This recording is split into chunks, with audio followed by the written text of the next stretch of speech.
Good. Okay, we got you on. You ready? Yes, sir. Let's do it.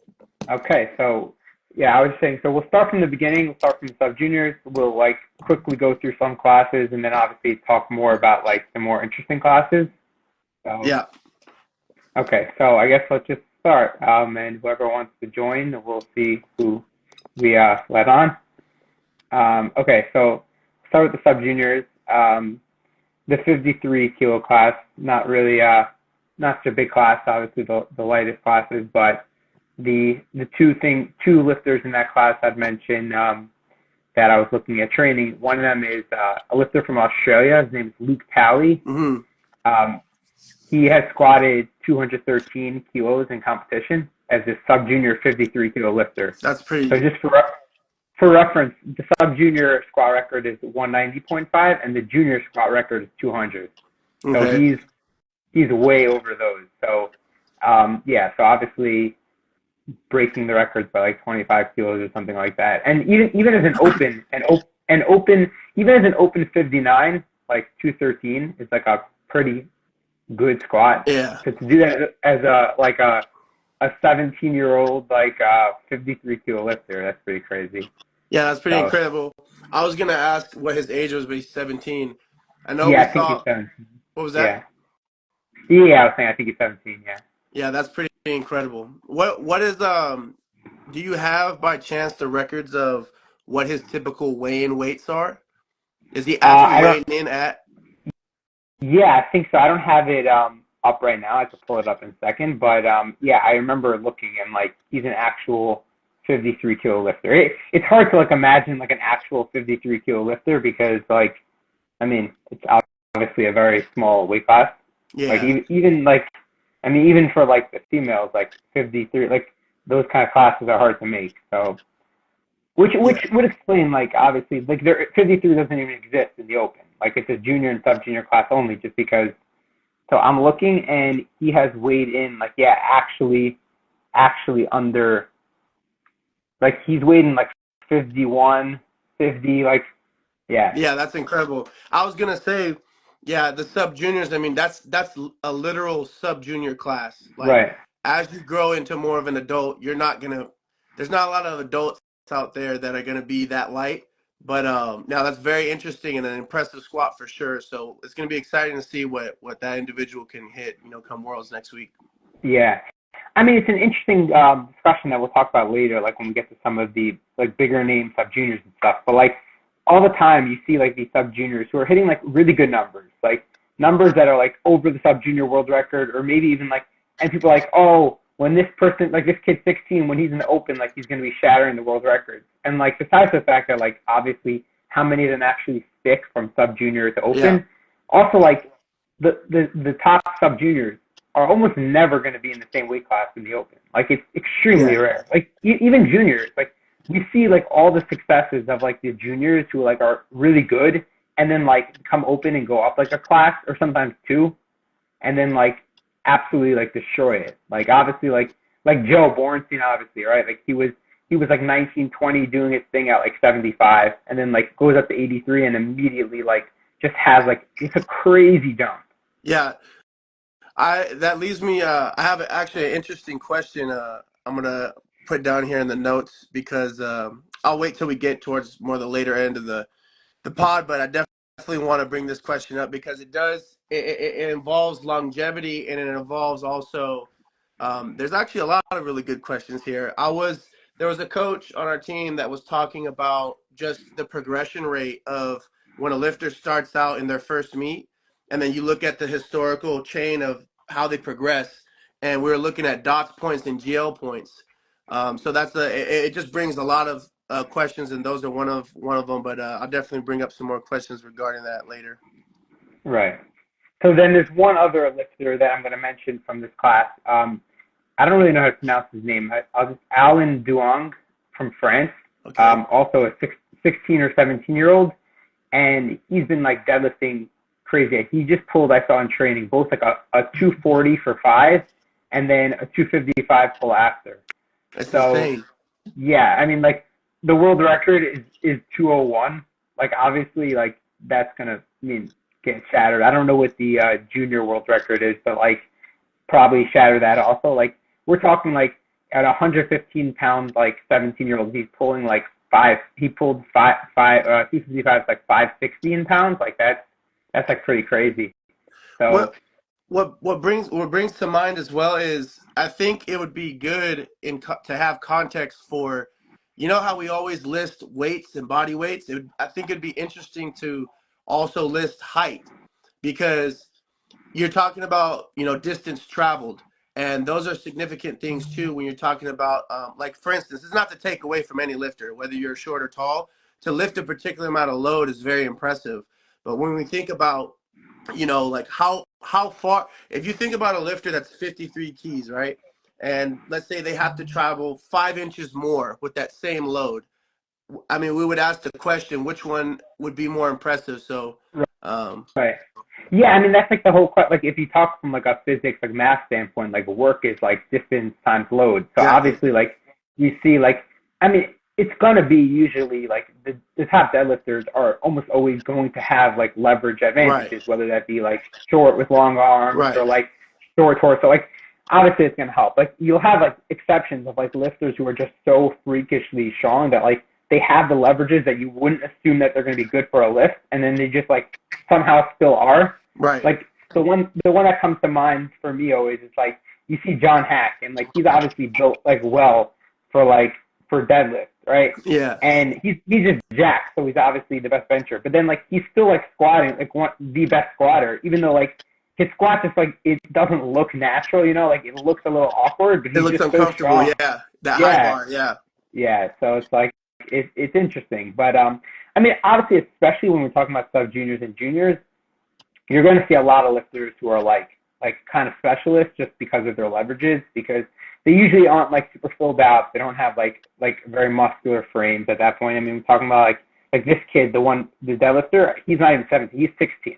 Right. So he's 16, pulling 560 pounds, weighing like 115 pounds. Like obviously, like he's gonna like. If he continued lifting for another 10 years, he would gain significant amounts of mass, like, regardless of what height he is. Mm-hmm. So, yeah.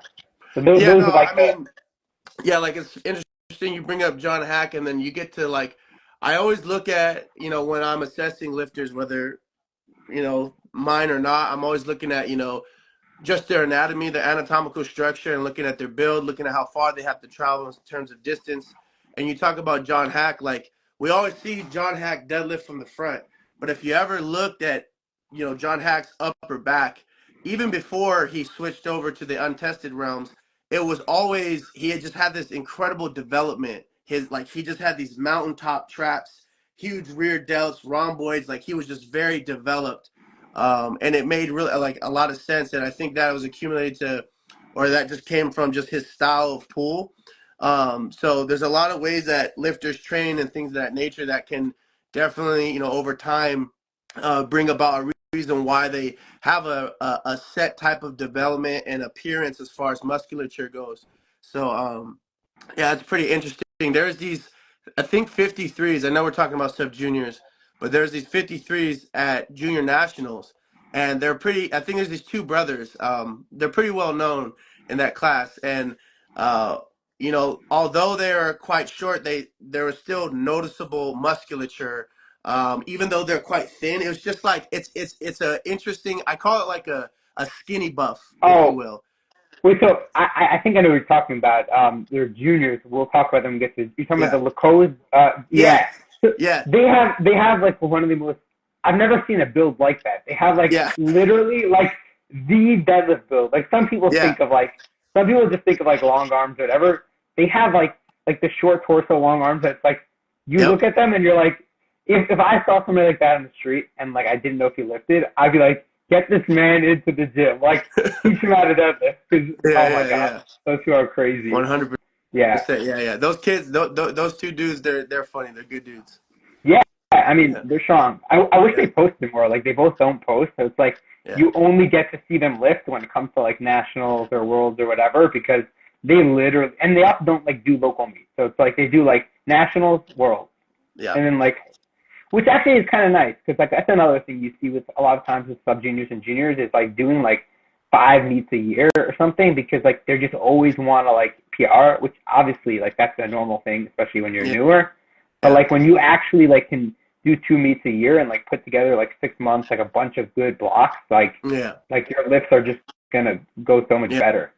I mean, like obviously you see it. Like obviously at the high level ones, like you really have to do that.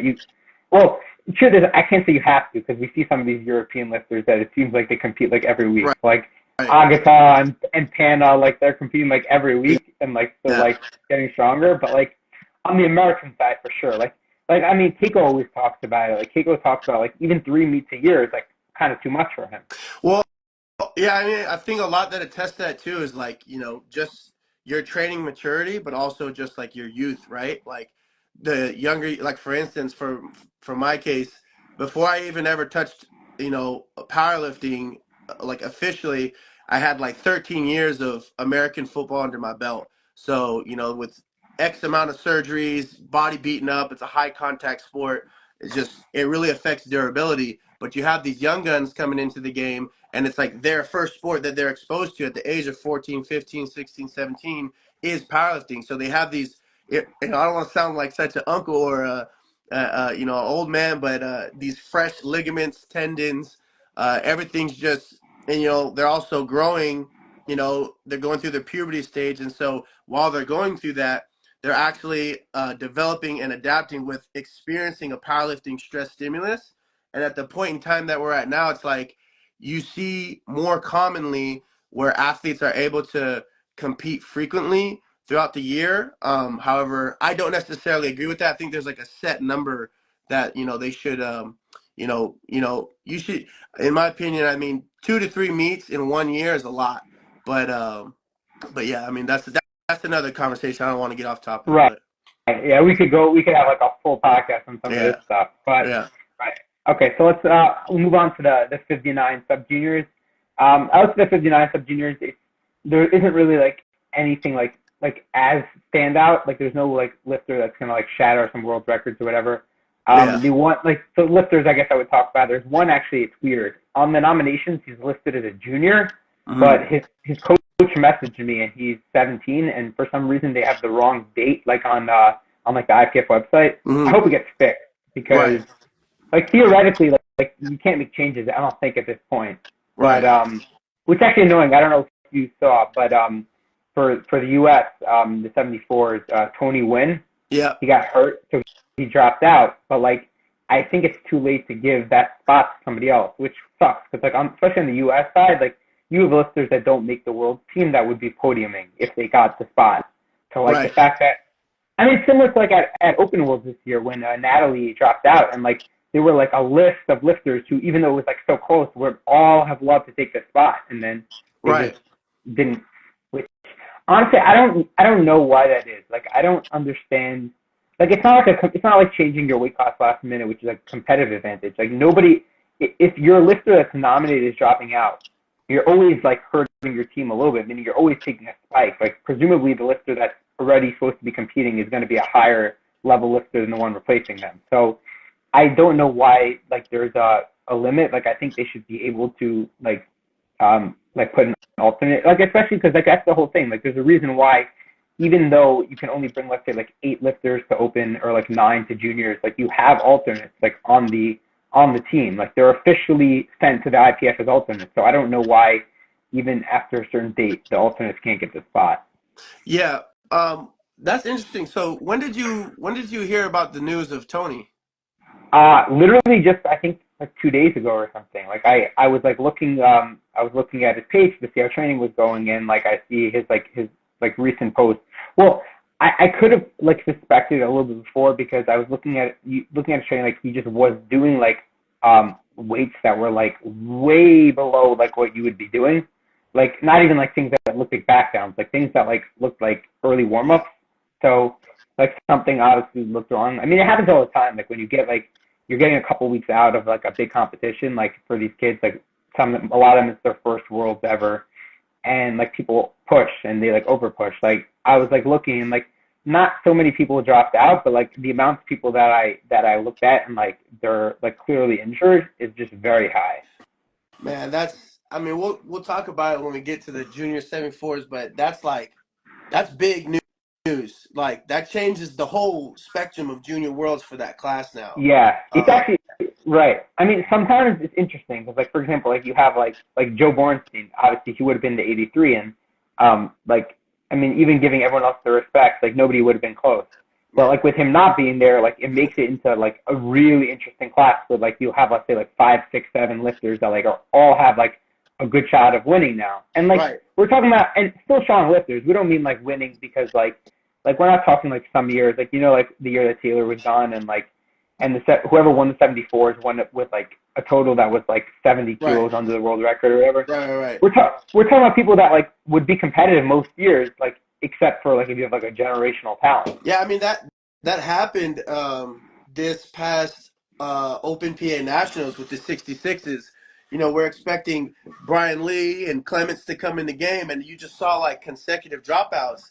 And it literally changed the entire spectrum of like the level of competition. And now, I mean, you kind of get a little bit, you smile slightly, but you don't overlook anyone. You're just like, all right, this makes things a little bit more interesting. So right, yeah, that's actually interesting. I mean, not to get too distracted by it, but the 66 is like, if when healthy, like in the U.S. is just insane. We have like, there's like 7 of them, maybe 8 at this point that are like over 700. Like it's gonna be crazy. Yeah. Obviously that and the 93s are like the 2 classes like next year. And honestly, actually now the 83, like there are 3 classes now that are like 5 deep who literally can win. Not even 5 deep who like are like close. 5 deep who like all of them have like a fair chance of winning.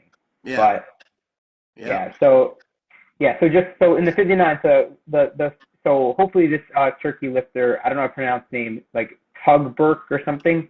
Hopefully he can get his hopefully they are able to switch into sub juniors, and he would be the favorite. His total nominal total is 517, which would be the highest, and like he has a 188 squat. The world record is 200, but like he squatted like 182 for like a set of reps the other day. Like he looks like he's probably good for it. So obviously, hopefully he can get switched so he can hopefully win his world championship and take a world record. So that's like the one lifter. And then there's also a lifter from Great Britain, Alfie Bonsell. He also is in the running for the squat world record. He doubled 190, and his bench and deadlift are also going well. So he's also capable of probably over for sure whatever he's not over the total world record, but over just like first place. And one other lifter, I would say the U.S. lifter, Michael Simmons. He's also he totaled 497 at PA Nats, but he has more on everything. So I think he's also like a legit competitor to win. So those are the ones that I'm gonna be watching out for. But I don't expect like anything like super insane. Like I don't think any like none of the other like the bench world record is not gonna come close. The deadlift world record is not gonna come close. The deadlift world record is held by Leco that we were talking about before. So that's at 260. So nobody's doing that. I mean, the funny thing is the 53 actually is close, but none of the 59s are there. So where's the 53 at? The 53. Well, I don't know what I forget what his competition one was, but he pulled 255 in training. So he's definitely That's insane. Yeah. There's a couple like that. I remember there's also there was an American at like collegiate Nats who also like had just like insane pull. Like I think in the US it's 52, I think, instead of 53 or something. USPL collegiate Nats, and like he pulled also like 260 or something. Do we know what we're currently set at the 59? I mean, that's not like a common stat that we would know, but do we know where we're currently set as far as the 59 total sub-junior record is at? So the 59 sub-junior record is high. It's 588.5. So no one's anywhere. Let me pull up who it is because that is insanely high. Because Waskar is what, like 600 plus? Yeah, Waskar is like 637, but that's for the open. So 588 for sub-junior. Let's see who this is because they got to get their credit. It'll probably be. Oh, you know who it is? It's Ilya. I don't know how to pronounce the name. Marchiev. He's Russian. He like had the 59, and then he went to 66s. I think he like came second at Worlds or something like as a junior. I mean, obviously he hasn't been on the international, like he's still a junior now, Yeah. but he hasn't been able to compete on the international platform. But yeah, he's like, that's a pretty insane total for 59 sub junior. And I asked that just to kind of keep track of, like, you know, it makes you wonder, like, okay, where, you know, because powerlifting is just ever growing right now, right? And so you got these new young guns coming in the game. So in the sub juniors, you look at like, okay, here's a 53 or 59 sub junior totaling 580 ish, and you look at where is the top head guy at in the open, which is Waskar, right? So that's why I asked, you know, you kind of keep track of, like, you see these young talented lifters, how far are they actually away? And obviously as we get later, then you start to see some guys that are like 19 and they're like literally flirting with open division totals right now. So yeah, that's literally my favorite thing to do. Like when I'm like looking before like junior worlds, sub junior worlds, or like nationals, the same idea.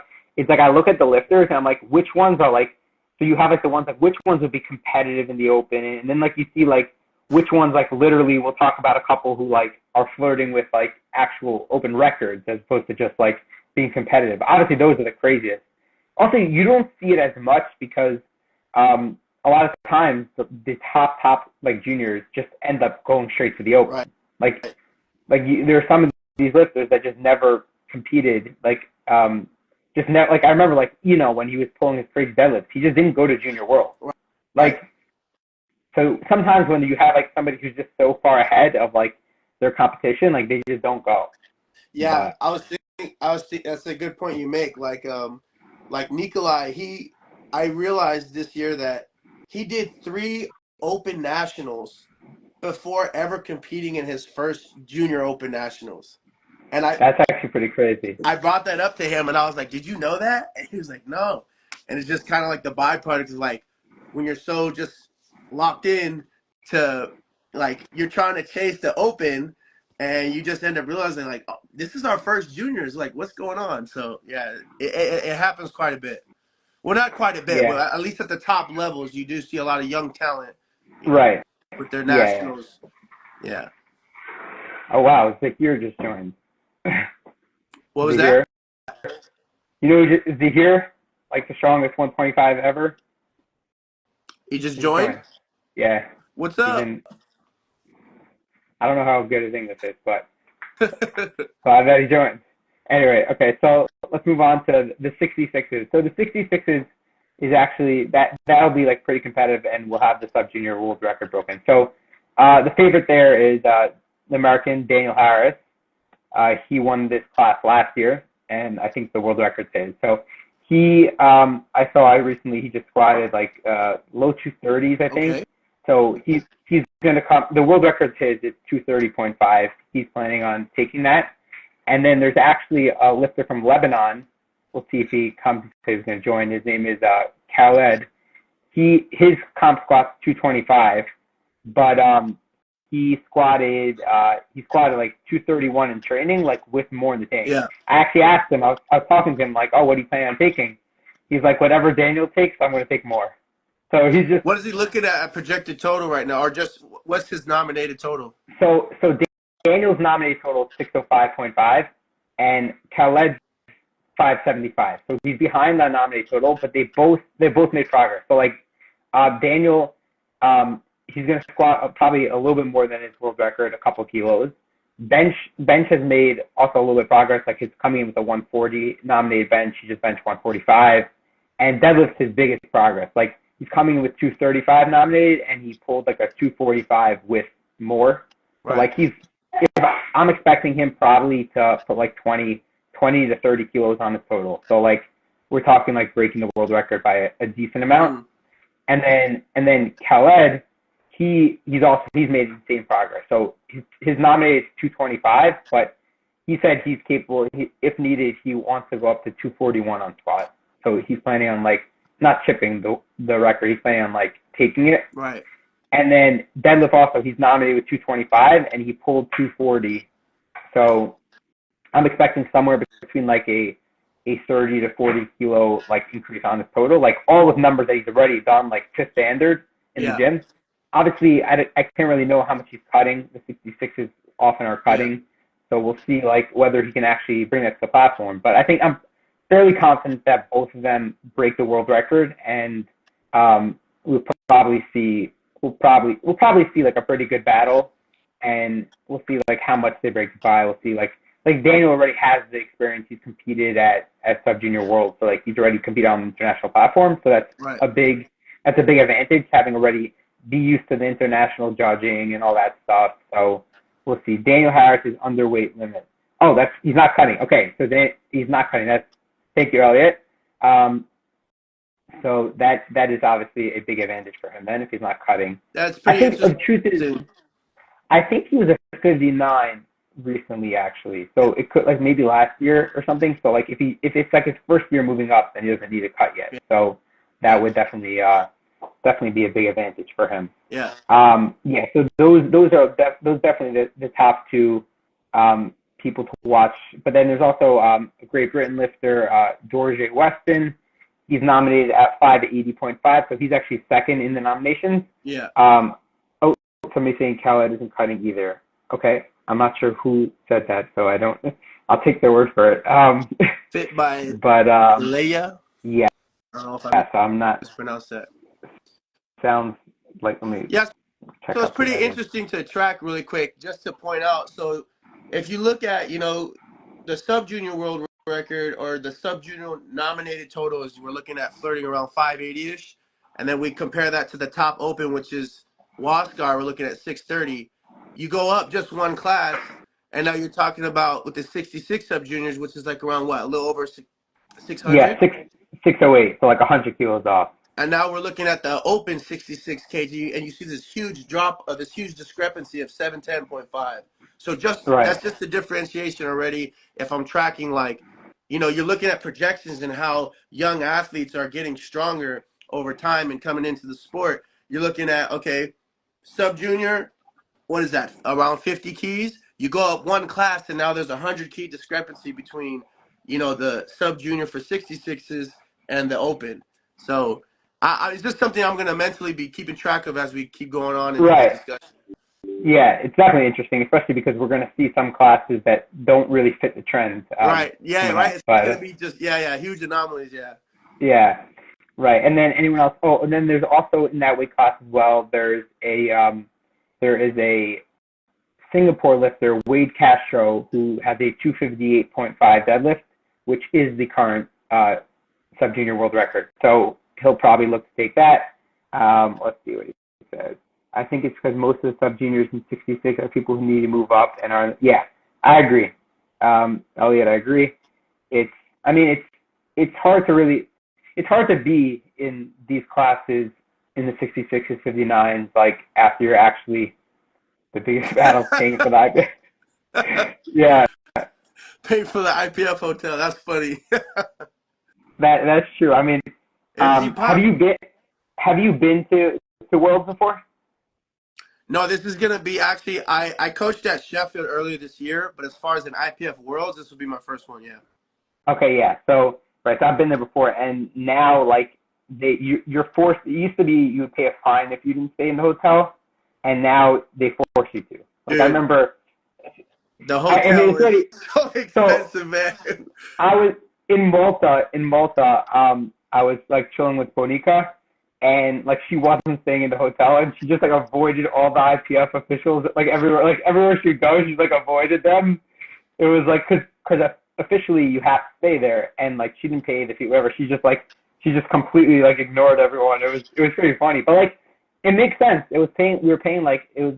I mean, it's the same hotel I'm assuming now in Malta, so it was like $220 or something a night, and like if you're going for like the week, that's a lot. That's a lot of money. I'm there for 8 days. Right. So I was crying when I was. How long are you gonna be there for? Oh, I'm not gonna be there this year. Oh, okay. I thought you. No, I was. You were there. I was there for the last year for the Open World. Okay, got it. Yeah, if you don't stay here for 3 days, you don't exist. Yeah, right. You have to stay there, and you have to stay there for a certain amount of days. It's basically.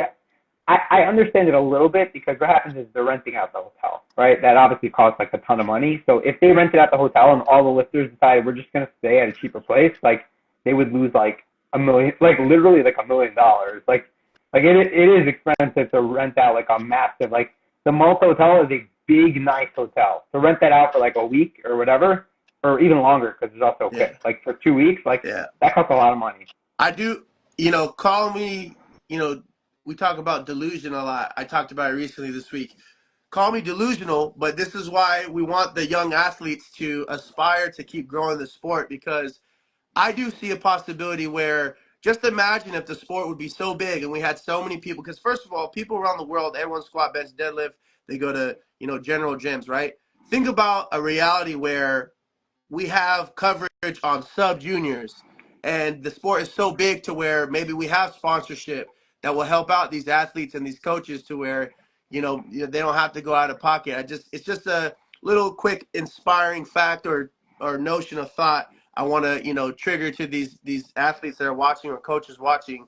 We just got to keep pushing, man, because hopefully there'll be a day where we don't have to spend, $2,000 to be at a junior world. I mean, I actually talk about this all the time. It's like everyone, obviously we want like the open to like get extra stuff, and we want the open to like, and the open is the biggest focus. But I think people forget that one of the ways for us to grow is if we have like crazy things for sub juniors and juniors, like if we have like these like Sheffield kind of meets for sub juniors and juniors, and if we just have these like crazy kind of meets where things get paid for you and everything, then what would happen is like, yeah, it wouldn't be a lot of money now, but like for us to get the best talents in powerlifting and to grow, we need it to be a high level sport, right? Like if you're like a strong kid in high school and you live in the US, right? What sport are you gonna go play? Probably football. Right? Maybe wrestling. Right. Like if we had it and if they join their school football team, right? They don't have to pay any expenses, right? The school, whatever, they figure it out. Like their busing and their equipment and everything gets taken out. So like NCAA, yeah, right. Like NCAA top. If they had that, like that would be crazy. The school, you would be on the team. Your school would be flying you out, getting your hotel, like having stuff like that. Like that would have like. I'm not saying people would be like, no, I'm going to quit football and do powerlifting, but maybe you have people do both. Like it's very common for multi-sport athletes in high school and college. Like that's well, college doesn't have it as much anymore because of specialization. But like it used to be, like you saw like all these people who like played multiple sports. Like you have all these like football tight ends that like were also playing college basketball, right? Like it's like a common thing. So like if you took like the biggest freaks in the weight room from like the football team, like and threw them into powerlifting, like who knows? So yeah, and another thought too is like it's not common that you have like, I think that the level of sponsorship that we have today, we have some companies out there like SBD, you got A7, you've got Stoic, there's other various, you've got the protein supplement companies, there's My Protein. I think what is a huge game changer that's being done a little bit more now than before is like we have some lifters like in open worlds where their sponsorships were actually paying for their travel, which is really cool. Like the companies that, that sponsor them, they covered their flight, their hotel, their food, all that stuff, which is nice. And my thought process is like, how do we expand that, right?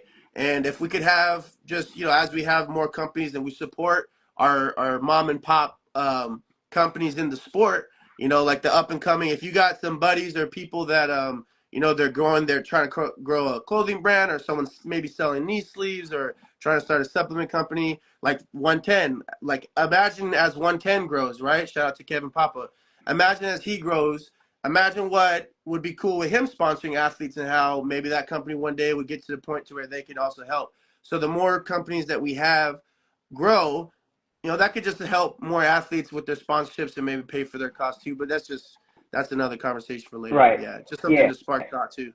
Yeah, and I think it'll take some time before we have that for the juniors and some like we already have it open a little bit. Like SBD pays for their athletes to travel. Yeah, I think they pay for a couple of nights at hotel depending on which tier SBD athlete you are. But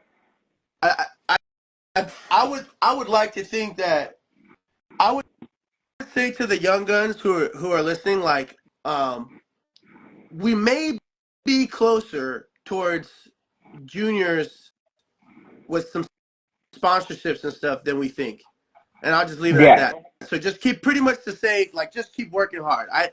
I understand being pessimistic and realistic, but like keep working hard because we may be closer than we think. And if juniors, it will really change the game if juniors also get sponsorship and get taken care of in order to go to world events, because that would give a lot of that would bring more traffic through the sub junior field as they look up to the juniors, and we'll really have a strong tier of classes when you talk about coming into the sport.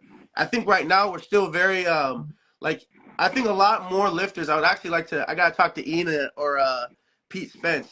I would like to look at the statistic of how many athletes join into powerlifting, and I gotta believe my thought process would be more come in around the junior or open divisions than they would in the sub junior.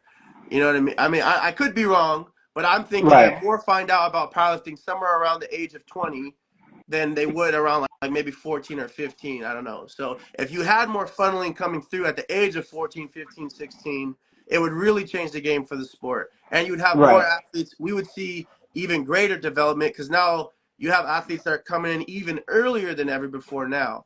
So Right. And I think that the quickest way to do that is like if you know what the biggest powerlifting federation in the world is?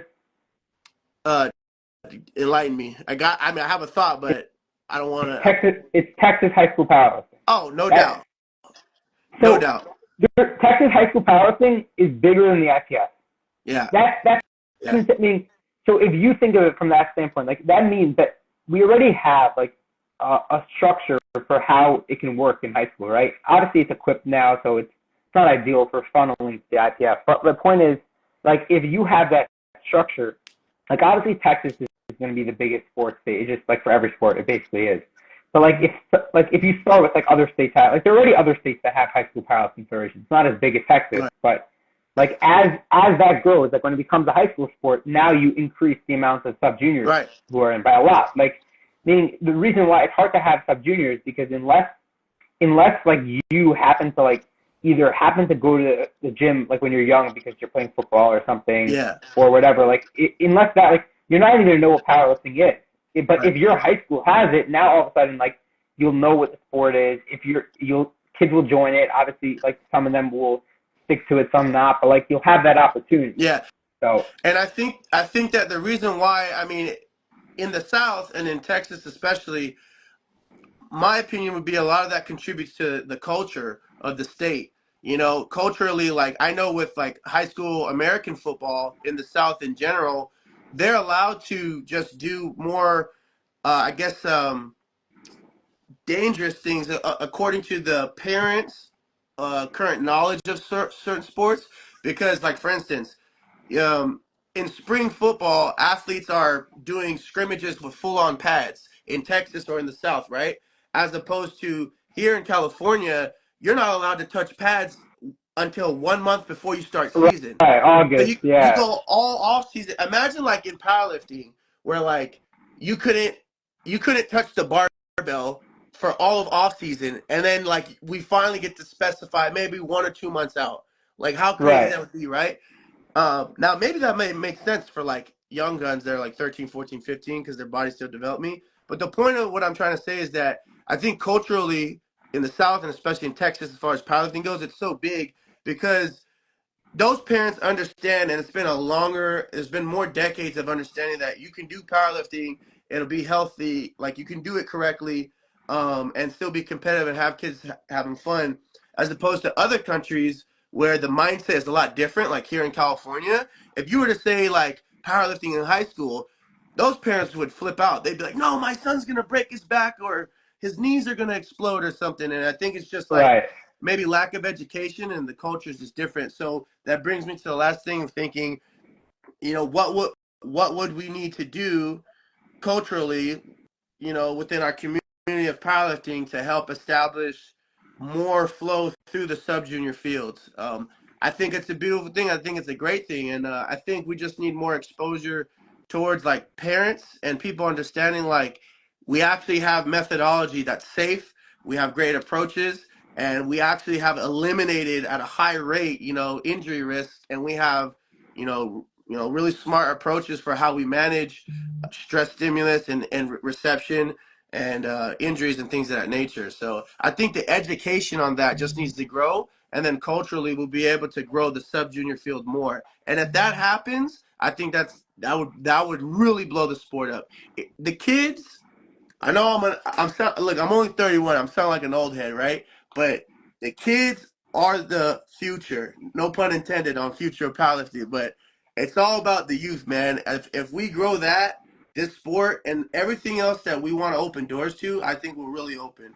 Yeah. But anyway, what about the 74 sub-junior class? Okay. So now we'll talk about something that bucks the trend. So we were just talking about how the sub juniors and the 66s were like 100 kilos off. Right. Now we have the 74s where the current world record is 656, which is pretty funny. I think it was set last year by the American Nicholas Gaines.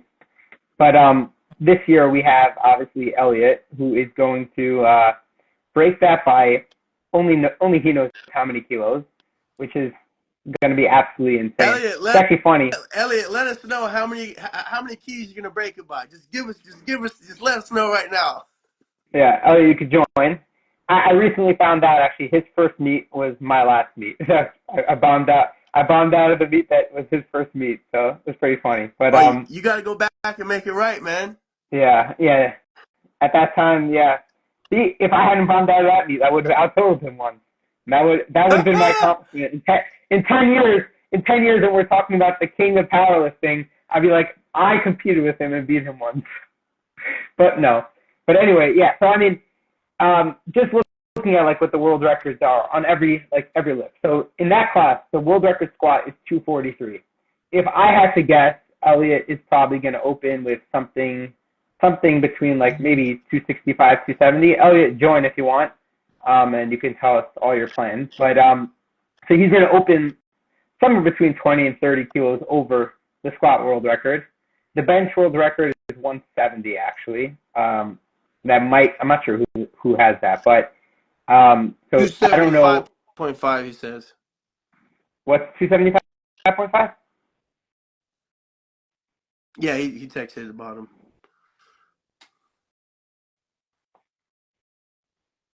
Oh, okay. So he's going to open with 275.5. Okay, let's see. Opening with the world record. You got to love those. Hi. Hey. Yeah. What's up, man? Will said my Wi-Fi might not let him, which is very video call yesterday, and it was awful. And it's going again. Here, hold on. So I'm gonna talk with my camera off because that makes my Wi-Fi a lot better. Okay. Okay. The goal for the squat is to open and chip Austin's junior record. That's the goal, is to chip 275. So 275.5 would be the goal opener. At least that's what my coach was talking about. We'll have to see how it feels by then. We still have some training left. In terms of bench, I'm not sure where we're gonna end up opening, but definitely not anything over 170. Right. So definitely No. Yeah, we'll leave that for. I mean, what's the heaviest in training? You hit 175, or did you hit more than 175? Yeah, I hit 175. I hit 175. So you'll like. I assume you'll probably be looking to take that record on your third then. Yeah. Oh, for sure. I can't imagine I would take it anything sooner than that. Yeah. Elliot, yeah. It's a high record. Elliot, I want to ask you a quick question. How does your body feel right now? It feels great, dude. It feels great. For perspective, I mean, I don't know if you guys have seen, I weighed in at 155 for my last meet, so 70.55 kilos. Yeah. I've been eating a lot more. I don't necessarily have to cut into the class, but my weight fluctuates from probably around like 75.5 to like 73 right now. So a lot heavier than I was. That's important. So my recovery is a lot better. Yeah. Another thing I would say is that my prep going into Worlds this year is going into Worlds over Nationals. My last prep is probably going to be a lot more efficient and a lot better. A lot of adjustments were made based off of that, starting lighter, less pushing of the variations and more focus on the primaries. Lots of changes in that regard. Obviously, we won't know how things will shake out till they shake out. But hoping for something big. Hoping to at least hit that 800 mark. And this is your first Worlds, right? This is most definitely my first Worlds. In terms of like the travel and everything, I think I should be good. I'll be sleeping at like 6 p.m. before I start flying. So like much sooner. And I also come in a week in advance to when I compete. So I think jet lag will be pretty much handled in that regard. So you just said you're hoping for the 800 mark. I mean, that's obviously like absolutely insane. So if you open with 275.5 on squat, so you're trying to open over Austin's junior world record. I assume you're planning on trying to take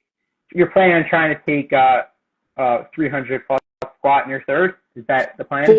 For sure. There's in the back of my mind. In the back of my mind, I see that 311 and I think, ooh, that's a little close. See, you're actually in a very interesting. If it's not very interesting scenario, right?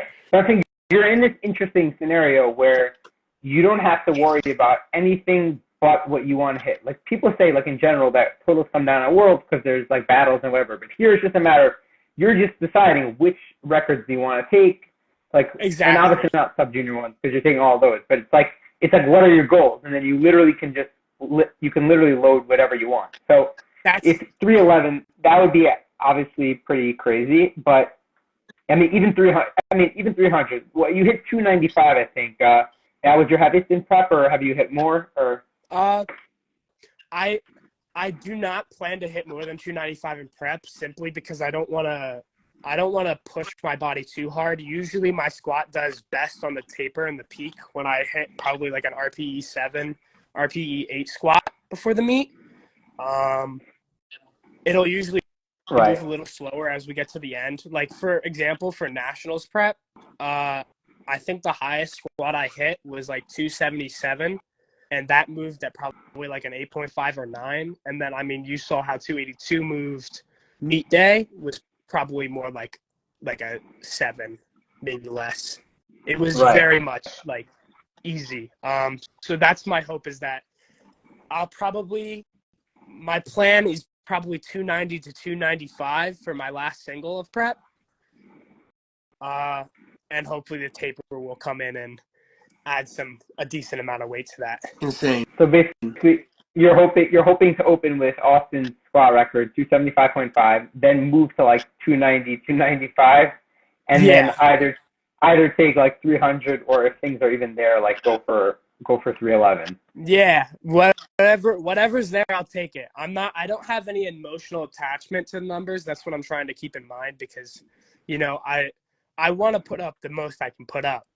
But I don't want to get attached to the idea of taking an open world record because reality is I really don't need to at this point. Well, I mean, you don't need to do anything. So it's just a matter of like what your specific, like having an attachment to numbers in general is bad. But in this scenario, it's like, it's literally your choice. Like, what do you want to take? So it's like, are you going to go for a specific total and then just keep your lift, make sure that each lift is there? Are you going to go for specific numbers on each lift? So like, for example, deadlift, right? Deadlift, the world record is 285. I have a range for deadlift. I would really like to hit 320. Wow. Would be like that would be what I would like to hit. I'm doing cluster triples into the meet so that my grip can hold up. The end goal for that is probably around 305.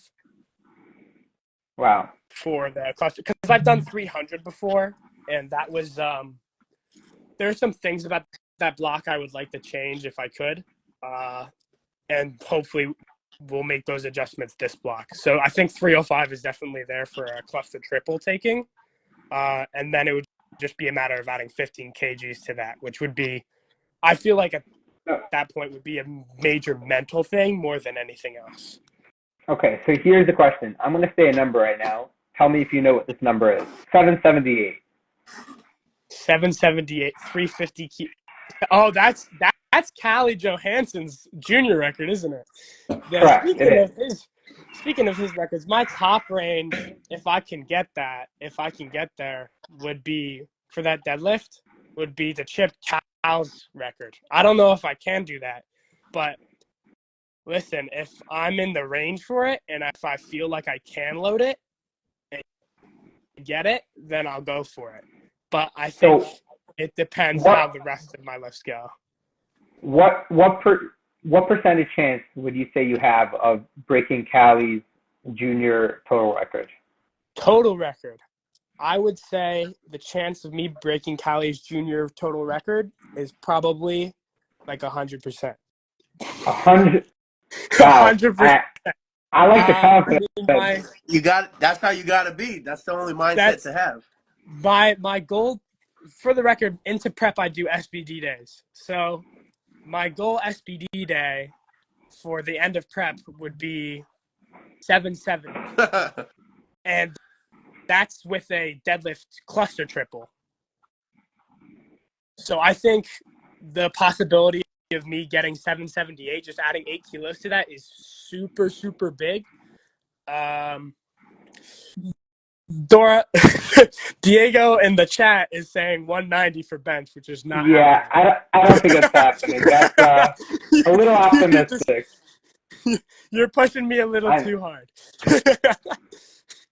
I mean, the truth is, based off what you're saying, if you even take the conservative route and go like 300 on squat, like 171 on bench, and then like 310 on deadlift, even that would be over the 778. Yeah, I think that's definitely a good place for me to end. I think I would definitely like more than that, but it's not something that I would be upset by. And I think that's a good thing in the case of Worlds, just because it's a new level of competition for me. And I think I can achieve great things even if everything doesn't go well. But I would love to also, the position I'm in there's a lot of pullouts, even in the juniors. I mean, you saw Tony Nguyen pulled out, and then Aaron, who I think is in here, has a straight leg. Right, he is competing though. From India. Yes, he's competing. Yeah. I have a quick question. He's competing, Elliot, Go ahead, finish. No, go ahead. He's competing, but he does have an injury he's working through. Is my one thing. So, Quick question: Elliot, how long have you been in this surplus of weight? Has it been like you've been like in this body weight range for like less than a year, or how long has it been? Since I've been like going from like 73 to 75.5 ish. Correct. Not very long. Like, I was probably, until a little bit before nationals, I was basically always under 160. So basically always like 72 kilos to like 71.5 would be what I weighed. Then a little bit getting much closer to nationals. I started weighing a little heavier. I think I got up to also the 75.5. And then I kind of pulled back because I was like, whoa, I haven't seen myself weigh that much ever. And then went down a lot. That's the ex-wrestler in me that knows how to cut weight. But So this is interesting to think about, fellas. Like, if you look at the development of the sport, right? You look at this trend. You know, how long would we say Perk has established his dominance? What has it been, like 2 years? A year, 2 years? Yeah, I've seen a little less than pretty 2 much years. 2 years. Okay, and then objectively, we would say Elliot really started making his name, like what, within the past year? Yeah, I mean, I was mentioned before, back when I was a 66, but then I took a very long time off competing. So when you my first King of the Lifts appearance was like at 16, would have been it. And you're how old now? 18 now. Okay, so it's insane, right? Like, when Perk was making his mark, you made your first appearance, so to speak, in the community, and you're now flirting with about 800 800 plus total, right? Like if you send it all out, right? And I mean that's unheard of. That's like to do that that's unheard of. To do that, you're a sub, right? Yes. This is Yeah, my you're a last sub. year. He's 18. Yeah. To do that as a sub junior, flirting with 800 in the 74s, like Yeah, man. I think where the are we fact right now in I'm the not sport? Like, gonna act like I have it for sure. It is very obviously a lofty goal, but I'm confident that if I continue to do what I'm doing right now, continue to take my training seriously, continue to take my diet seriously, and execute on the day, that it will be there. And I think the fact that I'm even in range for it speaks for itself. yeah, man. Man, I can't wait. It's gonna be awesome to just see you have the opportunity to make history, and I think you'll get it done, man. It's gonna be awesome. It's gonna be a crazy. You gotta understand, guys. There's gonna be so many records getting blasted potentially at this next week coming up. It's like starting off with September, or that's actually gonna be earlier with the females as well, but. This next week coming up is going to be insane. How many young athletes are going to be blowing up world records? And especially, I also want to ask the question, maybe we could write this question down. How many open world records are going to be threatened at this junior worlds as well? I think that's it. It's a lot more than it has definitely ever been. Wow. This is in terms of like what I've seen in competitive, even if we don't talk about open world records, if we just look at how competitive the sub-junior class is this year in some of the weight categories, they're within kilos of each other, which is not something you usually see. You usually see most people, there's like a blowout. There's a big, big difference. Like there'll be, because the talent pool wasn't as big, there'll be one really big lifter and then the rest will be kind of a good bit lower. But now in a lot more of the weight classes, we see a lot of people at these like impressive level totals for sub-juniors, even if they're not necessarily open threats, but like impressive level totals. And there's multiple of them, which I think speaks hugely to the growth of the sport. 100%. Yeah, so one thing I'd ask, I heard this somewhere. I forget where I heard it. Is it true that you're planning on moving up to 83 after this? It is definitely in my mind. It is not a guarantee, because obviously I have to see how the weight gain goes, and because it's a big jump. It's not 66, or for me, I was in USAPL, so it's not like 67 to 74. And not I wasn't even in the IPF at that point, so there was no pressure of worlds and getting to worlds. I was just kind of competing once every so often. Didn't really have a need to fill out yet. But now with the 83s, with how competitive they are, especially in the juniors, it's something I have to take seriously, and I have to really, really be sure before I make the full move up. Yeah. So in terms of that, it depends how I gain weight, but if I could move up to the 83s, I would love to. I think it's the right move for me, just based off of the fact that like I maintain the 74 class right now near the top-ish end of it by eating 2 meals a day. I could very easily go up. The moment I eat like what I would consider a normal amount, I usually shoot up into like the 75.5 range within like a day or two. So it's like I feel very much that my body is telling me, hey man, you cannot maintain the level of body weight you're at now, and that you should probably start eating more and move up. But it depends how it reacts long term, of course, and that's what it's all about, is long term. Right. Okay. One last question I'll ask you before we move to the 83s. Well, this actually has to do with the 83s. The question is, Jack Reynolds, you. Who totals more? Who totals more? Yep. Listen, man, it depends how Jack executes on the day. He is a very, very talented lifter. Pick one. Pick one. Man, I don't want to underestimate the competition, man, but he doesn't seem to be taking the travel seriously. And he doesn't and his squat drops off when it comes from training to competition. So I'm gonna put my chips where they need to be. I'm gonna put my chips on me. I like That's it. what I gotta do. Yeah. That's what I gotta do. Okay, good. I like Listen, it. I mean, we see 74s that talk about beating 83s. We see it in the juniors. We see it in the open. We see it everywhere. So why not the sub juniors too? That's what we gotta do. That's what we gotta do. Look, Okay, so I want to say something really quick, just for the viewers, and hopefully this will spread.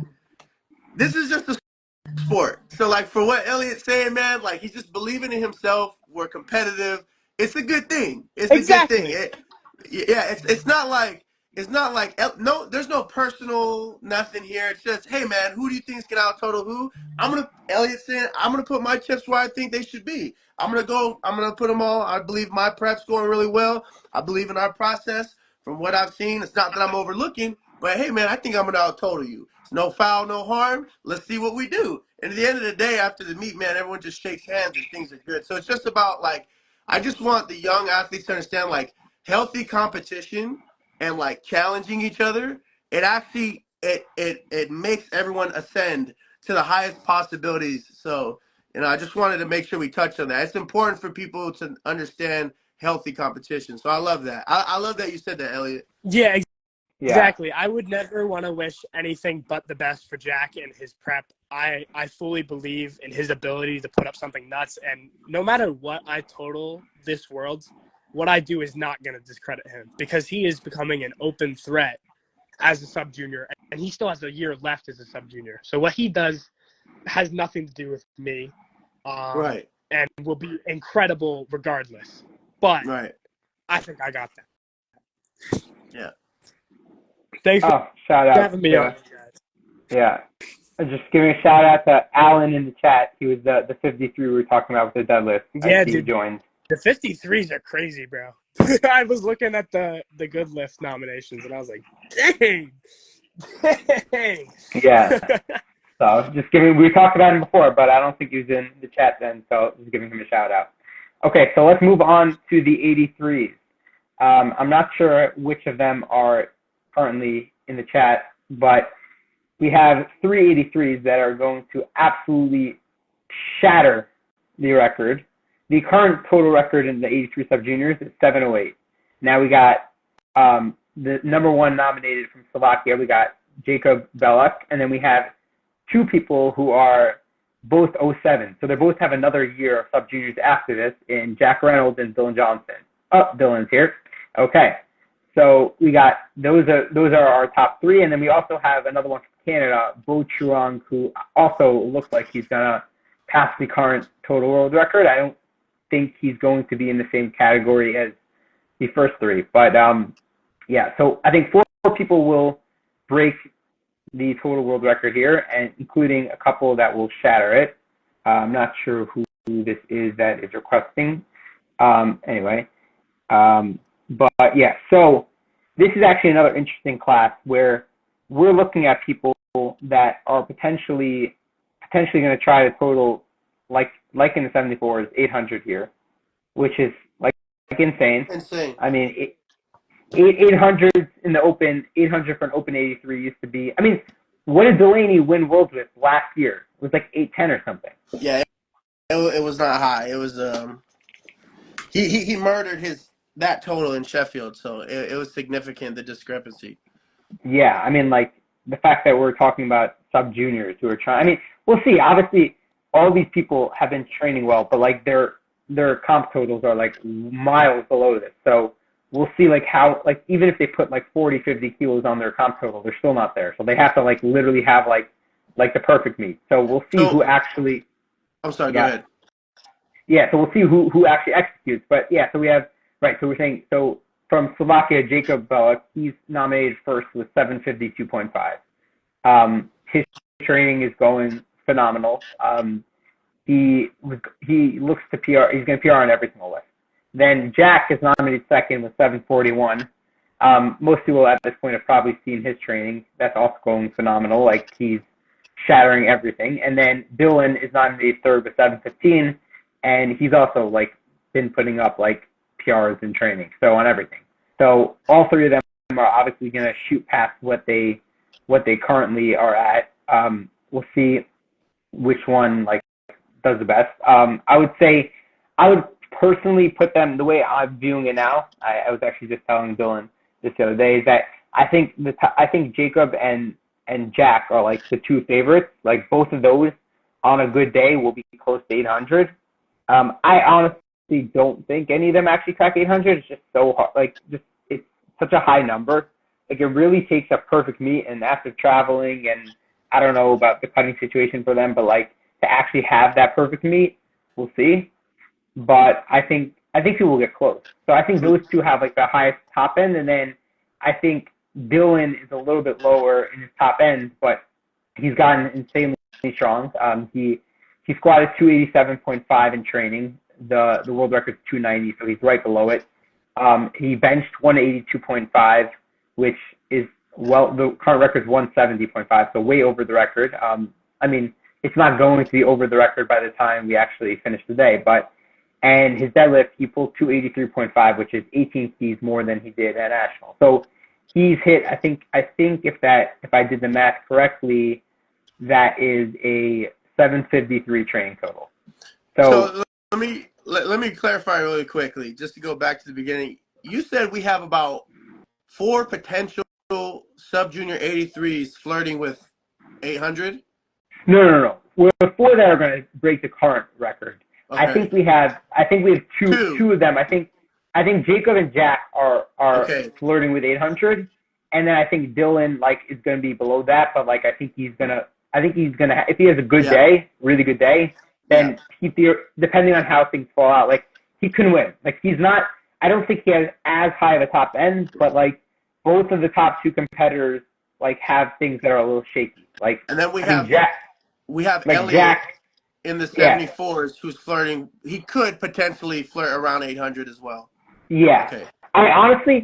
I'm not sure if like the question I asked, which one totals more. I'm not sure the answer to that. I think Elliot is going to be a little bit more consistent in terms of his lifts. It's a little less shaky, so I'm a little bit more I'm pretty confident that he does what he says and takes like Cali 778, like at least that. Whereas here, like it's such a big increase on all these people's totals that I don't know who, and they all have a little bit of question marks. Like Jack on paper is the strongest. Jack has in training, he has squatted I think 290, which would be 15 kilos over what he's done in the meet. He's benched 205. 205 is an 83 subjunior, which would be 25 kilos over what he did in comp, and then he's deadlifted 317. Oh my goodness! Which is 32 kilos over. So in training, I believe he's already gone over 800 in training. Yeah. Now I mean, to have a 205 bench at the age that he's at, and you're talking about like, and we just referenced like Delaney and Joe Bornstein at Raleigh, where they were just a little over that. You know what I mean? I mean, this is insane. Yeah, that's Jack. So it literally is insane. But on the other hand, there are question marks. So his pull from comp is 285. They're saying right? Jack did 808 in the gym. Yeah. But so I'll start with some of the question marks. So he's done 285 as his comp deadlift, and that was from nationals. And before nationals, he had already pulled over 300 in the gym. Mm-hmm. So, like, it hasn't translated perfectly. He's missed on, I'm not sure, like grip or what. Actually, I'm not sure what he missed on in comp. I'm not sure, but he has missed in comp things that, like, he's hit well over that in the gym. Like, bench also. Like, bench, he hit 185 or 180.5, and he had already benched to 190 in the gym. So every bench and deadlift, like bench, I'm pretty confident it's going to take a hit. I mean, he benched 205 in the gym. I don't expect him to bench 205 in comp. Like, if he benches 200, I'd be shocked. Like, I think probably we'll see something like 195, which is crazy, but more realistic in my opinion.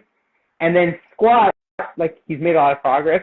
So we'll see 310 gym, and that, in fairness to him, though, that was a lot tougher than current training. Right, that's true. So that's that's 25 kilos over what he did. So even if it was tougher, the idea is that like there is a drop off. So I think he has potential to hit 800. Like I think it's possible. If I had to bet, I would say he doesn't. Right. But I think it's possible. Like he can just have like that meet, that perfect meet, and if he does, then he'll hit it. Like he definitely, if everything goes together, like the strength is there. It's possible. It's just a matter of can he put it all together and have that perfect meet. Yeah. So that's him. And then Jacob, who's nominated first. So his nominations are 280 on squat, and he has squatted 290 in the gym, which is the world record, and he has more. So like I expect him to take the squat world record. Then his comp bench is 162.5. So he's gonna have a huge deficit from bench. Yeah. Like his bench looks good in training. Like he's like, I think he tripled that. So like he's tripled his comp bench. So like even if Jack doesn't have the best bench day, and he does have a best bench day, he's gonna take. Yeah. So it's like the question is whether he's behind on bench by like 15, 17 and a half kilos or like 30 kilos. Like it's not gonna be close on bench. So he's gonna have to like jump out to a lead on squat, which he I think is the stronger squatter. They both like squatted around the same in the gym, but his looked much more comfortable, much cleaner. Like have more confidence there. And then he also has a much higher nominated deadlift. So his nominated deadlift is 310, which is 25 over Jack. But they've both like done similar in the gym. So I think Jacob has pulled 320 in the gym, and Jack's 317. So like in the gym, they've both done around the same. But obviously, with Jacob already doing something similar to that in competition, I'll give him the advantage on deadlift. So I think the way I view it is that I think Jack on paper is the strongest lifter. I think if Jack has a perfect day, like I don't think there's anybody that actually can hit over 800. But I do think that Jacob has the highest total, like in comp. He's done 752 already, and he has the strongest squat and deadlift, I think. So I think depending on how things go, he might be able to load for the win if there's like a missed attempt. So I would go in order of confidence. I would say I think Jack likely wins, but I wouldn't say like more than like 60%. Like I think he's the favorite, but like I think it's close. Then I would go with Jacob for second, and then I go for Dylan for third, with the whole podium being like into the 750s. Right. So yeah, it'll be interesting to see. I'm really curious to see how are these young athletes how are they going to handle their nutrition coming into these meets, because that's the deciding factor, especially like with longer travel, is how do you handle your nutrition, especially over the plane, and how, like, the question is, how do I get what we created in the gym in the plane, through the airport, to weigh-ins, and on the platform? So right. It's going to be really interesting to see, this essentially outside of the gym or outside of the bar of touching the barbell. It'll be a battle of who's the tightest on just the details of their nutrition. Those are the little boring things that most don't want to talk about, but man, did they matter so much in terms of transferring over that total when it comes to meet day. That's right. what I'm thinking about when we talk about these numbers. It's like these numbers are nice in training. Who's going to actually bring them full-fledged force? Who's going to have that availability, that wealth of strength come meet day? Dylan saying he's got his nutrition taken care of. I'm not sure what specifically he means by that. Does that mean he has somebody who's doing his nutrition? Oh, so wait, also right. So Jacob has an advantage in that he. Yeah, that's a big advantage for sure. That's right. So that's a pretty large advantage. Yeah. I believe also he has some experience. Like he's already done like Europeans and some international competitions over there. Yeah. That's also gonna obviously help him a bit. Yeah.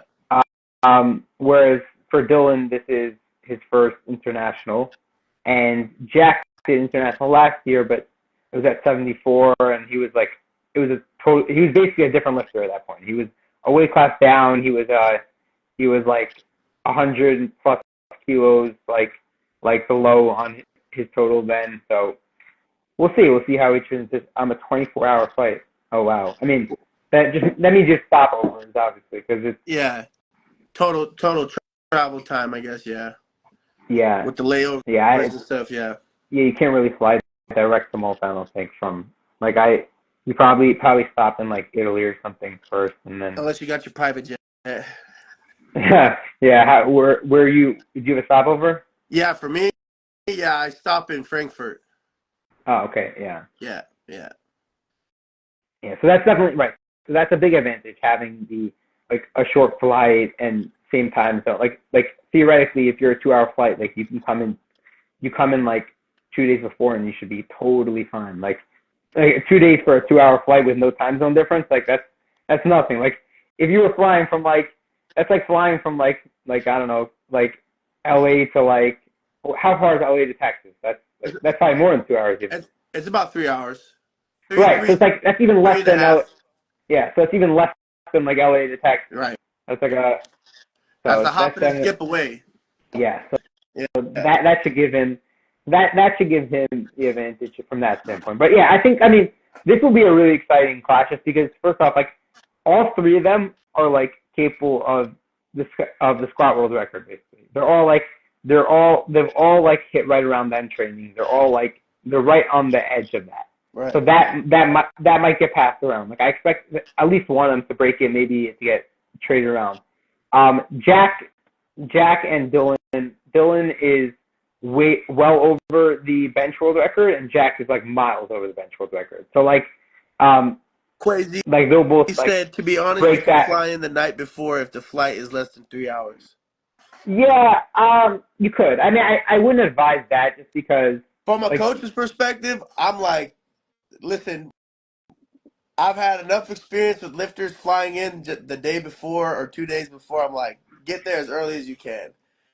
Yeah, I mean, I would still at least make it 2 days before, just because if you go the night before, first off, like, you know, like you could have delays and this and that, and just you want to at least be there, be settled, like just make sure that like you get in okay, like you have your food and everything ready, like you don't want to. But I mean, it is true. It definitely you want to account for it. You want to account for flight delays, cancellations, because you don't want to be the athlete, like, you know, you just don't want to lose out for not accounting for something simple like that. Yeah, I mean, like I don't know the whole situation, but did you share the story with Carlos Peterson Griffith, like the 93 from that? That story defies like nutritional biology and just like he should not have broken the squat world record. He flew in like 8 hours within the meet. Like imagine you're flying into a world championships and I got here 8 hours ago and he's like, yeah man, let me get some coffee and whatever and just bust out like 744 pounds. Like what? And then it wasn't just that. And then when he got in, he was overweight. He made weight with 1 minute left to go in weigh-ins. Yeah, that's insane. I saw his. It was like on one of the IPF. It was like one of the. I think it was Three White Lights podcast. I saw his story. Yeah, and also like I remember a couple of years ago with Keiko in Daytona Nationals. He had also his flight got canceled, and he had to fly to somewhere 5 hours away and rent a car and like you definitely have crazy stories. And like if you leave it to the last minute, like you just sometimes like. There are lifters sometimes who just don't end up at Worlds, and the answer is that like their flights got canceled, and that's it. Like, it happens. Yeah. Yep. So that's the 83s. Yeah. So that's basically my take on the 83. So I'm gonna go Jack, Jacob, and Dylan in that order. But I think all of them could win, and it could any order of that is possible. And then I'm going to say that I do think Elliot ends up with the highest total of them. Now the other question is, we'll get to this more later. But this is meaning in the 74s, for example, I'm very confident, like 98%, 99% confident that Elliot outtotals the juniors. Like I'm confident that Elliot outtotals what? The junior 74. Like I have 99% confidence. I was gonna ask that question. I didn't want to jump ahead, but I was gonna say, you know, do you think he's gonna? I mean, now we've got Matt, right, for the 74s, So the 74s, we'll talk more about them later. Like Yeah. it's like a decently close grouping, but I think like I'm pretty confident that the one that I'm less confident that we'll talk about more later. Also, I'm very interested is whether the 83 sub juniors where they come in compared to the juniors. Yeah. Like that'll be interesting. We'll see, but we'll get more to that later. So okay, so that's it for the 83s for now. What is it? Will he be 93s. better? Will he be better than Austin at some point? Who knows? That's a big question. Yeah, that is a big ask because Austin right now is the strongest pound for pound ever. Talk about the 66 sub junior. Oh, You just okay. missed it. He missed it, but we'll let him in for a minute because we were talking about him before. So let's accept him. Let's see if this works. For some reason, it's been like an issue each time with accepting people. Okay. Yo. Hey. What's going on? Hello. You missed it. We were talking about you before, but okay, we'll talk about the 66ers for a little bit. Yeah. Okay, talk to us. Tell us what you're thinking. The goods. I think I'll do, if Daniel does 235, I'll do 236, I think. Depends on what he does. Oh, he's in the chat now also. Daniel just joined. Okay, so Yeah. you're both on. Yeah. Are you saying that you're gonna win, Clark? I really don't know. We'll see on the platform. Yeah, but you're taking the squat record. Yeah, of course. Yeah. Of course. No matter what. If Daniel loads 270, No you're gonna take 271. What he does, I'll do it. I'm so in for it. Yeah. Yeah. Okay. I mean, it'll be interesting to see. It's not. We haven't had that many like top level lifters from Lebanon, so it would be cool to see somebody. Isn't cool to see somebody going to take the record. Isn't Etienne from? Yeah. I think that's like right. There's two, right? There's Etienne and then Joya. She's a 52 junior. Lebanon's making their little their little introduction to the sport. Yeah, for sure. How are you feeling in your preparation, man? How are you feeling closing it out? I don't know. It's like going pretty smooth. My weight is on point and everything is going very well. That's good, man. That's good. Glad to hear. Oh, Etienne's in the chat. Yeah, Etienne's in the building. What up? Yo. And Lebanon represent. Go for the total record. I guess. Yeah. If everything goes as planned, I'll do the total record. And somebody was saying before in the chat that you don't need a cut. Is that true? Yeah. I'm right now. I'm 66 or below 66. I guess. Okay, wow. So that is yeah. good. Okay. So I guess very nice, man. I guess we'll see it. Let's see if you can load up to something like a 240 squat. That'd be really nice. Let's say 241. Let's say. Ooh. Okay. We'll see Daniel. We'll see what Daniel does. Yeah, Daniel said in the chat that we haven't seen the whole training, so we'll see what Daniel brings to the platform, and we'll see. He's gatekeeping. Gatekeeping the training. So. Yeah, we'll see. Okay. Excellent. Thank you for coming on. Okay. See you. See you, man. Bye. So 93 sub juniors. Okay. So 93. This one of my favorite lifters in the sub. Like everyone's been talking about in the sub juniors.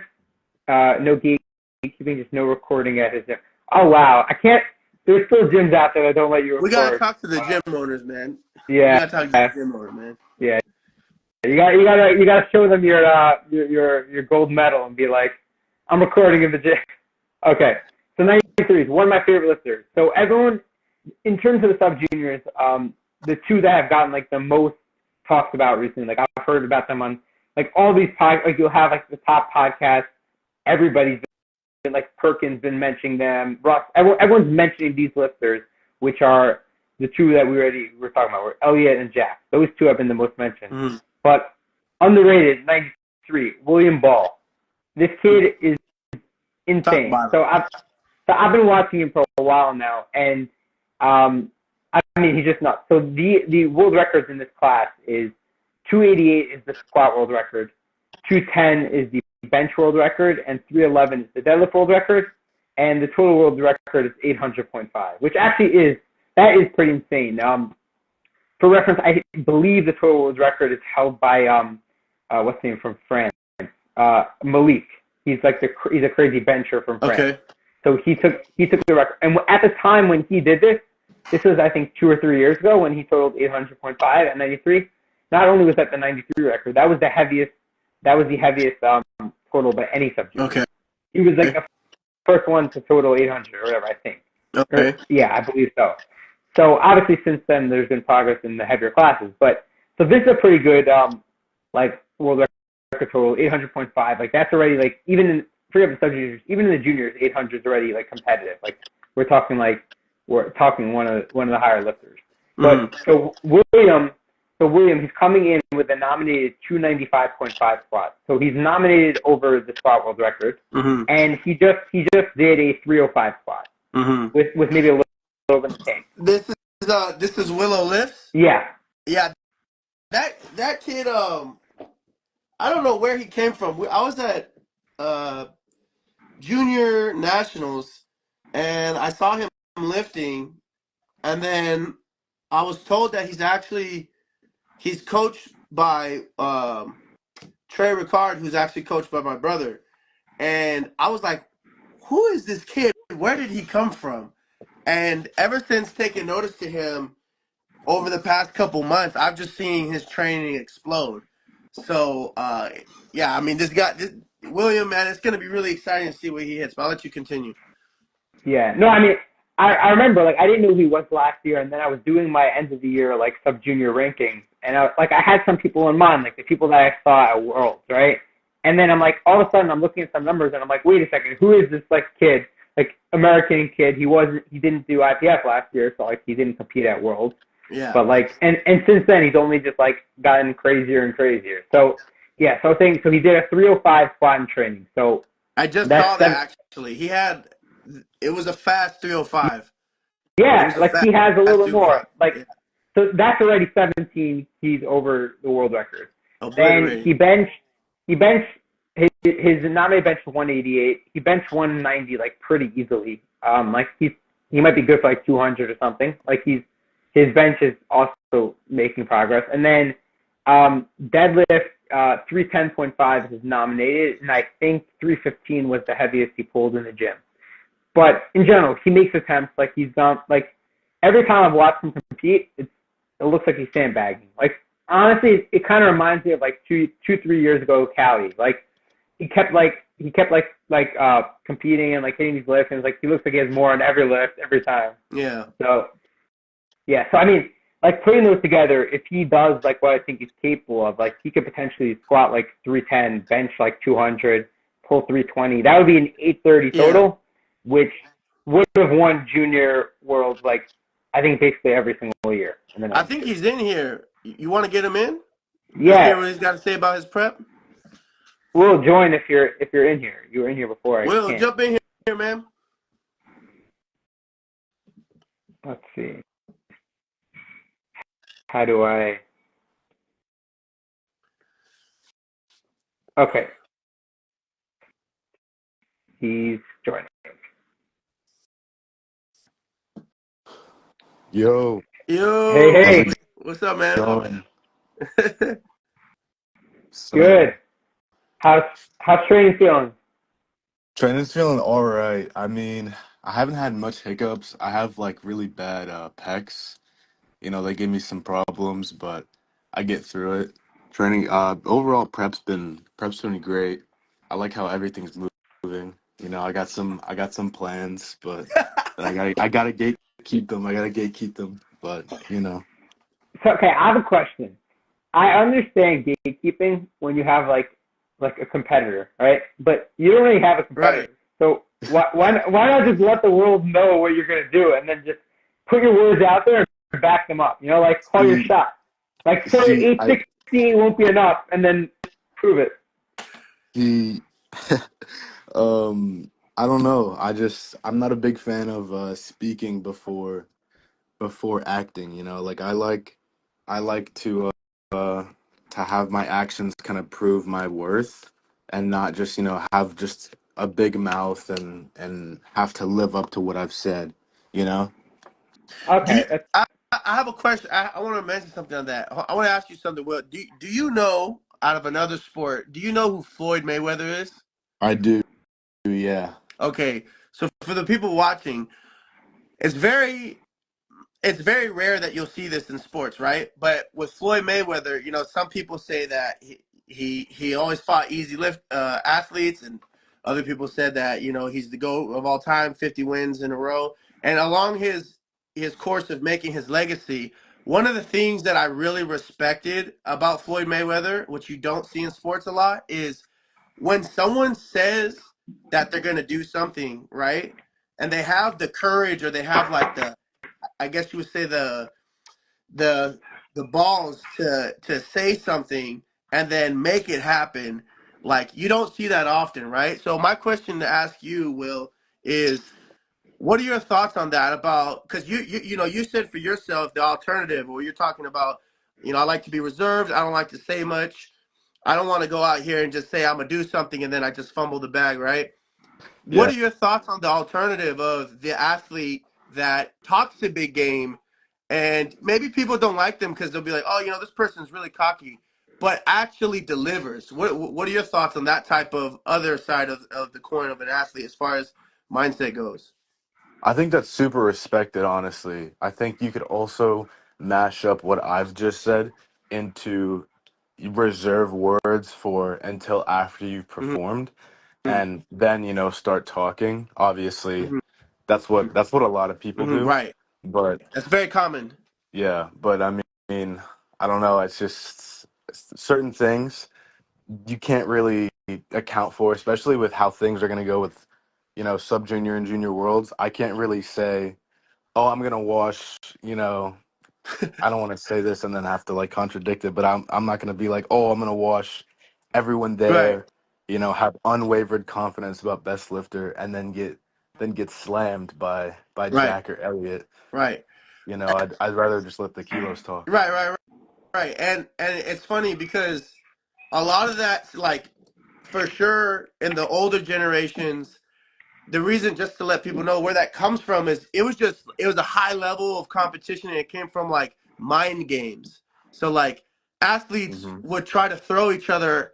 I think we've gone far away from that, which I definitely respect and appreciate the humility with the young athletes, or just athletes in general in our sport. But what makes it spicy is when you see athletes talk a big game and go back and forth. But I think in today's day in powerlifting, we look at it as like they're being too disrespectful. But I think back then it wasn't looked like that. It looked as that. It was more so of, they're gonna compete anyways. They're gunning for each other's head, and they kind of had like, they had no reserved fear whatsoever. It was more so of, people were just more fearless, and didn't really care what other people said. They were more willing to like just try to play those mind games and get people off their game. But no, it's just very interesting. I wanted to kind of get your generation, you representing your generation. I wanted to get your opinion on that versus the two different type of mindsets. But no, it's quite interesting. Appreciate I that. got you. Of Yeah. course, man. so. I would just say if you don't want to say specifics, but just let me know if we're on the right track. So I was saying that based off your training, something like 310 squat, 200 bench, and like 320 deadlift. Like, are we at least on the right track there? That's definitely in the right ballpark. My coach, I've already seen my attempts, but things could change within the end of this week and next week. That's definitely an ideal meet for me. Maybe maybe if all factors go perfect according to plan, I could even squat 320, but we'll just have to see. That'd be insane. I That'd think be Okay, like I think you can do it. I just got to make one If comment. you It's peak just right, somebody in the I think you chat. can do it. The person in the chat that said Atwood is the only one left that talks like that but can't back it up. Like that's kind of disrespectful. I mean, you're obviously either you're newer to the sport or whatever. Because I remember when Atwood said in 2019 and 2020 that you think you're close but you have no idea, and he went out and put up 838. So he's coming back from injury. Give him some slack. I That's fair. wouldn't call out the GOAT like that. We're not talking about somebody who's never done it. It's different to have some kid who's never done it say it to have then have one of the greatest of all time. But anyway, back to Put some respect on his name, NG Poppy. Yeah, you're gonna Yeah. put some respect Put on some Atwood's name. respect on the That's the dude's GOAT. name. No, I mean I get you have a great point. I understand where MG's coming from or MPG's coming from too. I mean, my take is I think Atwood should have the right to say what he wants because he is, in terms of resume and longevity of domination, he's before Perk, and you know he has that win over Perk, and on his resume, so he's set an amazing resume. So I think he has the right to say what he needs to. He's been injured and he's working to get out of that.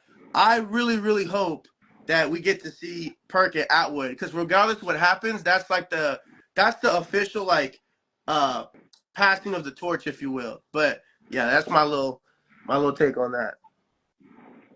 yeah. But okay. Anyway, so back to the injuries. Yeah. He said, I respect it when he shows up and takes on Perk. I agree. Hey, that's what I'm saying. We need that to happen. So it's only a matter of time. MJ it happens to be there are two dream matchups that I would love to happen with both lifters somehow at full strength again, and that would be Taylor versus Perk at full strength, and then having Jesus versus a full strength Ray. Yes. Like those are two things. Those are two things that we never got to see. Like both of them, they're very, very similar. We had two people who were like literally the GOAT. I can't wait till we talk about the 120 plus. Oh, we'll get to that because that'll be fun. But the point is, like, yeah, it's just you want to see like the future GOAT come at the old GOAT. Like too often they just miss each other. So it's nice when you get to see them actually clash when they're both still there versus like one of them like being injured or already being like on their way down. So that would be nice. But haven't seen, so in terms of the 93s, actually, it's very interesting just because like the subjunior record, this is actually one of the classes that has a pretty high one. Like we were talking before about the 74s and the 83s, how like they're going to get shattered because the records were a little bit low. But here it's already a very competitive total, 800.5. And he sent a request to be in your live video. Okay, we'll have you on in a minute. Anyway, so it'll be pretty nice to see how much this gets broken by, and also just like how close it is to the juniors. Because I believe this is your last year as a sub junior. Is that correct? It is. That's correct. Right. So if you hit these numbers that we were talking about, like you'll move right into the juniors and be right near the top right away, which is like it's not always like you. Obviously, there are some cases where people go straight from sub juniors to the juniors. You often see, it's very common to see people who are like one of the best sub juniors, and then they move up, and it takes a long time for them to like become competitive again. So to be like this close to the juniors or like already past, like we'll see what you do, but I think you'll be in line with the top juniors also. So it'll be exciting to watch. So someone asked, how long have you been powerlifting for, Will? Abel, you kind of know this. I met Abel at a States, which was my second meet, but I've been powerlifting, I think this November, come maybe 2 years. Yeah, wow. First meet was November 2022. Wow. That is pretty crazy. What sports did you play before? I didn't really play any sports besides I wrestled for one season, which was like a couple months, and then I trained with football for like one preseason. Wow. That's pretty shocking. That is like honestly pretty shocking because like you might see that sometimes with like lighter weight classes where they didn't play a sport and they found powerlifting, but to be like already a middle or heavier weight class and to be new to powerlifting and not to have a sports background, that's pretty insane. The body is fresh. What state are you from? I'm in North Carolina.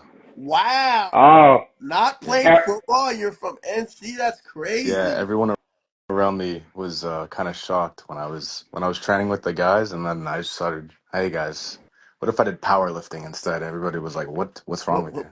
what even is that? Is that a Yeah. I mean, we had this crazy story. When we were doing a podcast with I don't know if you know Chance Burford. He's a 125, 120, 125, whatever. And he was saying the way I asked him like if he played football before, and he played football in high school, and his story was crazy. He didn't even want to play football. What happened is some of his friends, he was in ninth grade, he was very into training, right? And they're like, oh, you should go train, like there's like a training camp kind of thing where they do workouts, right? So he goes and shows up, and he thinks he's just going to go lift weights. Turns out it was a training camp for the football team, and they like forced him to be on the football team. you're So like, it was gonna pretty play? crazy. Listen here, Yeah, man. yeah. I mean, he's like, So, I don't know that he looks to be like 6'2", 260. Like we're talking like a high school kid who's like a big kid, and they're like, oh yeah, we're taking you're playing for our football team. So yeah. Bresky The wants me to people are talk saying about that tell us the weight gain. Yeah. So my first year start lifting I started at like around 90 pounds, I think I was. And then I got into lifting. I had some pretty bad habits that I won't go into detail about, but yeah, I got pretty locked in, and I Got started locked at 90 in. pounds, and I ended the year at I think 186. And then I never fluctuated until I got into powerlifting. I was in USAPL for a time when I just kind of like floated into 186. I was 186 lifting at a 90, and then when I got into PA, I actually kind of ate a bit more and got into the 200s, so I could fill Nice. the 93s. Bulking So is you you're good for powerlifting. It's necessary. you you have the 93s filled out now. No, I think as of right now I'm a 200, so that's like 90.7. Yes. Oh, okay. So Yeah. you still got some room to Yeah, grow. Okay, I got Uh, some fine. room. Let's accept. Okay, we're gonna accept. Do I gotta get out of here? No. I think you could stay All on. right. I think we could have four. So we want to hear his. Let's see if he's joining. All right, what's the topic? I don't know. You You're requested to talking join. about Oh, Taylor. we're doing the Atwood. We're doing the Atwood one. Yeah, I just like, come on, like, no, it's like you can talk. Talking is good for the sport. That's why I love this because it's like this is what we need in powerlifting. Is like we need to talk some guy square. Like we need to like Yeah, it's fine. we need some controversy. Like so like, well, what I'm saying about Atwood is like you can talk all you want, but you got to show up. Like you got to show up. Like You're you you're know you're your you're resume. you're, you're saying as of recently. Yeah. Yes, like Yeah. I think, but okay, but it's you got to think about, right? I think he's talking about like what I have done for these many years, and in this time frame, as of obviously like the past 2 years, he's getting out of him and his coach. They're making the corrections to get out of the injury that they once had. So now they're starting to build momentum, and I think he's going to compete out in New York later this year, at the end of the year, right? He's going to do it like as a light 83 or so, but um, I think just to I don't want to speak for him, but what I interpret from where he's coming from is pretty much as far as the resume in this class, I hold the most accolades and championships. So as long as I hold that, I'm gonna say what I need to say and let everyone know like I'm still the old guy that's I'm still here. I just got injured and I'm getting out of this situation. But I do get what you're saying because in powerlifting, we actually I talk about this a lot with my team. And in powerlifting, it's like nobody cares, like especially young guns. Nobody cares what you did in 2019. Nobody cares no, what I you did don't. No, in in real 2008, sports, right? in And the NFL, if you're not doing the job, they cut you. yeah, You and walk my back, they exactly. cut It's you. it's You're a done. it's in Your sports. career's over. It's a what have you done lately or what have you done this year. So I get it from that standpoint. I get it from that standpoint. I think it's a mixture of both. I think it's just to conclude this. It's look, I have established the greatest resume in this class, so I have the right to say what I need. But at the same But time, it's also what have we done lately? He hasn't done anything in the past 2 years because he's getting out of the injury. So I think it's a mixture of both, Right, for sure. and it'd be fine if he was like, "Hey, I'm injured. Like it happens in the sport. Like I'm injured. I'm coming back." But like right now, Perk's the class. Perk's the class. He is until in a sport with objective numbers. Perk's the class until someone takes it from him. For sure. I think the probability, if Taylor were to actually go head to head at nationals with Perk, and they actually were like, if he just like he's actually back, and we have an actual battle, that might be one of the greatest freaking battles in powerlifting history. And I would even, given Taylor's age, I would even give it to him. I would give it to him if he were close.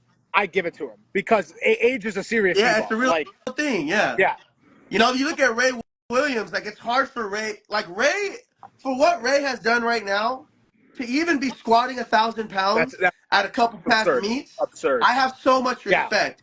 He, became a doctor. He was a coach. He's a father. He traveled across the country. He's doing grown man stuff, and he's still putting 1,000 on his back. Like, I have a lot of respect for that. What people don't understand is being that big for that long puts a toll on your body. Like, that's a different, like, the Jesus versus Ray thing is totally different than the Atwood versus Perk thing. That's no doubt. Totally different. No doubt. With the weight classes put so much stress on your body. That's so different. But yeah, like if we see that matchup at nationals, like we'll be talking about it. Like I'm sure we'll like that's what we need. Like I want to see. I think Perk's Perk likes to keep it to himself, but I'd love to see him jab back. It's nice to see him have a little bit of confidence, though. It's nice to see Why him. not? No, it's not. Yeah. Why would you not be confident? Number one, if you go on open powerlifting, tested lifters, how could you not be confident? No. I'm saying like for seeing Taylor down for a little while, to finally see him posting and kind of see like the vibe he's given and get off that little bit more confidence vibe. It's nice because then it gives you hope of like maybe we'll get that battle we want, you know? Yeah, I mean that's what we all want. We all want the battles. Yeah. Right. I mean that's what we want from the battle. I think Taylor might come back. I don't think he's gonna come back and beat Perk. Like I just think Perk is just too strong and like still making progress. Like Taylor, he flirted with going up to 83s a couple of years ago. Like he probably is a little heavy for the class, and that probably hurts him with his injuries. I mean, when you're a little heavy and you're trying to recover while cutting, that doesn't really work out so well.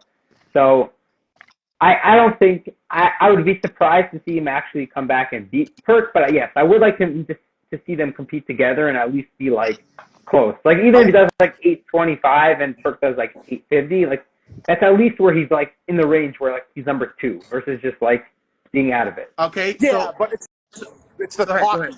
But yeah, let's talk some junior stuff. We got like what 8 months until open national. We're still in the subjuniors. One question I want to ask really quick while we're on this, before we leave it, we're going to get back to the juniors real quick, because I just saw someone's comment. So Taylor, 34, 35, mid-30s, right? Someone just said that Russ is cooked. I have a question for everyone in here, and I have a question for you guys. Is Russ cooked? He's 29. Is he cooked? No. Is it over? No, it's not that he's cooked. It's that Joseph Bornstein's the next coming. Okay.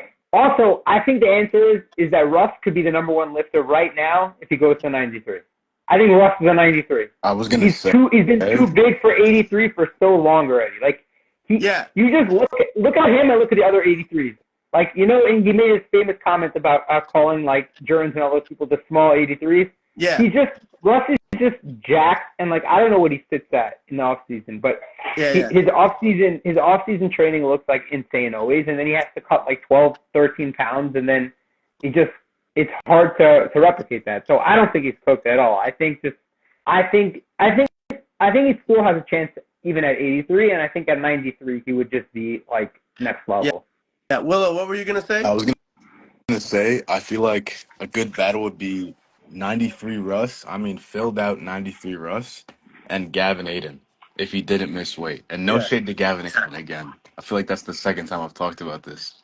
But still. Yeah. So a Gavin Aiden Russ fight would be huge. So I do want to say this. I'm not gonna speak for nobody, but I'll just let you know that the easy way out is to go 93. That's gonna happen. The 93s is gonna happen. However, it's the thought process of you don't do this for anyone else. You ask this is for yourself, right? And you know, for any individual that's trying to be great in something, you ask yourself, right now, cards are stacked. You got the young gun Bornstein here. You got the old head Jurgens who's still kicking. You got Delaney who's in the mix still. So there's a lot of good 83s out here. You got another guy from the UK who's potentially he's really good too. I forgot his name, but he's awesome. And so the notion is that, especially what just happened, you can't leave the 83s like that. You just can't. You know what I mean? Like you know that from what I understand, this is not my best performance. I'm the only person right now that other than Delaney, who has 2 world titles, right? And I literally get to get my rematch in 6 months, half a year. You have to go ahead and, like, you're this close to solidifying. If he gets 3 world titles, he is undisputedly the greatest 83 of all time. No conversation over. And to do that in a time frame where you got to think it's set up like this. You have Sheffield, you have World Games, right? If somehow, some way, Russ puts up a total so large that he does at Sheffield and somehow Bornstein doesn't break it at Nationals, right? He goes to Worlds, he's got World Games, and if he were to make it right against Jurgens, that would make an argument for, in a time where your back was against the wall, you could have easily just left to 93, but you chose to stay here and make it right. I think that adds to the legacy of someone, and I think right now he's so close to closing it out. So that would be the only thing to me that would make sense on why you're not going to the 93. You're taking the hardest possible route and challenge, because if you are successful, you're making the case of I'm the greatest. I'm still the greatest 83 that there'll be for a little while. Right. I mean, I agree with that take. Honestly, though, the way I view it is I still think Ross is the greatest 83 of all time and will be for at least a while, just because if you look at his reign of dominance, like from like 2018 till 2023, like that's 6 years, like he was the number 183 and it wasn't close. Like for a while. Like, yeah, he didn't win the Worlds, he wasn't there, but like he was the strongest 83 every single year. Every year he had the highest every single year. So like you don't really have that in so many classes. Like even some of the other classes, like Taylor lost to Shell. I'm saying people like it's hard to be number 1 for that long. So, but I do agree that coming back and taking another one in that class before moving up would definitely be that would extend the era and it would make it very interesting. Let's just see this comment. Will it even be worth it to be the undisputed GOAT for the 3 to 4 years it takes for someone else to be considered the best 83? Because in 5 years, Russ' era over 83 is going to be considered weak.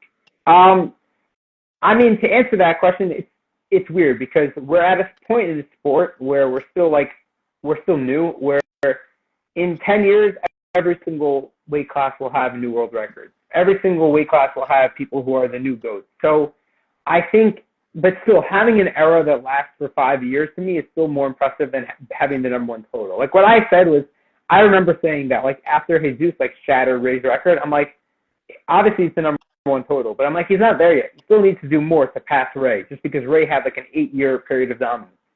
I think breaking the record is nice, but you need to have some sustained period of greatness. Jesus is 1 world title away from tying Ray.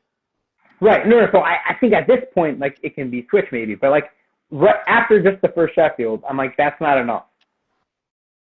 Right. So it takes time. Like nobody would say. I think a 6-year reign from Russ in terms of having the best total in the class is very hard to do. I think that it's going to get even harder. I mean, look what we're talking about, the sub-juniors, and we're talking about just a couple of them touching 800 keys already as a sub-junior. So I think it's going to get even harder to maintain a reign in a class. I think we just have so much readily available knowledge for free on the internet, and the people are learning. You got Elliot on here talking. He understands powerlifting, so it's a testimony to his coaching and how he studies the game as well. So we haven't had young athletes like this be this in tune with powerlifting and talking about, as long as I lock into my diet. Just 5-6 years ago, there were no sub-juniors or juniors talking about that. There were no open people really locked into diet. as there are today. So I think it's going to get, everything's evolving, everything's getting better. People are understanding the game more. I think it's going to get a lot harder to maintain a reign. And I'm saying this to the other fellow's comment where he was asking about, he was saying in 5 years, if Russ's era is over in the 83s, is he going to be considered weak? And he's just talking about undisputed GOATs. Can they be considered that for maintaining a reign for like 3 to 4 years? So. Yeah, okay. So I'm with you on that take.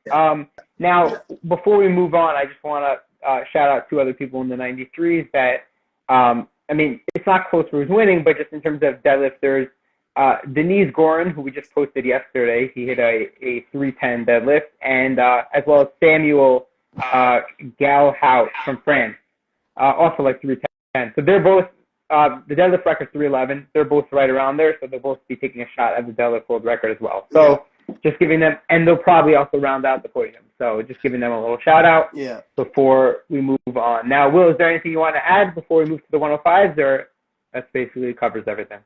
I think I covered a lot. I don't think I have anything else to add to anything I said. I mean, also if you want to talk anything about like any of the other classes or anything that you're knowledgeable in while you're still on, then feel free. Nah, I'm gonna leave it at that. I feel like you guys covered a lot and did pretty well doing it, so I'm gonna get out of here.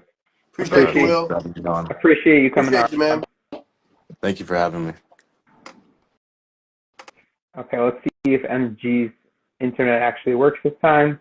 If not, then okay. What's up? You're back. Wait, hold on. Did you talk about Russ improving his bench? Because that was the note I was going to say. So his bench, when he's heavy, he's benched like 200 a million times when he's heavy, and then he benches like 185 in comp. So I assume that like that's just purely a matter of body weight. It's not squatting before. It's not like that. I mean, obviously that's probably a factor, but I think I think the body weight's a bigger factor, just because. I mean he's the most jacked guy in powerlifting. Well, right. I will say, I won't give out too much, but there were some immediate adjustments made to his bench, and we see a trend where, I mean, it's public. He hit 407 for 2, and the assumption he at least had 1 left in the tank and moved really well, probably had 2 left in the tank. So we have a good trend of the bench. I think that if Russ's bench just simply continues to trend we just need a small margin of improvement. We don't need a lot. We just need a small. If bench is able to bring if Russ is able to bring a 200 kg bench to Sheffield, that really changes things. That really, if you're talking about 190 bench, you're able to put on 10 keys, it really changes the spectrum of a competitive total on that level. Yeah, I'm just going to address the chat, correct? The 74s destroyed the 83s at bench this year at Worlds. They do. They do. Eddie and the Chinese lifter, I forget his name, both benched like 211, and like the top like 83 was like 190. So it happens to be, it is interesting. And Shell also 275. Like the whole podium in the 74 benches, like out, and Perk they had 5 people who 5 74s who outdid the best 83 on bench, which is just makes no sense. Right. But yeah, but either way. So also in terms of Russ's bench, I'm gonna say like a controversial take that Russ will never do because it's his brand. But I honestly think if he just cut out a lot of the bodybuilding and just benched more like a powerlifter, I don't just mean in terms of form, like he just in terms of like total like fatigue upper body wise, and then having to cut and then like lose them, like he's too muscular for the class. And honestly, he might just need to lose a little bit of upper body muscle. No, I mean, you guys have met Russ in person. Like, Russ is yeah, I've seen Russ. For those of you who don't know, Russ is short. And so I think, like, when you're talking about an ideal physique for powerlifting, he definitely has that. Like, I think it's got to just be a technical thing. Like, yeah, I don't know. I just think, like, I've seen him, like, do 200 in the gym a lot of times, and then just hasn't come close to it on the platform. And I don't know. It's weird. Like, he should be benching 200. He's more jacked than every other 83. And they're like, there's no reason why. Well, another thing you need to look at is you got to look at bench setups. 74 kgs, they're smaller frames, so they can leverage their bench a little better. leveraging has a lot to do with lifting, right? And Russ has really long range of motion. So yes, he has a lot of muscle, but being larger sometimes in terms of length does not help you when it comes to bench. And when you look at the differentiation, if you look at Shell, right, or if you look at Perk, right, or those big benchers that are 74s, right, they're super wide, you know, and they have they don't have to travel as far a distance. And you got larger, taller 83s that got to travel that. I mean, just think about Ina, right? Like how messed up is it for Ina as an 83 and how big his frame is that he has to bench, but right? he gets the deadlift advantage. I mean, that's what we talk about. No, but Yeah. we're making part of the sport, it feels like it's also a little bit of excuses now, because if you look at it, think about this, right? Delaney and Joe Bornstein, they both have longer ranges of motion than Russ. They have longer arms, and they're both benching into the 200. No. If you actually look at Bornstein's is way shorter. Yeah, if you look at Bornstein's ROM, he has good leverage for bench. He's got because you have to look at the application of the distance between shoulder sockets and then how long their arms are, and look at Keiko, right, with a very large back, right? He's got a good build for a conventional because he's got like these small legs and these like relatively long arms, but his back is wide. So there's some nullification or cancellation in terms of you're talking about anatomical approach of leveraging bench. If you really look at those details, the 74s are built. This is not an excuse. This is just an objective notion that I think powerlifting is not there yet in seeing, which is there is an anatomical advantage with most 74s. They're smaller frame, a little bit better leverage, so they can hoist more weight. That's what we do in powerlifting, right? When you're coaching someone, if you can help someone manipulate a lift to where they can travel less distance, that's going to help you lift more weight. So I think that when you got to really look into those details, there is it's not an excuse. The point is you got to get stronger, period. But most 83s suffer because they're longer. It's hard to travel on bench when you have to ask someone that has a 20-inch ROM versus someone who has half the amount, right? Just for sake. Obviously, don't be literal about it. The person with the 20-inch ROM is going to have a way harder time trying to move 500 pounds versus someone that's half the amount of distance they need to travel. So you have more than that sense. I don't know, but I'm saying I just looked at both their videos just because I wasn't sure. I think Delaney looks like he has the same rack height as Russ on bench. They both it looks to be around the same. Like Delaney has a little bit bigger of an arch, but it looks like it's not just a matter of distance. Like it's obviously partially technical. Like Russ has a non-technical bench. Like he doesn't really have an arch. That's what he max said. grip. Yeah. That's what he's saying. Right. Yeah. Anyways. Yeah. Subjuniors. Anyways, okay. So let's move on to the 105s now. So the 105s is not such an intriguing class. Like there's one lifter who I think just the American lifter is the strongest, and that's Ashton Fisher. Wait. We got to talk about Grant getting cucked. That's what we got. Sorry, I'm not on opposite that. Sorry. Wait, We're talk about Grant's thing. We're in the subs. Oh, we're in the subs. Okay. Yeah. So 105. Yeah.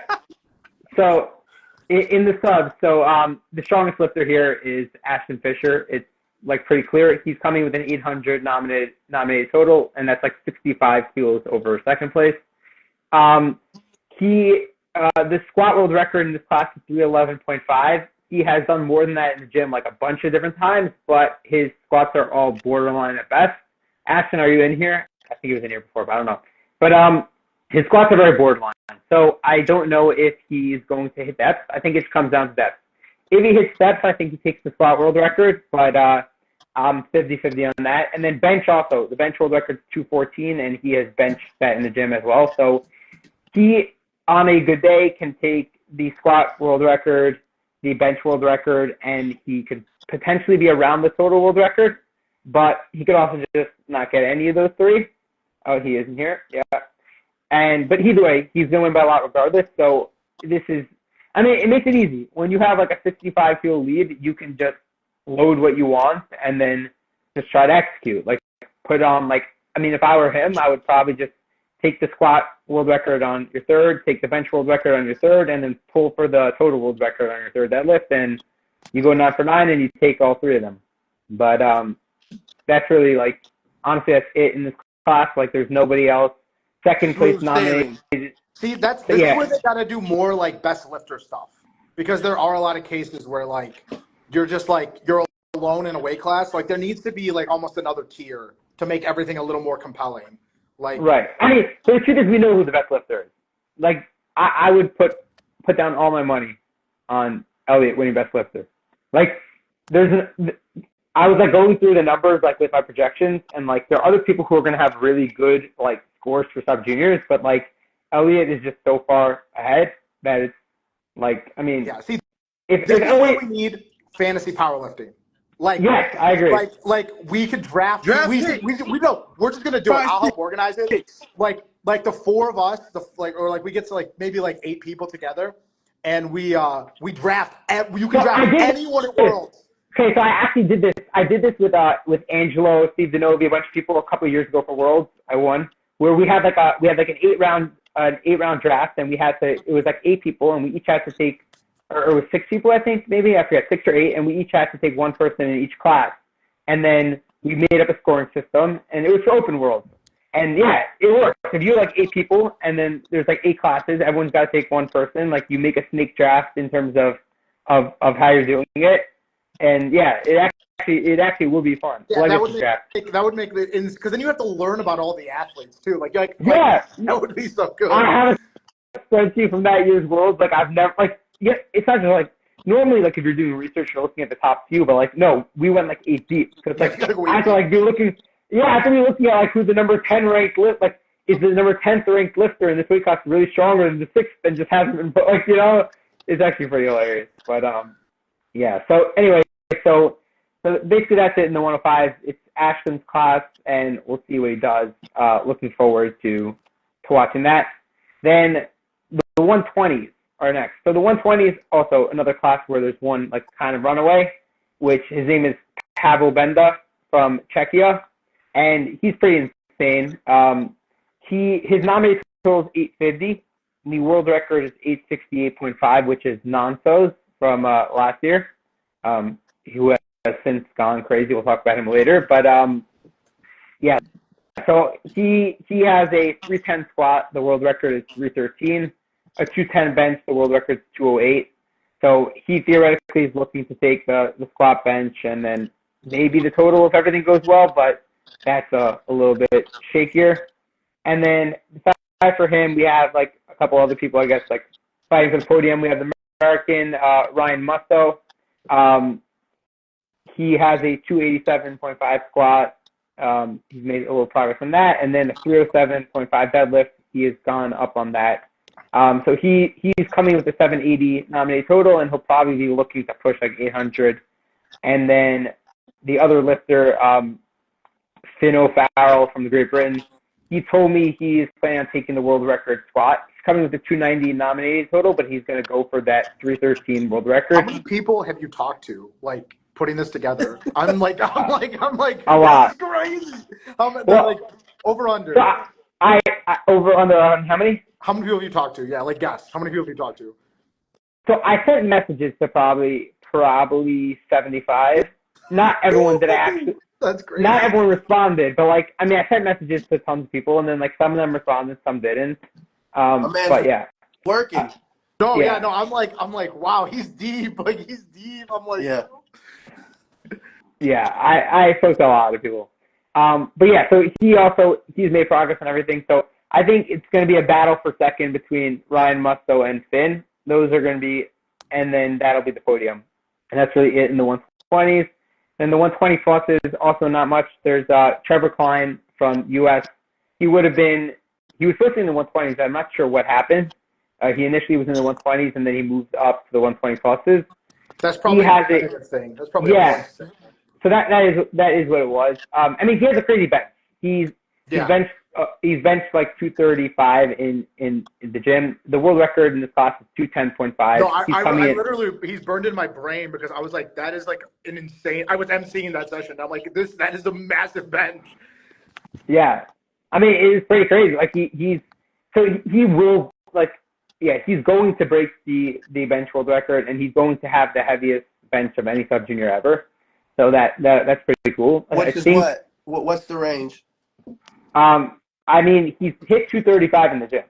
Wow. So I don't know if we'll be able to do that in the platform, but I expect it to be over 500. So probably maybe 228 or something, 228, 230, something like that. So I'm not sure if this is correct, but he might be the first sub-junior to bench 500. I don't know for sure if that's true. I would have to actually look that up somewhere because there's going to be some Russian like 40 years ago that just it could be somebody's done it. I mean, if they did it, it wasn't at international meet. The world record's lower. The question is just did somebody do it at like some local meet or something? Oh, right.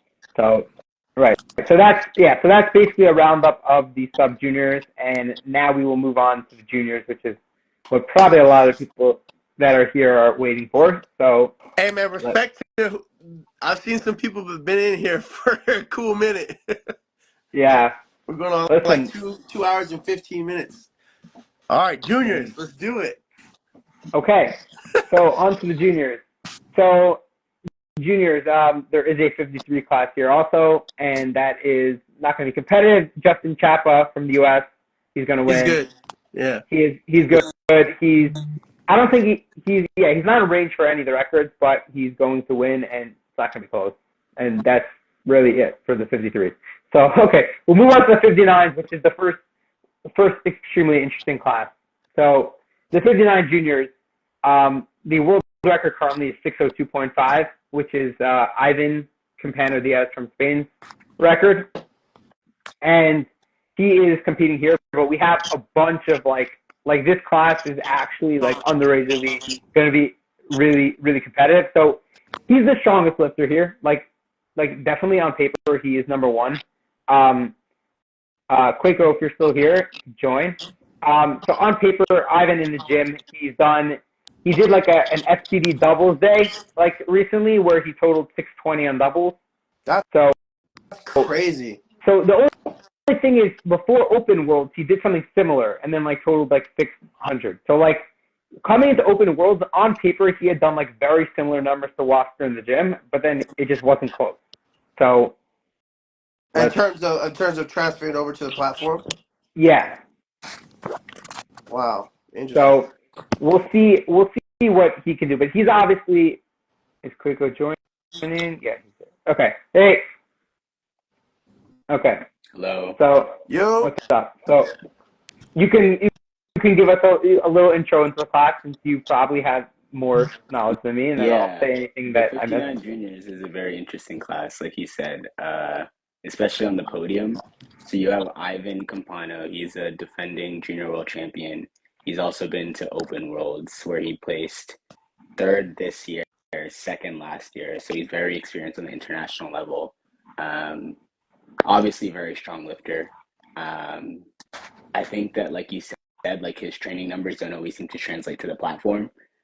He gives me off like the same impression as like a Brian Lee or like Dan Clement sometimes, or like you'll see their training and you're like, wow, like if he puts it all together, it's gonna be like absolutely insane. But like a lot of the times, like you're just missing deadlifts. Like I think if you look at his open powerlifting, he's missed like 50% of his deadlifts in his last like 4 to 5 meets. By the way, I just wanna add something because you're talking about Brian Lee. It's not relevant, but before he dropped out of nationals last year, I saw his training total and he had put up a 760 training total. Exactly. 60, and he's under 66. He's actually a 66, which is It's insane. So it's one of those things where just like on like potential, like definitely like probably the strongest lifter on the platform. But it's just a matter of like, what are we going to see? How well is he going to execute on the day? Like he has issues with elbow depth on squats. On bench press, he has issues with depth there. Deadlifts, he's had grip issues. So just like things like that. And then there's Bodhi Laco. Bodhi Laco, he's the brother of Dalton Laco. Dalton Laco is the only man in IPF history to ever deadlift 5 times body weight at Worlds. I mean, if you see his frame, he's literally built for deadlifts. Like he has like farmer's arms of like a 6'4" farmer on the rim of like a 5'2" person. He literally locks out at his knees. Index. Yeah, bro, his ape index has to be like at least like plus 10 inches. Like I'm not even capping. It's ridiculous. He's over 600 pounds.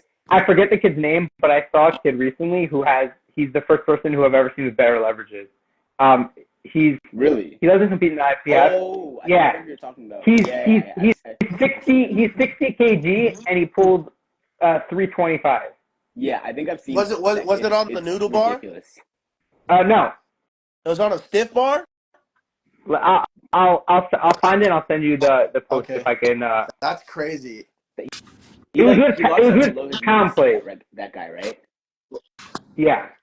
Yeah, I forget his name, but I've seen that guy too. Okay.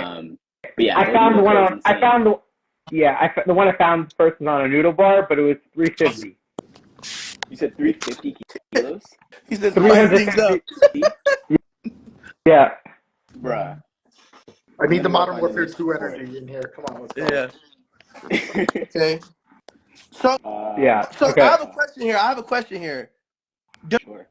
Does Waskar get challenged next year? Yes, for sure.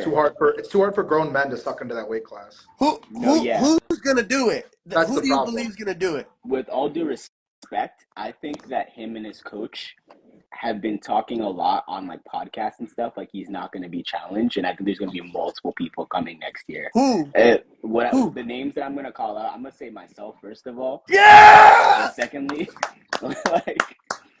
yeah. That's my goal. Like I'm not gonna hide it. Like I'm going for the Open World Championship next year, but not just me. There's a lot of strong people. Like even in the USAPL, some of the dudes that haven't crossed over yet, like JC and Bimba. Super strong dude. Like he benches like 330, 340 or something pounds at 60 kilos.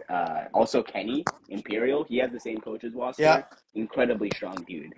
Also the chat thinks Shahid. Shahid would be if he went back to 60. No, Shahid Bryant, his thing, okay, he stays super light and he's just going for like side quests right now. Like he's doing like USA street lifting and stuff. Like going for like max like weighted pull-ups and weighted dips. Bro is insanely strong. Like if he actually just committed to full, if you see his frame and he first of all, he writes down everything he eats in a notebook, like calorie by calorie, macro by macro, like almost like a psychopath. It's kind of scary.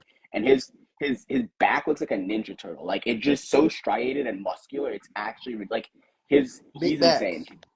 Yeah, if he committed full time 100% to powerlifting, I have no doubt he'd be one of the best 59 kilo lifters in the world. He has no trouble. By the way, the answer to who's going to be competitive with Wasker next year is I think next year Russia might be back, and Fedosenko hasn't gotten weaker. He's gotten stronger since he's left. Like when you test positive, you can keep getting stronger no matter how old you are. The funny thing about this is that if you view it, it's like Russia just had a 2-year period where they didn't get single tests from internet, like they haven't been tested internationally. So it's like everybody, it's like imagine like China, you know like China, like with weightlifting, you know how like they all the competitors train at like their complex where they live there and stuff, right? Now just take like two years off where they like haven't tested and just like. It's like, okay, everybody, we're going to blast for 2 years and see how much of the center we keep. That is going to be awesome because it's going to make the team points so much better. Because, like, no one cares about the team point because USA just mops every year. But if Russia comes in, suddenly we're going to care about the Team USA points. Like, out of nowhere. How old is Fedosenko right now? Fedosenko's like 42 right now. Yeah. I mean, but I'm telling you, last year I was looking through, it's not on open powerlifting. You have to go into the actual Russian Federation results, and I was looking, and there are just some freaks out there that haven't competed at IPF yet. When they come, if you look at when Russia comes back, meet, it was only a few months after I was born. He's been competing for so long. Isn't that crazy? This is legit some LeBron and I don't know, Ant-Man or LeBron and Bronny Jr. type stuff where it's why are you still competing? You've been here too long. It's insane. Okay, you know what the real example of that is? I think it was 2018 Nationals when in the 93s, first and second was Ashton and David Ricks. And David Ricks had his first competition was 20 years before Ashton was born. Yeah, David Ricks is another one. Him, Fedosenko, Jen Thompson, they're just No, David Ricks are different level. Fedosenko's 42. David Ricks is 63. They're not this. David Ricks was squatting national records at 59. He was still I mean, he he's insane. But It's very I do it's want to very call out some other. refreshing. It's very refreshing to see a class that now has some talk, and it's nice to see people like yourself, Quay, and Ivan, and you have Waskar, and then Shenko. We're still talking about where, like, the 59 is long overdue with some real competition. So Yep. I really just wish you the best with training. I really look forward to seeing you guys all together on a huge platform and giving that class what's been long overdue. I 100% agree. I think this class has some really good competition coming up. And I'm honestly even going to go further and say that I wouldn't be surprised if in the next 2 to 3 years, someone even breaks Fedosenko's record, which in my book should count as an untested record, but whatever. It's the longest standing IPF Open record in like currently, right? Like Wow. no one, it's every other IPF record has been broken much more recently. His is the furthest by far. So like, I think that honestly, I think if you consider that on top of the fact that he also has the most open records, I think if someone were to beat Fedosenko, they would have an argument as like one of the best pound for pound powerlifters. But maybe that's a biased view as a 59 kilo lifter. But like, I think if you consider beating the guy who has the most records overall, and then also the longest standing records, like the most titles and the longest standing records, I don't know how you don't make that argument. But he's a monster. It's ridiculous. yeah. So quick, I would ask you. So tell us about training. What are your goals for this meet? Yeah, training is going well. I feel like I've had sort of like a, what was it, like Pana 2023 situation or whatever. With stuff going on with my dad. He's had some like health complications and whatnot. He had a stroke earlier this summer. And so that has been very, very frustrating. But he also kind of gave me that moment recently where he's like, he had to go to one of his appointments and he's like, hey, son, I need you to like go get that record for me. And I'm like, you know what? I appreciate that because he doesn't follow really much of my powerlifting. I told him like, yo, dad, like I'm really close to the junior total world record. And I think I'll be able to break that at this meet. He's only been to one of my meets ever. I've competed like 15 times. And that was like a local meet, like 15 minutes from our house. But this is the first time I've really seen him like engage and like asking me how things are going. But yeah, things are going well. Squats are good. On a good day, I think I might even take the squat junior world record. Bench is okay. I had like a shoulder injury earlier in the year and it's still kind of lingering. The doctor said I like tore my labrum and like something with like osteolysis. So like the bone is like degrading at my shoulder joint. But bench is going okay as much as can be expected. And deadlifts have been surprising. They've been going pretty well. And I think with the solid taper, I should be able to hit PRs on my lifts. So I'm pretty excited for that. And I think that the podium at Junior Worlds is going to have numbers similar to what the podium at Open Worlds was this past year. As far as besides Wasker. Wasker's 637. That was insane. But I wouldn't be surprised if we see like 620, 625 winning in the juniors this year. Wow. You think you're good for 620, 625 now? Hey, I'm saying I'm gonna be putting whatever it takes to win on the day. But yeah, I think I got that. I'm excited to see you compete, man. I appreciate Yeah. it. By the way, one lifter you didn't mention actually, I was talking to. He's nominated a little bit lower, but Lam Lee Youth from Hong Kong. He has squatted. Yeah, he has squatted two. Yeah. So he has squatted 230 in the gym, and he is planning on taking the squat world record. And he also thinks that he could be totaling in like the upper 590s. So he might not have the same top end as the top three, but like depending on if there are missed lifts and stuff, he's also somebody to watch out for. Yeah, that's true. And I guess it'll also depend on like how they schedule the primetime stuff, right? Because I feel like I saw like 20 names or something before for the 59 kg juniors, but now there's only 15. So maybe all of us will be in the prime time. Did you see that too? Or I don't know if I'm tripping if they just removed a bunch of names. I'm not sure, but yeah, definitely could be. It'll be very interesting for sure. I think, the squat record isn't my goal. My goal is to win on total. If it's there on the day, I'm gonna go for it. But honestly, I anticipate being lighter body weight anyway, so I'm not gonna need the squat chip. Like at my last meet, I was like 57.7. I didn't really have a whole lot of trouble making weight. But yeah, I think it'll be a really really good session. I think we could see the squat record taken and also the deadlifts. Like the last 5, there's so many. I saw like some random French junior who was deadlifting like 550 at like RP 6 the other day. And I'm like, bro, like I don't know when that just became casual in this weight class. I'm here for it, but it's gonna be really, really fun. Right. So yeah, speaking of that, I think the deadlift record is almost for sure going to be taken. Yeah. I was looking through, so there's a couple people, right? The French person you were talking about, Valentin, he pulled a very easy 550. I don't think he's going to take it, but the two people who have a legit shot are Alexei Agabon from Philippines. He's in fourth. He probably will be fourth. He's pulled 275 in the gym. So he has pulled the world record in the gym already. And then Bodie Leco has pulled 275 in comp. And there's more in the tank. Yeah. So his 275 at the Classic Nationals, he looked like he had like 10, 15 more kilos in the tank, to be honest. Like I'd be surprised if he doesn't take the world record is how I put it. Yeah. For the deadlift. I agree. So he's going to take the open and junior world record. The question is, he doesn't post ever, so we have no idea what his training's like. But I think with just the 10 kilos that he probably has on deadlift, that already puts him at 595, and then a little bit on squat and bench, we're talking in the 600. So I do agree with you. I think we'll probably see.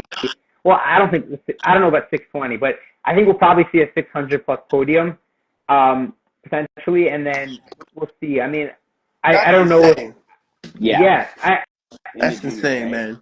Like that kind of total would have won like open nationals or open worlds like not even that many years ago, like 3-4 years ago, and now it's like in the juniors. It's insane. Yeah. I mean, I'm most curious just to see Ivan, just because he's had the biggest difference between like the gym and the platform. So like if he's like the one lifter that like if he puts together like his perfect day, I think nobody can touch that. Yeah. But like I think odds are he doesn't put together close to his perfect day. So like if he totals like 610, then like it's anybody's game. If he totals 630, I think that's probably out of reach for. I want to ask you: do you plan to do opens next year? Yeah, my plan was actually to do opens this year. Because I was confident that I'd be strong enough to hit the podium. That I had the shoulder injury happen in April, so I was like registered to go to open worlds, and then I had to switch to the juniors. Right. Because it's like 11 weeks apart, and it gave me more time. And the doctor told me that I wasn't allowed to bench at all for like, what do you say, like a month or a month and a half, or else like my shoulder was going to be completely ruined. Yeah. No doubt. That we need. You guys ever seen Super Smash Bros. Melee? Yes. Yeah. You know when they go, new challenger. Yep. That's what we need. Yep. Yeah. New challenger. Yeah.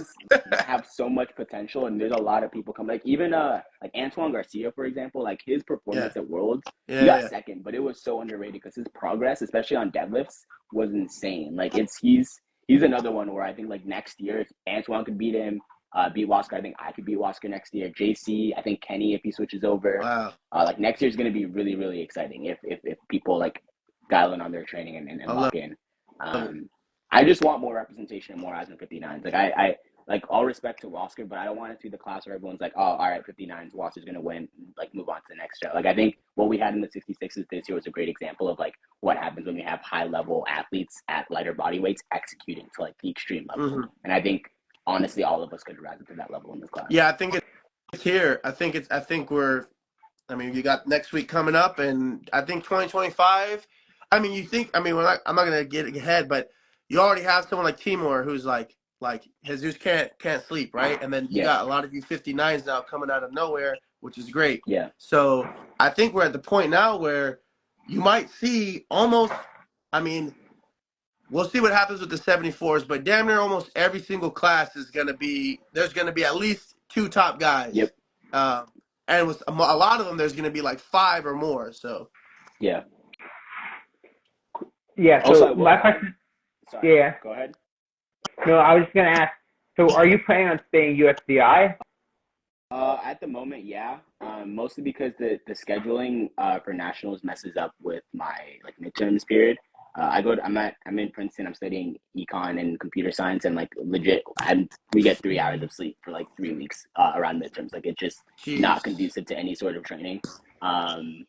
It's actually just ridiculous. I would see myself switching to Powerlifting America probably after I graduate, when my schedule is a little bit more flexible around that time. But right now, just like it doesn't work for my schedule at all. Having to fly out, like my professors, I'll be like, "Hey, I'm going to nationals to compete," but they don't care because it's not a recruited sport, it's not a varsity sport, so they don't give you like any sort of leniency or any sort of extensions. They're just like, "Hey, that's your problem if you miss class. Like, make it up on your own." Send me Or if you Big miss an Body their exam. email. Me and Big Body will CC us. What was that? Yeah. I said CC me and Big Body. We'll send them an email. Yeah. So wait, just to understand, because I'm learning about you, which is as everyone else is, which is great. Yeah. This is what we need. Do you stay in USVI or no? So USVI, it's a US Right. territory. So by IPF rules, I was you just need to have like a live legal there. passport. I'm in Massachusetts. Okay, and I got go it. to school in New Okay. Jersey. Yeah. For me personally, or it's not about me, but what I'm trying to say is that what comes to mind is that I think it would make sense if you have no one that's close to you, if you stay USVI. I mean, this is it just depends what you want to do. It's really about that. But if you think about like getting to have more battles at the world stage, but you know what I mean? I think it's more of a clear. What I'm saying is more of a clear path to stay USVI and to do that big battle on the world stage. Is pretty much is what I'm getting at. Now, if you want to be greedy and be like, I'm going to go to America and I'm going to knock you guys off. Well, yeah, because you can go to PA Nats as a guest lifter. The best we could get the most 59 kg talent is to not have us all bottlenecked in the US, right? I think if you're thinking about getting all of us at the top stage at Worlds, like we don't want to be like in the 60s. I mean, not that 66s are bad, but there's like 5 or 6 66s at PA Nats last year that could have been on the podium at Worlds, right? And having that bottleneck is like really, really unfortunate. It's tough. I mean, but the solution to that problem isn't to tell people to go to other countries. It's they need more nominations. From each. I mean, that's crazy. Yeah. I'd also, one of my goals, like when I originally reached out to USVI, because Kimberly Walford is one of the like executives there, and she has like a lot of experience, obviously running that federation, the smaller federation. I told her like I was originally born in Ghana, which is a country in West Africa, and I would love to have the chance to like, represent Ghana on the world stage someday. That'd be crazy. Especially because I see so many Ghanaians and West Africans in general, like Nigerians, Ghanaians, that have so much potential for powerlifting. Like Russ is a good example of that. Bob is a good example. I think Action has Nigerian roots. Nonso is Nigerian. Like there's so many West Africans that have a lot of potential, but we have no representation for the sport. So like when I spoke to Kimberly, I'm like, hey, I would like I literally told her like when we are on the call setting up, I'm like, I only see myself staying at USVI for a few years because I actually want to help making Ghana into like a powerlifting federation. And they had a federation before, but it got like canceled because they didn't pay their dues or something. I'm like, that's so stupid. Like let's get the country back on the map and get some representation because there's so many there's so many strong people that could be really, really excellent but haven't had access to the sport or haven't been exposed to it. And I just want to have an avenue to change that in the future. So that's part of the reason. Like I think with Powerlifting America, they're too big of a federation to like care about that. But with like USPI, at least the executives, not that they don't care about the problem, but I mean with helping me specifically solving that specific issue. And Kimberly Walford and the executives at USPI said that they'd be willing to help me with that. So that was another reason why. But yeah, you guys would need to reach out to those countries in West Africa, and as long as you have people out there based and are willing to like grow it and just keep it alive and stay IPF affiliated, it'll grow. I mean, but yeah, definitely. I mean, they're already working on doing that. I've seen some things like the NFL and then the UFC. Because you have a lot of West African representation, especially the UFC. So, yeah. Anyway, I'm excited to talk about the 66s next. I know you got a pretty big client up in there, so if there's nothing else for the 59s, I'll sign myself out and listen to the next part.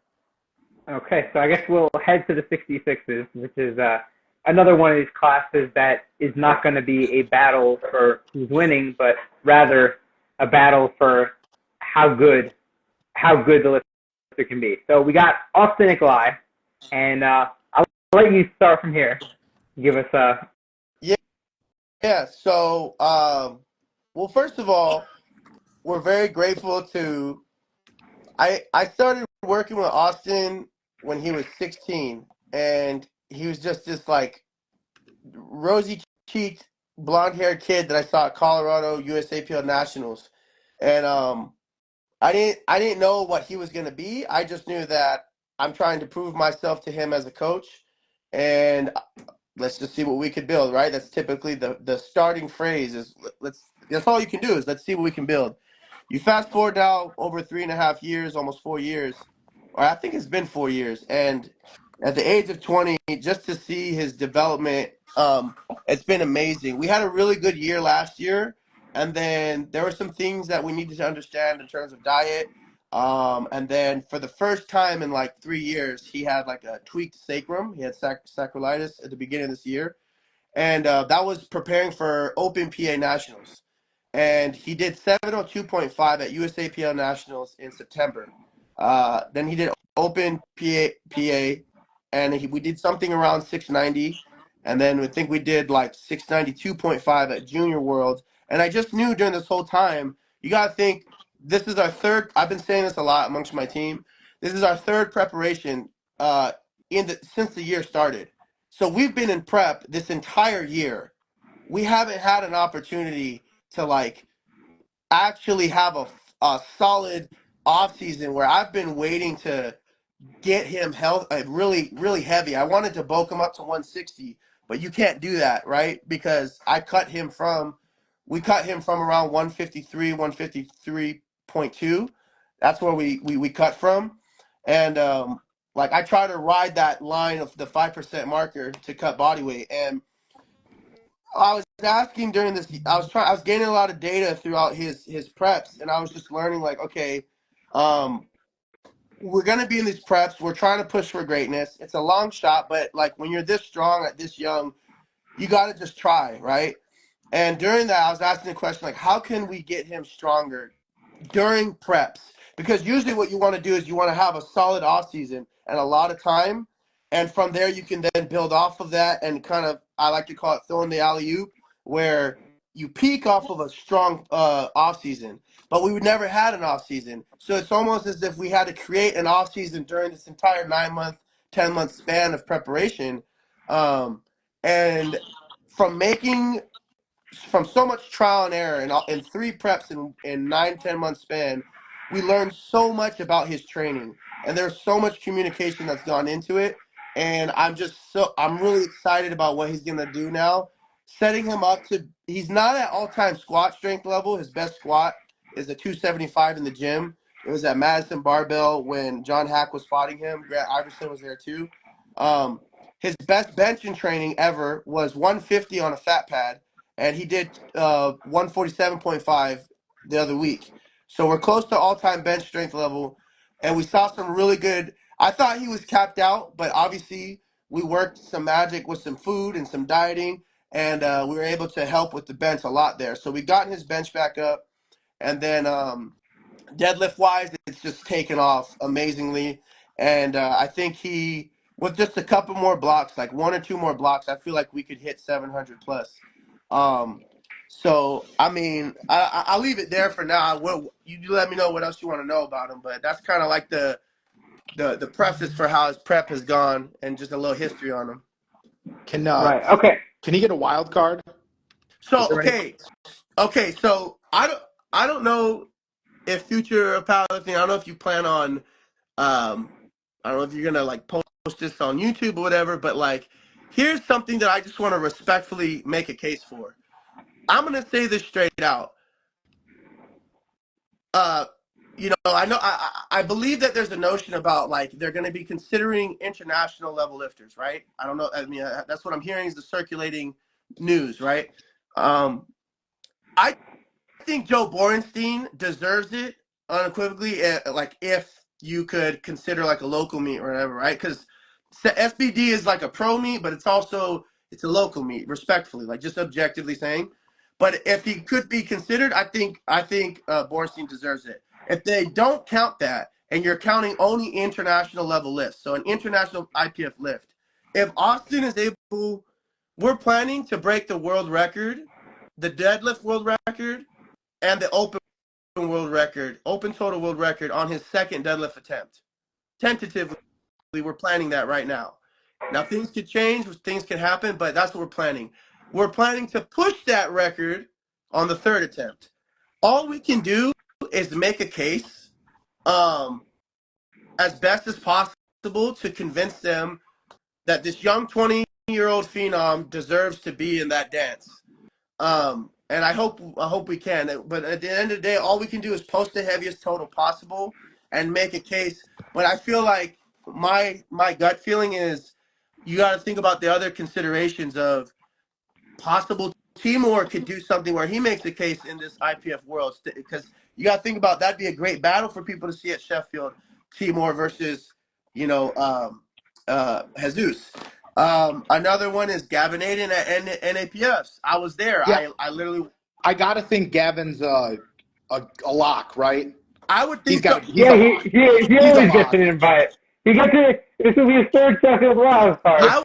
Think about what's the criteria is one, you got to be sponsored by SBD, probably, right? They're not gonna give a wild card to an A7 guy. I mean, maybe, but probably not. So he checks that box. 2, he's got the world record. Yeah. I can't think, and he did it on in an international meet. So I don't think there's really anything else. Right. So I think that kind of locks him in. So I think you can just cross that one out, right? The only reason why I wouldn't say it's a lock is because he's already gotten it twice, and I just don't know. If it's close, they might want to give it to somebody, but I think he deserves it. I'm saying, I think if you have the world record, you deserve the wild card. I don't think there's really. I mean, you can make a very thin, that's a very thin argument. You can make a very thin argument that he doesn't. But I think just for this argument's sake, let's cross him out. So there's 3 spots left, right? So I want to make this. I think right now there's 2 tickets left for the male side, right? And Gavin absolutely is a strong consideration. I would say I agree. Another one I think about is Krastev, because he's literally a fingertip slip away from winning worlds, right? And if you're the SBD and the IPF higher ups, you're thinking, well, what if he gets that third attempt chance again? Does he make it right? Does he beat Gustav? How much higher can he break the 93 record? That's a huge thing in the sport, right? So there's that. Another thing is Shell. I'm just saying I think he's a consideration. I don't know about Strong, but I think he's a consideration. So there's that. So you got Timur potentially, you got Krastev, and you got Shell. And for my sake, I'm saying I don't know. I heard some podcasts, there's some information.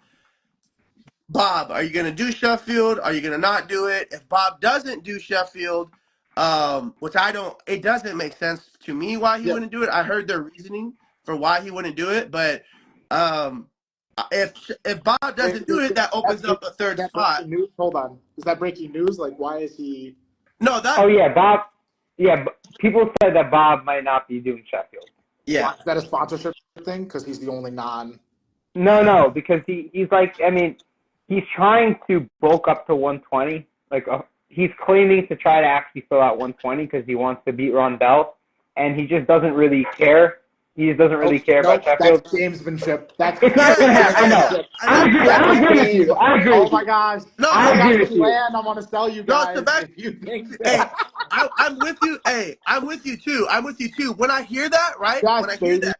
That's just Chaz. When I hear him saying 80% chance I'm not doing it, 20% chance, I'm like, the 100% you're not gonna lull nobody to sleep with that one. That doesn't even make sense. I get the narrative, I get the try on that, but let's just say, it obviously helps the case for people if that spot is open, right? But I'm saying realistically, I think it's gonna be 2 spots open. And you're going to have to consider, and I do agree with Elliot here.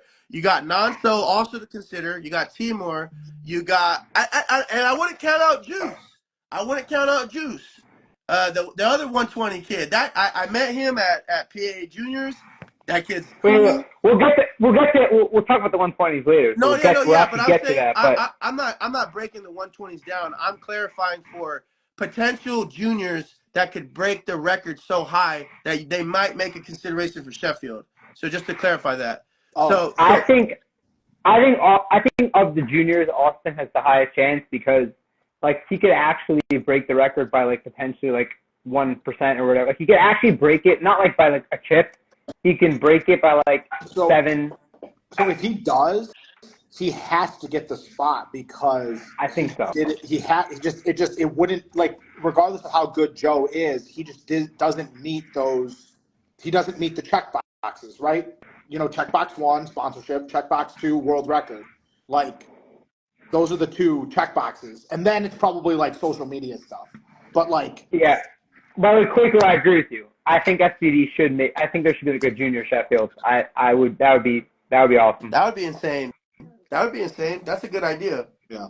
But yeah, I don't know. Like I said, at the end of the day, we're just gonna go there, put up the biggest total that we possibly can, and we'll see what's decided. Yeah. So I mean, I was looking at like the records for this class, the junior ones. Actually, it's actually interesting because the junior records in the 66s are actually really high. The total record is actually 688, which is like pretty crazy because you know whose record it was. Ooh. Charles Poco. Oh yeah, Charles. Yeah. When he was winning worlds, he won the worlds a couple times. He was a junior still, so he has the junior squat record. He has the junior total record, and then the junior bench record is insane. You know what the 66 junior bench record is? What is it? Guess. 170. 213.5 for the 66 juniors. Eddie Berglund. Oh, Eddie Berglund. He's a bench god. Yeah. It's pretty crazy. I'm saying I remember looking at one point and the 66 like open record was higher than the 74s and the 83s. Like it was just that's insane. It was pretty nuts. But yeah, so I mean the records are kind of high. There's nobody else in this class that's obviously fighting for first. But I think like he'll take the junior squat record. It's 253, so he'll be past that, right? Yeah. What are you looking for? Like, are you looking for like 260 around on squat? Is that like the goal? Yeah. I'll let you go. I'm not gonna hide nothing here. I mean, we're planning for like maybe 260. I mean, 260 and 145 really sets us up. If we hit 308 on the second attempt, that'll lock in about 713, and then right. We might. I'm planning just to maybe jump like 7 from there and gun for somewhere around like I want him to try to hit 315 on his third attempt on deadlift. So I want to try to set up as close to 720 top total as possible. If we do 722, that's even better. But I think the things that obviously need to happen is break the deadlift world record, or break the junior squat, the deadlift world record, and then the total open record as well. So basically, so your plan is just to be like to take the junior world record squat, go chill on benches, like make your attempts, come in 6 for 6 into deadlift, and then take the world record on the total world record on the second, and the deadlift total, and the open deadlift and open total world record on the second by like a chip, and then push that on the third to like something that like really makes a good case. Yeah. Okay. Yeah, 100%. Yeah. And I know a lot of people are like I'll actually give people what the plan is, because I mean I think the scenario provides that. Now granted, 100 million% of respect towards every competitor we'll be going against. But you're just playing the numbers, right? We do our job. Obviously the numbers say what they say, but I'm saying that, I have no problem just letting the plan be known, just so people can kind of know what's the scenario, and let's see if they can get it. So we'll create some fun there, because I know a lot of people have been gatekeeping. So I won't do that, at least, and I'll let the people know. Right. Okay. So that's, yeah. I mean, I agree with the whole take. So I think if he executes to those standards, goes 9 for 9, takes the deadlift and total world record, I think he should be the favorite for the spot, just because he's going to be, I mean, there'll be 2 people, him and Gavin, who have the world record, who are not already invited. And I think if 2 people are holding the world record, those are the people that should get the invite. I agree. I'm in agreement. I agree. I'm just scared. I'm scared or worried of like if, I don't know, when I think about if I love Panna, but it wouldn't make sense to me if you're going to invite Panna, why wouldn't you do Jonathan Garcia? Well, I mean, isn't Right. kind of the whole problem is like Sheffield's the pinnacle of the sport, right? Yeah. And when no one disagrees. So what other sport in the world does Nike get to decide like who makes the NFL playoffs? Like, isn't that kind of the problem? Like, shouldn't there be a more specific criteria? Like, shouldn't there just be a criteria? I don't think it's just SBD. I believe it's like a panel of a lot of IPF affiliates. You know what I mean? Okay. Well, I mean, they pay for it. That's what it comes down to. Like, it's not just the sponsor. They pay for it. They run it. They do everything. So it's like, right, but it's I mean, literally sponsors pay for every sport, whether directly no, or but indirectly. yeah, but they pay for the sport, but they don't. Sponsors don't run it, right? Nike doesn't run a sports game. Like, they pay money to help them, but like SBD runs it. They do the production. They do they run the entire thing. Like, it's their. It's like a company. It's like Nike does do it, not for like the NFL or stuff like that, but Nike puts on like invitationals for like high school and stuff like that, and they're in charge. They run it, and that's how it works. So that's kind of what it's like here. Like, obviously, if the IPF's like, you know what, we'll put out $500,000 of our own money and run it, then it would be much better if there was like some sort of actual criteria. But like when a private company runs it, they're just gonna run it. They can run it how they want. Like, I would like there to be a criteria, but I don't have an issue with Oh that. no, I'm just throwing the pot. Like, Yeah. I mean, I guess it's because it's become such a big thing. It probably should have an objective criteria. Like, Yeah, I'm with that. Yeah. Like, I mean, if it was up to me, I'd get rid of like the regional wild cards. Like, no, if it was up to me, this is what I would do because I have a good take on this. NAPF and Raleigh, you combine them and you make it a small money meet. Top women, top men, winners go to Sheffield. So it's like a second chance. oh, you think that? You know what? I like that. Everyone would be locked in. You know what? Everyone. I like that idea. Not just for NAPF Raleigh. I like the idea for the wild cards. Instead of the wild cards just going to random, make wild card meets. Like a meet. Instead of a regional wild card, each region should have one meet, and the best lifter goes to Sheffield. I like that idea. I think so. Someone asked like, so you screw your other region, but I think to make that work, I think you could make that work, and that's why it's NAPF. What it would be is America.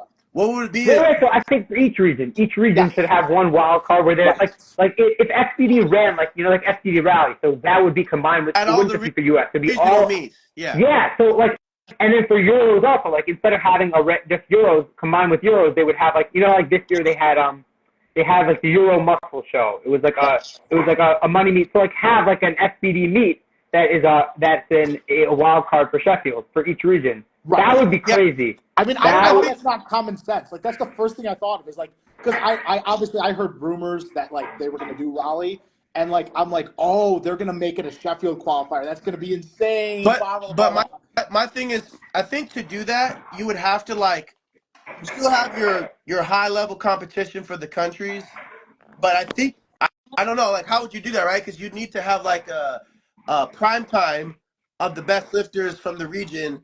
After all the other countries compete, you would have to have like a prime time of the top 12 on this side and 12 on this side, right? Maybe. Yeah. I mean, that's all kind of semantics. I think just having more things, like, because the problem with Raleigh that people had an issue with was that like you couldn't set records, and so if you combine that with NAPF, then now you have records. But then the other problem with Raleigh is like you have like. Thank God for Joe Bornstein. Joe Bornstein saved that meet with his performance. But, like, if he didn't have that performance, it kind of would have just been maybe – there would have been some interesting things, but just not as much. But if you have that high of a stake, like, in a meet, that makes the whole meet way more compelling. Yeah. But that's pretty much the plan as far as this for us. I mean, there's a couple other lifters that – in the 66s, I think there's like one or two that are threatening the deadlift world record as well. Yeah, so I was going to talk, like the main one for the deadlift one is, I mean, the person who actually owns the current deadlift world record is competing. So I don't know how to pronounce it, Tuan Tran, I'm not sure if that's pronounced. Tuan Tran, okay. Yeah. So he owns the current open world record deadlift. He did it last year at Junior World. So he'll be back. So let's see, what's the thing? Yeah, okay. somebody was saying they already have the original meets where you can get it. No, so let me just respond to that for a second. Yeah, I understand you already have the regional meets where it's a showcase. I was saying like a direct invitational where the winner automatically gets a spot, not just like a meet where like theoretically they can count it. Because then right now it's arbitrary. We don't know exactly who gets the spot, how it's determined. The idea of this was to have a direct spot. So anyway, back to the 66s. Yeah. So Twin. So he has the current world record, Right. And I mean, I looked at training. He hasn't really posted so much of like extremely heavy, but he has maxed in training. I was on pound plates, but he has hit 675 in training. So he definitely looks like he's at strength. So he definitely is going to be competing for it. Like, he's not like he has no shot of winning. So he'll be fighting for the podium based off my numbers. But like his probably, if I had to guess, his goal is keeping his deadlift world record. Yeah. So that will be. But the bottom line is, for you with Austin, like, the number one goal is pushing that total world record. So, like, if need be, like, let's say you take it on the second and then he pushes it on the third, right? Like, the goal is the total, not the deadlift. So, like, yeah, it would be nice to have that also, but that's... I think the second is just gonna... It's a very clear-cut plan. The second attempt should lock in both the world record and the deadlift world record, the total and the deadlift. And then the third, we're just gonna try to load the most accurate to push the open world record. So it's a very simple. Right. Wait, wouldn't that then hurt you if like he did make it and then now you're pushing the world record, so now he's less competitive, or it's like just trying to get in? Well, I will say this respectfully. I don't worry about that because I am incredibly optimistic, backed by data, that once we finally get this off season, we're gonna get the holiday seasons here in America coming up. And he lives in Wisconsin. You got cheese and you got cotton. You're gonna fat him up. And we're gonna have such a good holiday season. So my argument is that we potentially would have put almost 30 kilograms from juniors to nationals, junior nationals to junior worlds. Almost 30 keys. If our plan works, we could put up to 27 to 30 keys on his total. And that's less than the time frame that we would have hypothetically if you gave us from after junior worlds till January 26th Sheffield. So he's 20. The same case that's happening for Bornstein is set up beautifully for Austin Nikolai. So to push, if let's say we did 720, 722 and a half, right?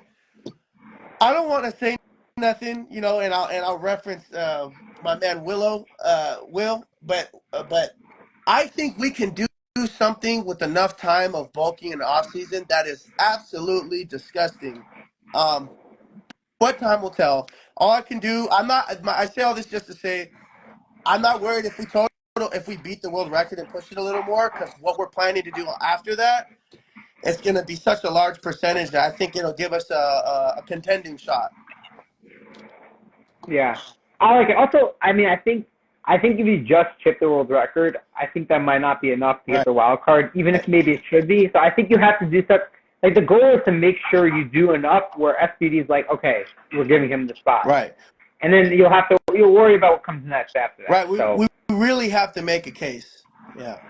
Yeah, you have to sell it. So that is how I would view it. And then in the 66s, other than that,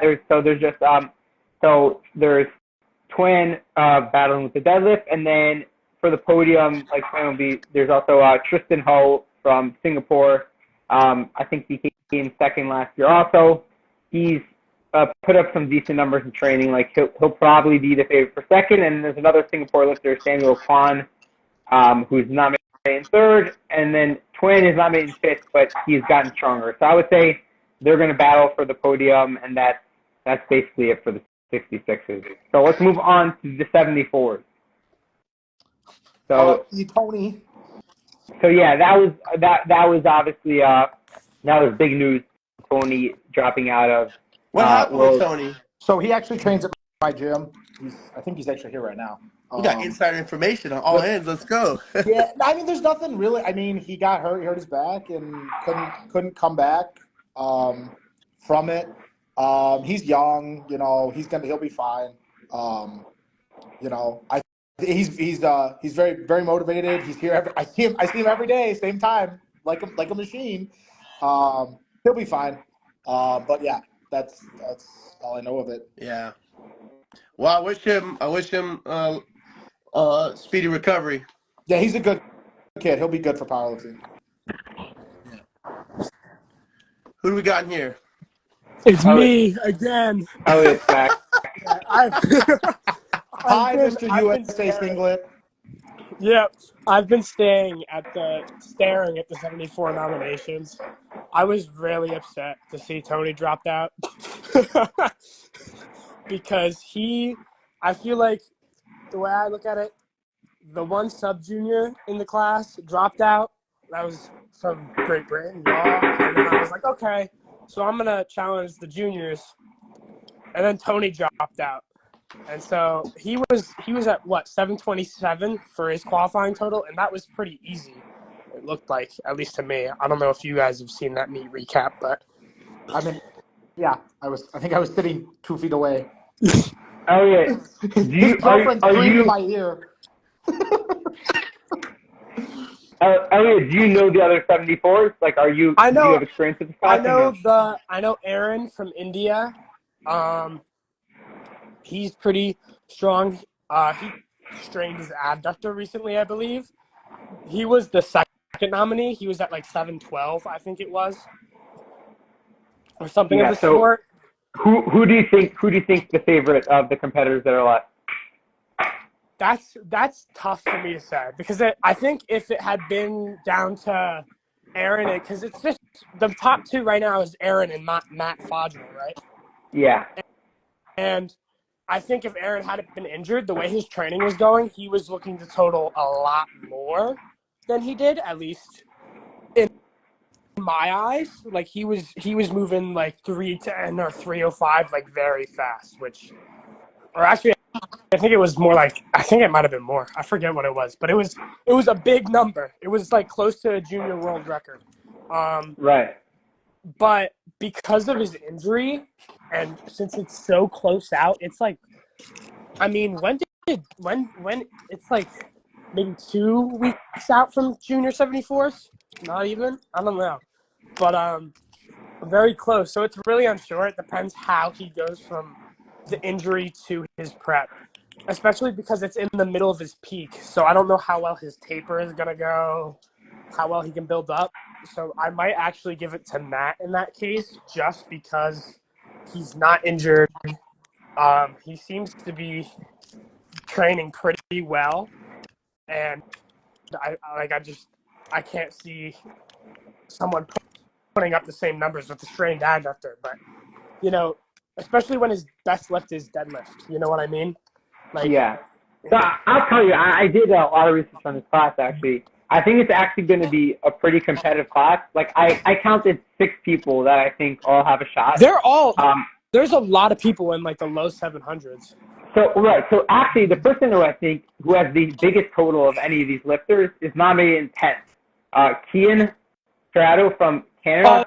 So he's not... Yeah. So his nominated total is low because he had a bad meet, his last meet, but at nationals like a year ago in Canada, he was, first off, he was a light 74 and he totaled 725.5. So he currently has the highest total of any of the competitors. I'm not saying he's the favorite, but I'm saying I looked at his training, and based on his training, I think he's definitely capable of like 720. So I think people are sleeping on him because he's and I can't see Matt. I mean, I can maybe see Matt hitting that, but it's definitely gonna be hard. Yeah, actually, we're gonna kick you out now for a minute because Matt's here. So let me kick you out so we could have that. Yeah, that's 100% fair. Go for it.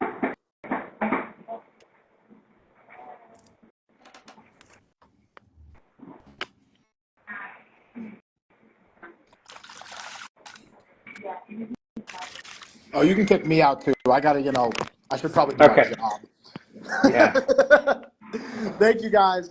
You can invite him back. Take care, bro. Hello? Yeah, he'll come. Hey. What's up? I'm at work right now, so I might have to leave if anyone comes in, but Oh, we'll okay. chat for a little bit.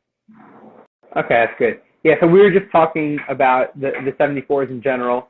I don't know if you've done done a little scouting on your class, or if you're relying on your coaches and stuff. Honestly, not really. Just one time, I looked real quick, just at probably the top 5 guys. But other than that, it's I don't really care too much. I just kind of gotta do what I do, and it doesn't really matter. So I don't really pay too much attention to that. Okay, yeah, I mean, that's honestly, the bottom line is all you can do is put together your best total on 9 lifts and just see what happens. But yeah, so we were saying before how actually one of the people who might get screwed with, I don't know do you know how the prime time works? No, I emailed the Team USA coach. I was like, is it based on qualifying total or what? And he wasn't sure. I didn't really worry about it too much, because I think with the Canadian guy being 10th, and Tony being out, I'll actually be number 1. So I was like, well, I assume I'll be in it if I'm number 1 in the qualifying total. So you'll definitely be in it. Yeah, it doesn't matter for you. And he didn't get an answer. Right. It's kind of annoying, because it just reminded me of PA Nats, where the prime time really screwed people over. The whole meet would have been different. I mean, I forget which classes had the issue, but for sure, with the 120s, it was the 93s with. Yeah. Yeah, so you had a bunch of classes where people were competing at different times, which honestly kind of messed the whole thing up. I mean, I think this the only thing that really in this not even just in this class, in almost all the classes, one of the only ones that really matters is the 74s with Kian. Other than that, I don't think there's any other classes where there's somebody nominated 10th that's going to be fighting for first. But I do know that there's 2 sessions of each weight class. So there's the prime time is the group A, and then there's a group B 74s. So if you split it in half, which it's probably roughly going to be, it's probably the top half qualifying, I would assume, is in prime time. So I'm assuming he'll be in there, especially because he's number 10. What's a flight, 12 lifters, something like that? So, it's probably going to be top 12 or something like that. Right, but except when they do it at Worlds, at Open Worlds, they do prime time as top 8, and then everyone else is in the B session. So we'll see how they do it. Fast. I'm not sure. It might be a little different, but we'll see. I mean, it'll definitely play into it, because if he goes first, that obviously lowers his chance of winning. He'll have no clue what he needs and stuff. But yeah, so that's one, and then the other ones, there are a few other. There's actually this kid from Chile. I don't know how to pronounce Philippe Ruther. I'm not sure how to pronounce his last name, but he has a big deadlift on him.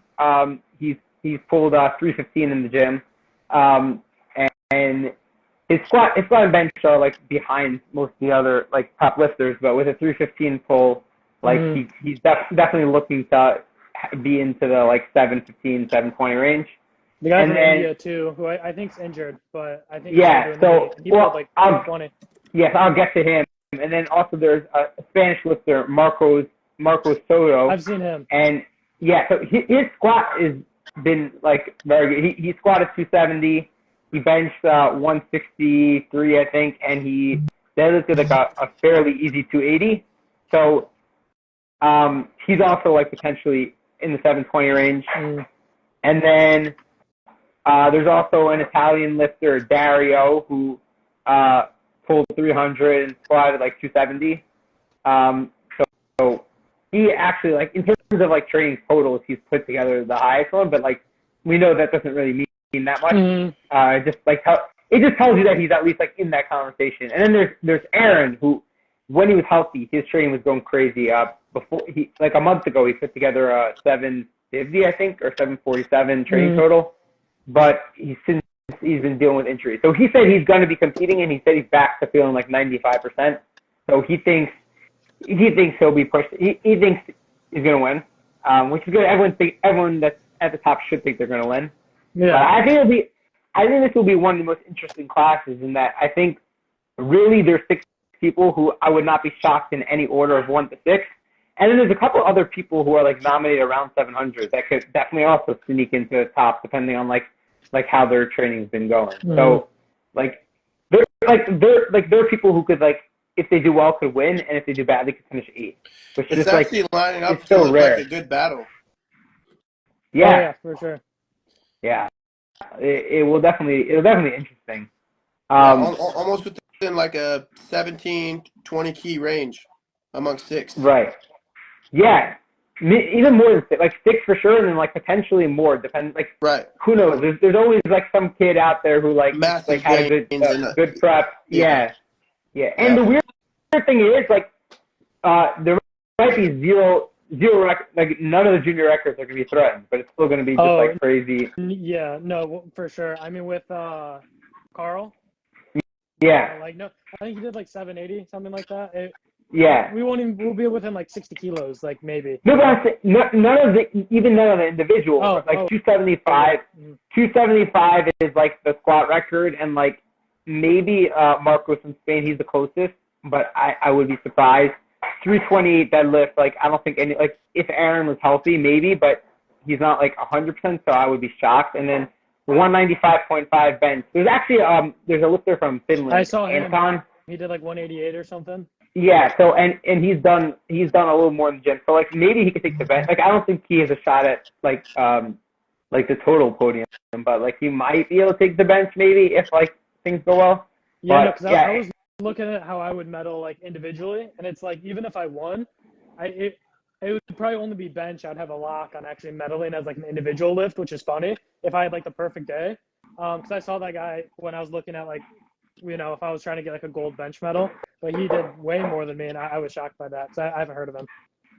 Right. Yeah, I mean, you're probably like, I mean, just looking at like just off the nominations, obviously, like you're probably kind of locked in for like silver on bench. Like he's like a bit ahead, and I don't think there's anyone else that's like really in the upper 170s on bench. And then on deadlift, like you'll be like fighting for like maybe bronze. Like I don't think like there's even that might be hard. Like yeah, I mean like it'll take 300 for bronze. Matt, how's your like bench been going in prep? Pretty good. I've had to change some stuff because I got messed on with elbow depth on my second attempt at nationals. So I've been playing around with my tech just to make it a lot more consistent, and like should hopefully be no issue. So I actually like recently it's picked up a lot this past couple weeks. I just benched 172 last week, and it's like, especially with the newer elbow depth, it's the best it's felt by far. And even like based off like peak strength, I was probably benching a little bit high.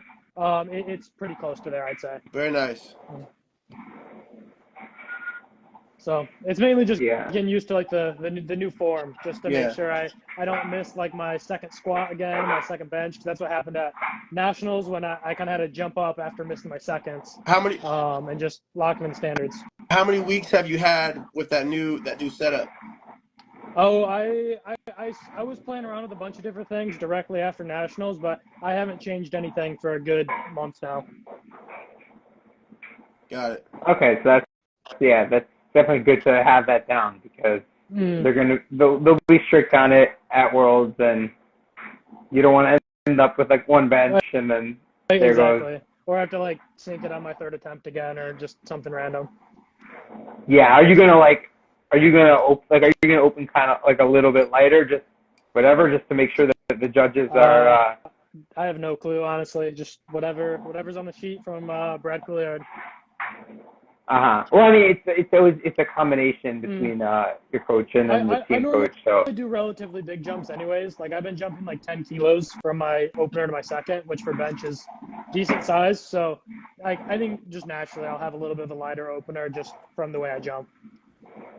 Okay, that's good also, just to make sure like the truth is that's kind of scary though, because then if you get called for like bench depth, like you're like way below where you're supposed to be. And then it's like makes it kind of awkward, but that does make it easier, and then hopefully you have no issues with the judges. Yeah, and I switched to heels as well on squat, which has been my depth a lot more consistent on squat. Like by far, it's been a big change for me. Like strength wise, it's about the same, but like it's about the same strength wise, and I'm actually hitting depth now instead of like squatting like 2 inches high every day in training and then going into meet day and actually hitting depth. So I think that'll be a good change as well, because I also missed depth on my second squat too, and then I went up like 5 kilos, something like that, and ended up getting out my third. And hopefully there'll be no issues at Worlds. Right. Okay. That's the goal. Okay. And then in terms of like strength on deadlift, like, are you just gonna load whatever it takes? Like, is your goal just to load for gold, like regardless? Yeah. Just whatever. I know I probably won't have the heaviest deadlift, so just like whatever I need to put me in that position. I just actually deadlifted heavier than what I did in nationals block at about the same RP. So I just took 290 yesterday, and it moved about like my 285 before I did nationals. So I feel like I'm probably a good 2.5, 5 kilos stronger now. And then I think like for me, it's like if I can just kind of hit that 300 or close to it that I missed at nationals, and then I can just chip the bench, it's like that'll put me in that like 725, 730 range, where I think that's going to be a little bit hard for some of the other guys to do. But at the same time, like I won't have the heaviest deadlift, at least I don't think so. So it's really just putting myself in a position to win the total. I know I won't get the medals for the single lift deadlift. At least I'd be surprised if I do. Right. I mean, looking at what I was thinking, I'm thinking like it'll probably take like 725. Something like 725, 727 is probably going to win. So as long as you put yourself in position to be in that like 727 range. Yeah. I mean, like of the six competitors, like I think some of them like can't hit 727. Like two of them I think like are probably going to be in like the 715 range, and then like the other ones like theoretically could, but like most of them won't. Like if you have four people whose top end is like 727, like odds are like maybe one, maybe like if two of them hit it, that would be like surprising. Yeah, exactly. So and it's like I know at Nats, like I had obviously a lot of issues with squat and bench, and I barely missed my third deadlift, like right at lockout. So it's like if I would have hit that last deadlift right there, that would have been 725 on the day. So it's really like I just kind of need to do what I've already been at least had the strength for, So that'll put me in a little bit of a better spot. I don't need to be going for these crazy meet PRs or anything. Like it's really I just need to match what I do and maybe be like 1 kilo stronger on deadlift. Right. That's literally what it is. Like you gotta go 9 for 9 and like make sure that you're like hitting top end, and then hope that nobody else has some like one crazy out of nowhere and added 50 kilos to his total. Yeah, which of course it could easily happen too. I mean, it's like I know like I'll probably end up losing to like subjuniors with Elliot there, so it's like I'll just have to take my win with the juniors. Matt, how old are you, Matt? I am turning 22 actually 2 days after I compete. Oh wow! So okay. I'm 21, I'm about to be 22 though. So I still have one more year. Very nice. But we'll see. I'm 50-50 like what I want to do with my weight after this meet. I'm gonna probably be a lot taller than the guys I'm competing with, so just filling out the frame a little bit more. But we'll see. It just kind of depends how my weight looks after the meet. Because right now it's like I have no issue with my weight, but I'm not even that tall. I'm like 5'8", maybe 5'8.5". But a lot of these guys, that's tall. Wait, that's tall for a 74. Yeah, exactly. That's 83 height. When these guys are like 5'4", 5'5", if not even shorter, it's like I'm a good bit taller than them. So I'm debating going up. But also, I have one more year, so it's like maybe it'll just be an open thing. Who knows? Yeah, 5'8" is like even on the taller side for the 83s. Yeah, I mean, I told everyone I was 5'7", but I meet everyone. I say I'm 5'7", and everyone else says they're 5'7". I'm 2 inches taller than all of them. Like whenever I go to like USAPL Nationals or CNATs or anything like that. So like I think it's a little bit of like dudes like lying about their height, saying they're taller, and then me also accidentally saying I'm shorter than I really am. Right. Because it's I don't know. I'm definitely like at USAPL Nationals. I was, at least in my flight, I was definitely the tallest guy in my flight. Right. Yeah. I mean, some of these people's height. Yeah. You see people that are like they say they're 5'6", and then you look at them and you're like, I think you're 5'2". I remember being in nationals and looking at people and be like, you're even shorter than I thought you were. Yeah, like I'll still say I'm 5'7", but like Evan Hawk in the chat, he promises I'm closer to 5'9" than 5'7". So, but I don't know. So I'm probably like 5'8", 5'8.5", which for this weight class is a little big, and especially like I don't have a big upper body, so it's like I know if I put on some mass with the bench I already have, I could probably bench a lot at 83. And that's a little more exciting for me than maybe like just kind of staying where I'm at, but also with my age and I have one more year, it's kind of like 50-50. Right. Okay. Yeah, I get that. Mm-hmm. Okay, nice. so looks like training's going well, and we'll see how it goes on game day. Yeah. But I think this definitely will be one of the more like this will be one of the three like extremely competitive classes. I think most of the other ones we have like one or two. I think the 74s through 93s will all be like competitive with depth, and then other than that, like it's mostly just the one or two lifters, which that is common. So it is good to see some competition though. Oh yeah, for sure. I mean, I didn't do too much counting at all, but just kind of based off looking at the top guys, just like real quick. I think it will be really close, which is cool. Because with Tony, that's actually when I looked after Tony dropped the meet. I like kind of looked at who else was there, and I was like, oh, these guys are actually like solid. You know, it's not just going to be like easy now that he's gone. Yeah. Right. Mm. Okay. Fine. I guess we will move on to the 83. Thank you. Okay. So, yeah. So moving on to the 83s. 83s is also another one of these classes that's going to be extremely competitive. I mean, really? two things. I wonder whether like Jack or whatever, whoever wins the subs, Jack, Jacob, whatever, is able to out total the juniors. I lean towards not, because the difference is like their top ends are like around like the 800 mark, whereas like in the juniors, like you actually have like a bunch of these juniors who are like already in like the 780s, like done it in meets. So like there'll be one of them that will just put up like that 800 total. Right. What is the winning total estimate? Okay, so Elliot says, what is the winning total estimate for the 83 juniors? My guess on that is I'm going to say like 805 or something like that. Yeah. That's my guess. 800, 805. Yeah, I was putting about, like, they had a godlike prep, probably like 810. I was going to say 810, 812 at the maximum. I mean, I could be wrong. They could do something even greater, but I think somewhere between 805 and 812 would be the top end range.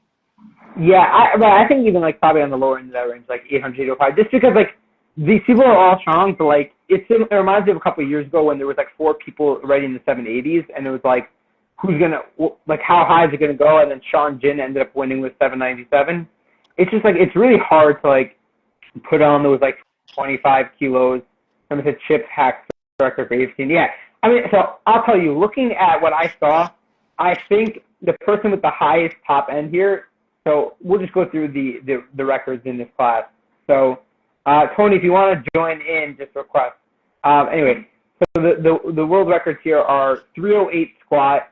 That is the squat world record, and that I believe is Eduardo Mazzucchelli from Italy. He took that from Hack, and then 205.5 bench. That one will probably get broken here, and then 362.5 deadlift. I think you could probably guess whose deadlift that is. 362.5. 362.5 Oh, Ina? Well, think about it. Yeah. Ina holds that one. God. So, yeah, so that was not getting broken. I have a quick question. Where do you rank Ina historically in powerlifting when we talk about deadlifters?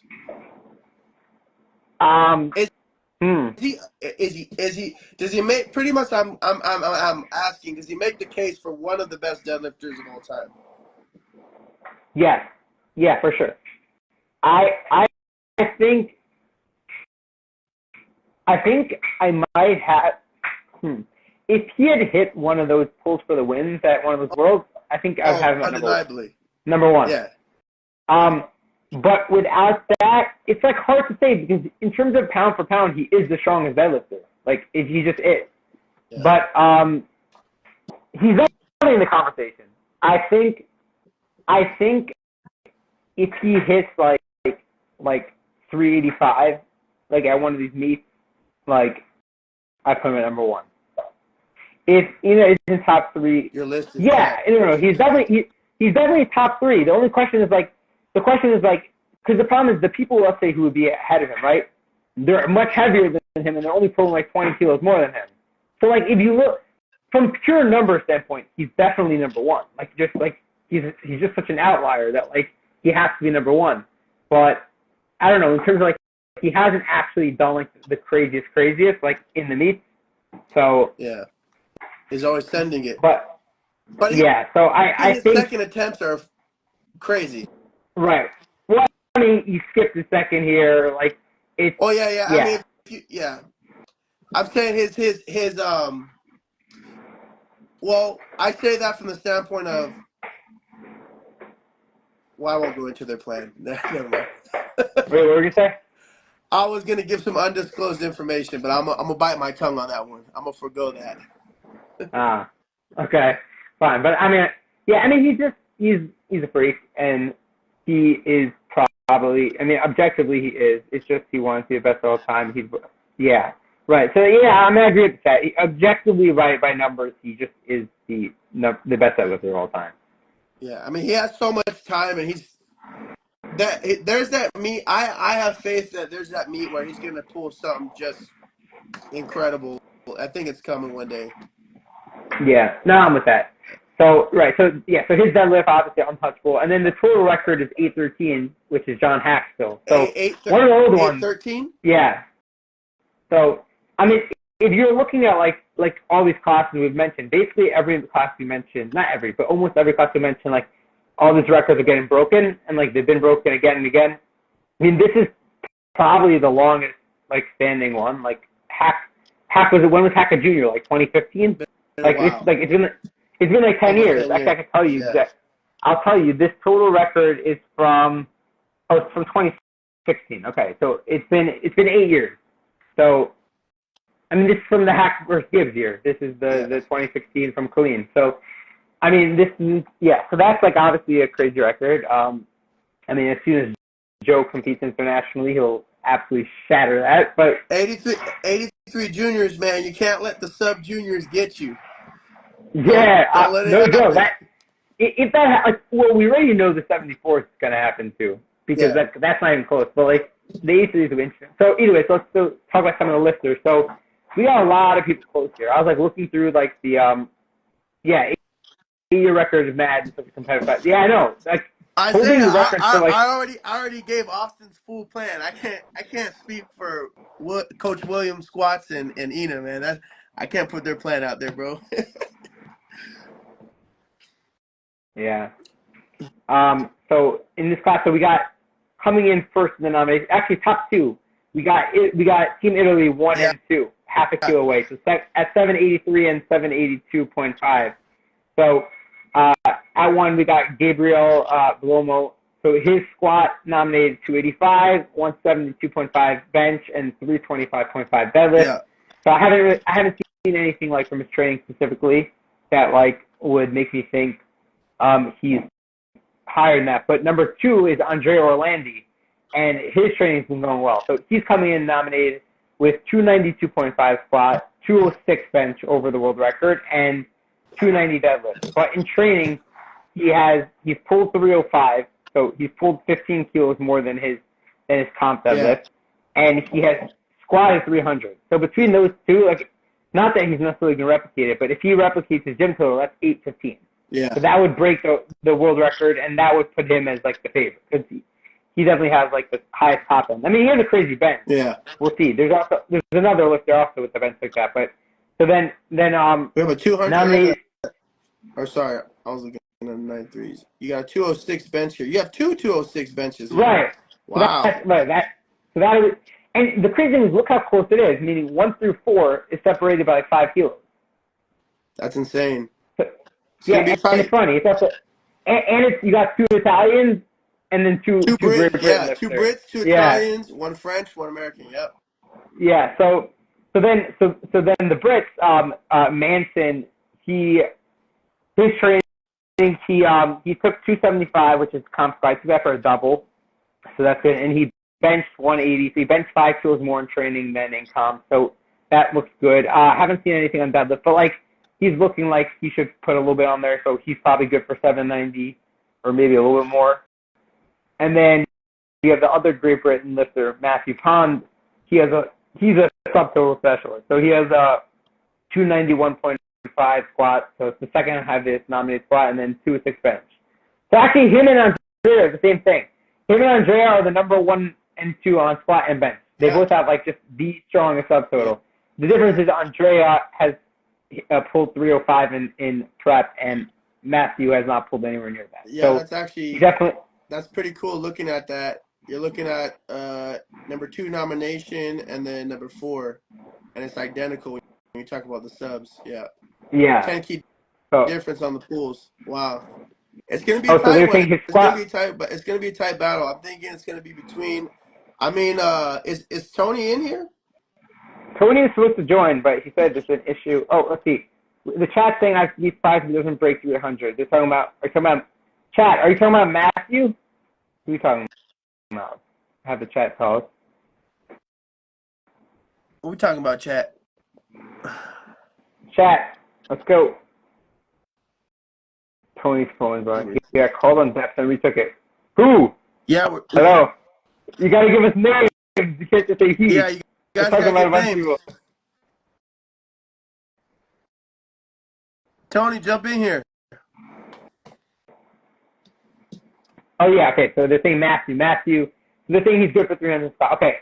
So if he's good for 300 squat, I mean, Andrea also do that. So it looks like Andrea and Matt are gonna be like. They're going to be like neck and neck squat and bench. So unless Matthew is got his deadlift up, he's going to be behind. Tony request. Okay, I invited him. I tried inviting him. I want to hear about your prep, brother. I'm inviting him again. Come on, Tony. You're invited. Okay, I hit the invite button. You just got to accept it. Let's see if that works. Let's see. Come on, Tony. Invited him. Join us. You're invited. Going. Okay, yeah. So those 4, and then we also have. It's not letting me request. My bad, folks. You gotta hit the accept button. Whatever. Well, when I think about Tony, because I'm like, I did see him compete at juniors, and he had a day, and they're saying someone mentioned something about a 300 kg. Squat was so easy. Brits legit RP7. Who are we talking about with the 300 kg? Are we talking about Tony or are we talking about the Brits? That was the Brit. That was Matthew. I was gonna say Tony put on 60 pounds on his squat. What? Yeah, that would kind of be then crazy. We're talking about a potential. I mean, is it safe to say if you put on 6, that's a potential upset? Looking at these numbers. Yeah, but I mean, if he's been hitting he's been hitting like some PRs. I mean, I don't think he's hit enough to join like the top, but he hit 280 squat, I think 318 deadlift. Like his squat's gone up a bit, his deadlift's gone up a bit. Like all of his numbers, like if you add a little bit on each lift, all of a sudden we're talking like from 746 to like 760s, and then like that puts him in like the pack. Right. Like. I mean, there's 4 people who are like between 777 and 783.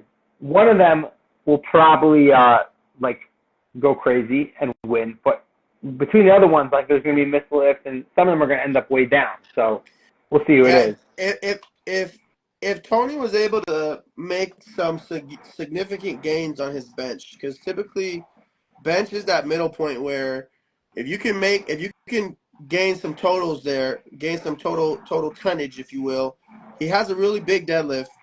He's got a good squat. If he could make progress on all 3 lifts, but really improve that bench and continue. We have seen in the trends of powerlifting where I think more people are starting to figure out how to maximize the deadlift. And so, I mean, right now you see a 325.5 and a 330 deadlift. So the question I ask, knowing what I know from a coach's perspective, who here has figured out some of the things that we're starting to see trend? Where, like for example, Jurens, when we talked about how much this 35, 36-year-old 83 kg man improved, you're talking about 17 to 22 and a half keys improved on his freaking deadlift. So we're starting to see a trend within programming and within applying stress stimulus to human beings where you could actually blow that lift. I mean, another lifter, Austin Nikolai, where we're potentially projecting 20 keys added on his deadlift from the beginning of the year till now. So my question I look here is, knowing what I know from my end, who here was able to figure out some things where you could get a greater spike on certain lifts? And what we're seeing now, there's so many different interchangeable scenarios, because like I look at Tony, he's got a 746 total. If he's able to figure some things out, could he explode up into that 780 range? You know, and you know, we'll see. You know, so many scenarios that could take place at Worlds. Just because we see a 780 right now, you know, we don't know the case. Someone got injured. You know, how did their prep go? You know, just like you look at certain scenarios in the past with like the 74s. You have Perkins, who was chomping at the bit to get in there last year. And I think, what was the total that won the 74s when Taylor lost? 778. 778, right? So it's like, just because we see these numbers, like when I give you the projection of like, okay, I'm thinking they're going to total 810 to 812.5. That's me giving them the greatest benefit of the doubt. That's me saying someone's going to have a super meet, right? But that's not always the case. There's so many underlying variables that could interchange. It's all about, you know, what have you figured out in prep? What could you improve upon? How's the day going to go? How are they going to ref it out in terms of how judges will call things? But you know, for our American, I definitely asked, you know how his prep has gone. I wish he was in here. But yeah, it's gonna be interesting. I don't know if we can't get him in here. Do you want to move to the 93s, or what are your finishes? Yeah, give me a second. I just run through more. So right. So then we have the French lifter Thomas. He's 765.5. He said he's shooting for like 780. So he's also in the mix. And then one sleeper down, actually two. So there's Adam Gwynn. He's nominated 10th from Ireland, and training's going well for him. So he's looking to be in the 750s. And then the big sleeper, because he's nominated 13th, is Thomas Scanlon from New Zealand. So he's a kid. This is his first year in the juniors. He was a subjunior last year, but his squat's going really well. Like his nominated squat's 262, and he squatted 270 for a double. His nominated deadlift is 302, and he pulled 320. Like he's looking like, if things go well for him, he could be like 770. So like he could go from like 13th to like, that's insane. Maybe even like the podium. Wow. Like he legitimately can go from 13th to like potentially podium or top 5. So it's just, so you're definitely going to give him a shout out. He put somewhere around 40 keys. He's planning on a 40 key increase. Yeah, 40 and maybe possibly even more. I haven't seen his bench, so I don't know if that's gone up or if that's chilling. But like, if he does a little on bench, maybe like 45 kilos, 50 kilos. So that's incredible. Yeah. So I guess to go to the 93s. 93s is going to be like the last super stacked like competitive class. After that, it's like a little bit, like only a couple of lifters. But yeah, so the 93s is pretty crazy. I was looking at it, and I count like 6 lifters who are gonna like be neck and neck. So yeah, you got I mean, I'll let you take it away. Go ahead. Yeah, so I'm actually gonna start with the bottom. The person who is the biggest sleeper of all of them, he's nominated 7th. Are you still in the chat? Let's see if you're still in the chat. If you are, join. Yes. Okay, I'm inviting him. Come on. Let's see if this inviting thing actually works.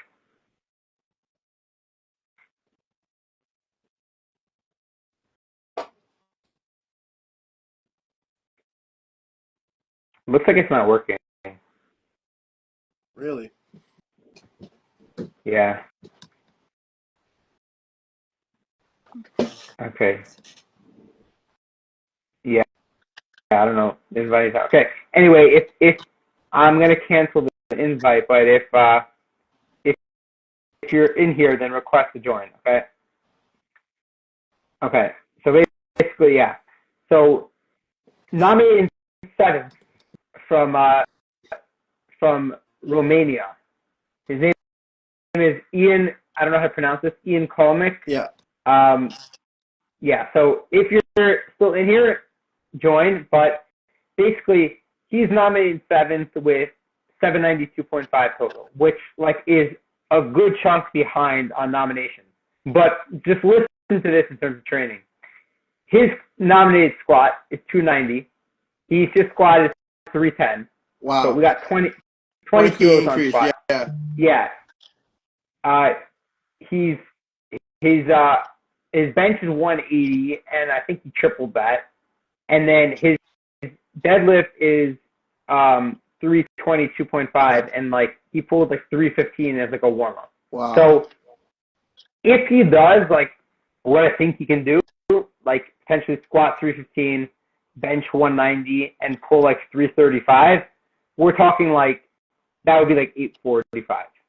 So wow, he's capable of like obviously that's a good day. Like it's right. that's not easy, but that's I'm saying that would be 50 that's kilos. a massive improvement. Right, but like the point is like 50 kilos is like it's insane. Like, possible. Yeah. So go ahead. Yeah. So basically, he's definitely like the sleeper in terms of like he's not like all the way up on the nominations. But then obviously we got a ton of other competitors. So we'll just run through them. In sixth is a lifter from Italy, Luca, but I'm not like super familiar. I haven't really seen much of his training, so I'm not really gonna comment too much on it. In fifth is Semi from Germany. I was talking to him. So his nominated total is 8075. He's been making progress. He benched 200, which is 7.5 over what he's done in comp, and like his other lifts are going well. So I expect him to potentially be pushing upwards into the 820s and up. So is this just a Q&A? No, who is this? I don't know who this is. But it's not just a Q&A, but if you ask questions, theoretically, we'll answer them. Ask away. Ask away, yeah. Yes, yes, it's just a Q&A. Yes, this is just a Q&A. You need a better microphone. Sorry. Anyway, so then we got, so also in fourth, we got Nathaniel Messiah, right? You know who he is? Messiah, yeah. He's from, isn't he a Gymshark athlete? Yes. Yeah. Yeah, so he's the Gymshark, yeah. And his training's also been going pretty crazy. So deadlift. Yes, so he definitely is the one person here who like could potentially break the world record deadlift, and also he's gonna pull last, so he has that advantage. Right. So yeah, his nominated squat's 290, and he hit that like I think he hit 300 or something, so he's up on squat. His nominated bench is 177, and he benched 195. So wow. Putting 17.5 on your bench, like that's like the difference maker. That's insane. And then his nominated deadlift is 342.5, and he pulled 350. Yeah. So basically, his nominated total is 810, and his gym total I think is 850. That's massive. That's 40. You're talking about 40. Yeah. That's massive. I mean, he's a guy that I've watched over time, and he's made some huge improvements. I think the most impressive thing was how big of a jump his bench made. I mean, obviously you expect deadlift to increase and squats, but like you said, bench is really that. I mean, we can't say it enough. Bench is that middle ground where if you can gain ground in the bench, it will really set you up to do something special come meet day. So that's impressive. 177.5 to 190. Wow. 195 you said. Yeah, 195. Wow. Yeah. I mean, also, it's kind of like, it would be great, like, if he wins just from a powerlifting perspective, because he definitely is, like, the biggest of all these athletes. Like, he's the Gymshark athlete with who knows how many followers. Yeah, so, like, definitely with, definitely exposure.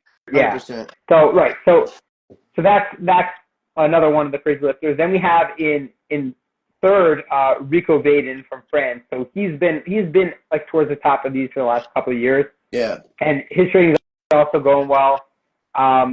He took his deadlift, his nominated deadlift is 315, and he tripled it, like with more in the tank essentially. Yeah. And then like everything else has been around the same, but like just taking that, like his nominated total is 813. Like you put like 15 kilos on his deadlift, which presumably if you triple that, you expect at least 15 more. We got Aiden. Okay, we got the Brandon in here. Let's go. 93. Join in. Request. Join in, boys. Yeah, so basically he's another one of the lifters that like could potentially be like on a good day 830, 840. So honestly, I mean, we have 6 lifters who, with the exception of one that we haven't talked about yet, which is Brandon Jones, who are nominated like 815 or below, and all of these lifters are like on a good day pushing 840. So like, I mean, we'll see how many of them like have that perfect day, but like they could easily have like an 830, 840 podium. Bring in Brandon and Aiden. Yeah, they have to request. Why is it not working? Why are the invitations not working? I'm going to invite them and see if it works. Okay, let's try again. Okay, you guys are invited. Let's see if it works.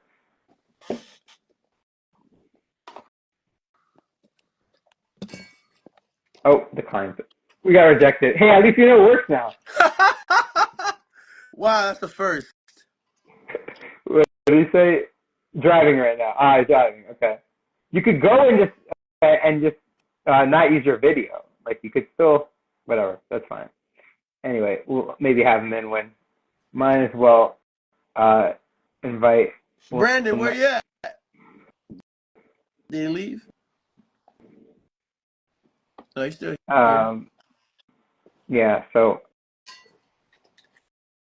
I don't know if it. Well, Brandon's invited, so we'll see. Anyway, yeah. So then, what else we got? So we got Rico, and then we got the top 2 nominations, the Americans. We got Aiden and Brandon. So Aiden he's actually one of the most interesting ones to try to follow his training because Aiden has the strangest fatigue patterns in the world.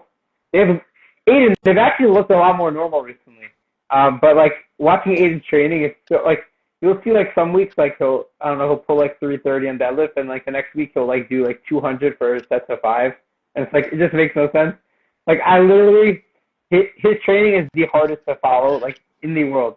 Aiden is the goat of fatigue. Yeah, I don't understand. Imagine that crash. Okay, yeah. But anyway, yeah. So he's definitely the hardest to track. But like he squatted 315 at Nats, which was like I think a decent sized PR, and I think he squatted 290 for a triple like somewhat recently. Yeah, he recently did 290 for a triple. I saw a little while ago. I think he did like 310 or 315 as well. Yeah. So I mean, he looks good. So like, if he puts a little bit on the spot, let's say like 5 kilos like that, and then bench he benched 182.5, which is 7.5 more than he did at Nats. So that's 12.5. And then deadlift he only did 325 at Nats. I forgot what he attempted on a third, but he missed that. But like I just added it up. Like if you take 320 on squat, which I think he's capable of, and then you take 180 on bench, which is 2.5 less than what he did in the gym, but I think that's all possible. And then 345 on deadlift, that's 845. And like his deadlift is like, there's literally, I have no idea what he's good for on the day. Like maybe he'll fail 330 and maybe he'll pull 355 and get it. I have no clue. Like trying to figure out what his deadlift is like literally. Was there something, I could be wrong. I was told some people around his camp, I don't know if he had like some tweaks on the back, or I don't know, Aiden, if you're hearing this, if you can answer to that. How's your back doing? How's the prep been going as far as deadlift fatigue and all that good stuff is going? What's the gist on that? If anyone knows. I don't know if I was hearing incorrect information, but I don't know. I was told maybe it's nothing, maybe it's something, just seeing how the prep's been going there. Yeah, his hip was fucked, but now he's so back. Okay. Okay, so I mean, that sounds good. That's good. He's 1 for 9 on third attempt pulls in his career. Oh my god! Hey, Ina, we're getting the stats here. We got stat man.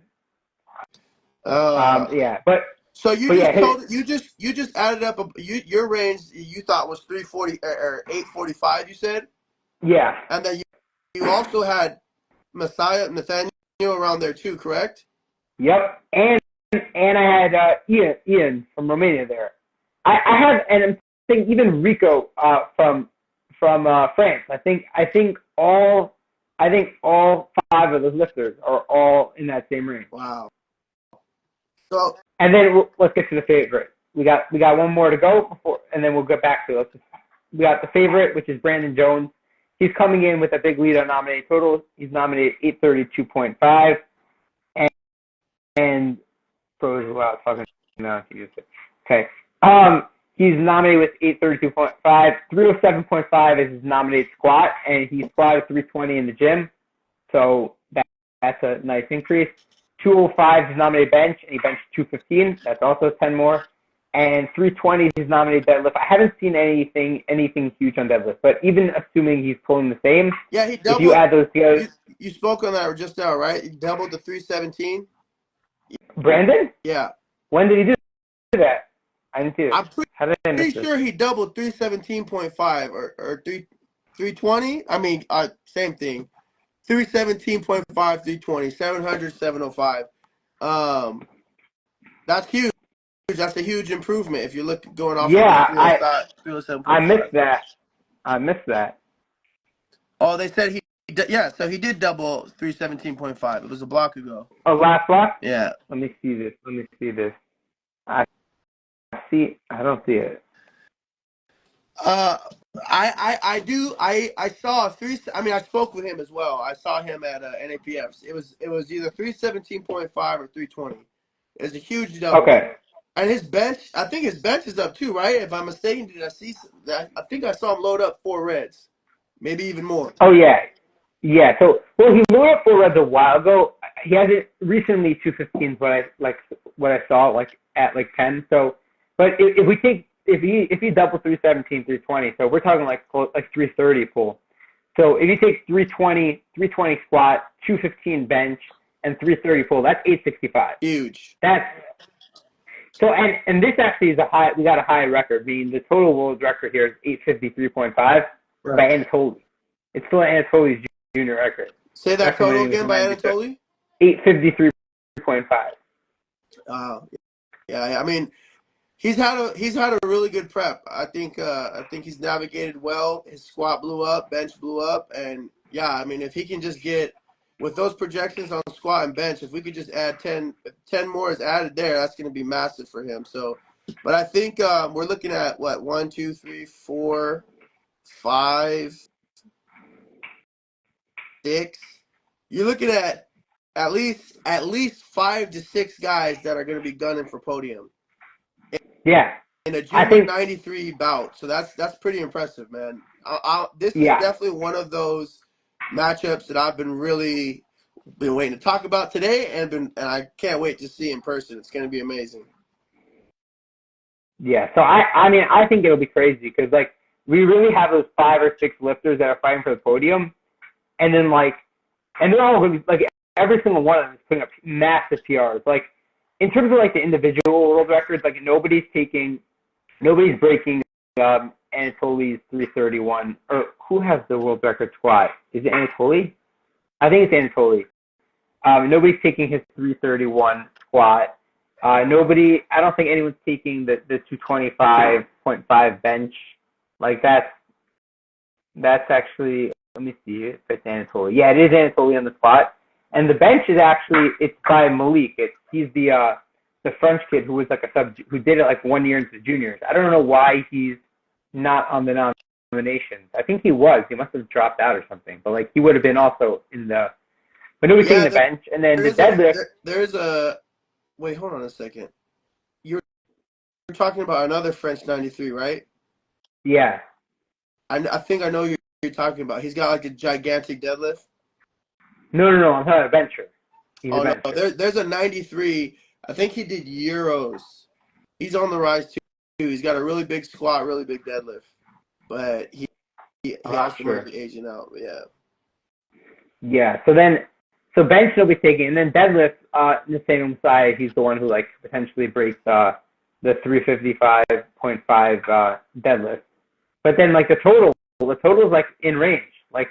Those people are they're saying 2nd through 5th is battling. They think Brandon has it locked up. Chat, you guys think Brandon has it locked up, or what are we thinking? What are we thinking, chat? Is it a Brandon Jones lock? I mean, I agree. Brandon is the favorite, but I don't think he has a lot. Because we're talking about what 865 projection, which is 20 above the 845 we've been saying amongst the others. So. Right. Well, but I think I don't know if he actually has the 865. I think it's the top end. I'm not like super confident in all those. Like those would all be they would all be big PRs for everyone. But yeah, I honestly I don't think he hits 865. It's too much. I think like there's depth allegations on Brandon. Oh, interesting. I think his depth usually looks solid. If depth is an issue, he's definitely going to be, especially on the IPF World stage. You're going to have to drop it. You're going to have to drop his attempt selection. So, I mean, if it's 320, then I might narrow it. In order to hit depth, you're thinking somewhere between 5 and 10 keys, more so maybe closer to 5 and 7. So if you're projecting 320, then maybe he might have to do 310, 315 to ensure depth. So maybe we're looking more realistically around 860, 857. Yeah, that's what he looks good on depth and confidence at the expense of 10 kg. Right. Okay. So I hear that take. So I think he'll probably be something around like a little bit above the world record, like you were saying, like 857 maybe. That makes more sense to me than like 865. Like it seems like pretty high end, but I guess we'll see. I mean, that's still a massive total. We're talking about a junior here, so that's like, I mean, all these guys are monsters. But Brandon definitely, like you said, he's set up there. He's just got to do his, everyone's just got to execute their game plan. It's the same thing every time.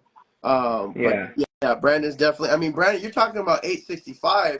I think Jurin's coach just recently did 865, and he's an open 93. Right. So, I mean, truth is, the only thing we're missing is the number one, who would be the number one 93 if he just was IPF. I forget, is Jordan McKinley. He totaled 870 earlier this year as like a 21-year-old 93. Jeez. Yeah. So we'll see when he and it's a light 93. Like he did it like 89 keys. Yeah. So yeah, we still got a couple of boys on the Jordan McKinley. Yeah, so I was talking about. And there's also actually Aiden's athlete is also there. His name is Devin Merveau.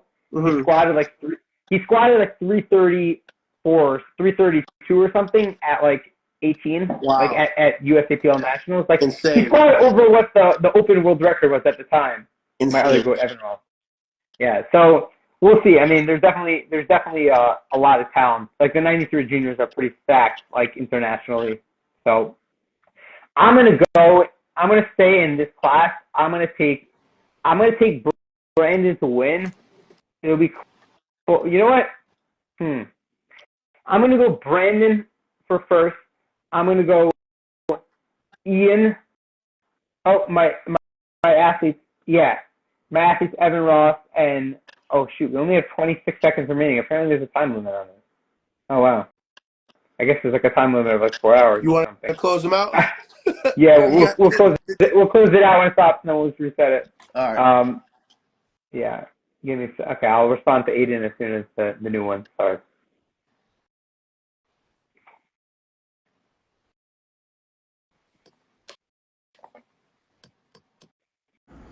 Okay, so we are back with the 93s.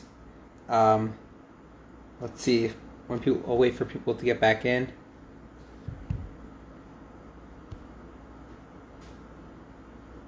Oh, hey.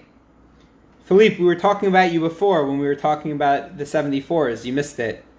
I want to see how the deadlift goes. Let's see. He's unable to join. Big Body, let me know when you're able to join.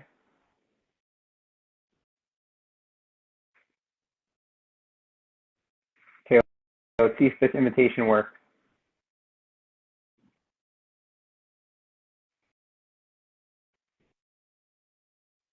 We are so back. Let me guess, Will, who are you picking to win? Let me guess. Is his name Aiden? Okay. Sorry, that's hard if the English isn't good, but okay, we're back. Yeah. What a shock. Will picked Aiden. I would have bet a lot of money he was going to pick Aiden. But wait a second. Okay. I'm gonna let you run. I gotta go get a charger real quick. Yeah, for sure. We'll come in. Let's see if we got any of the other 93s in here. Ian, I invited you. We'll see if you take it. If not, it's fine. Anyway, so going back to it. You know what? We'll have my go. You know what? Aiden. Aiden's back. Let's invite him also.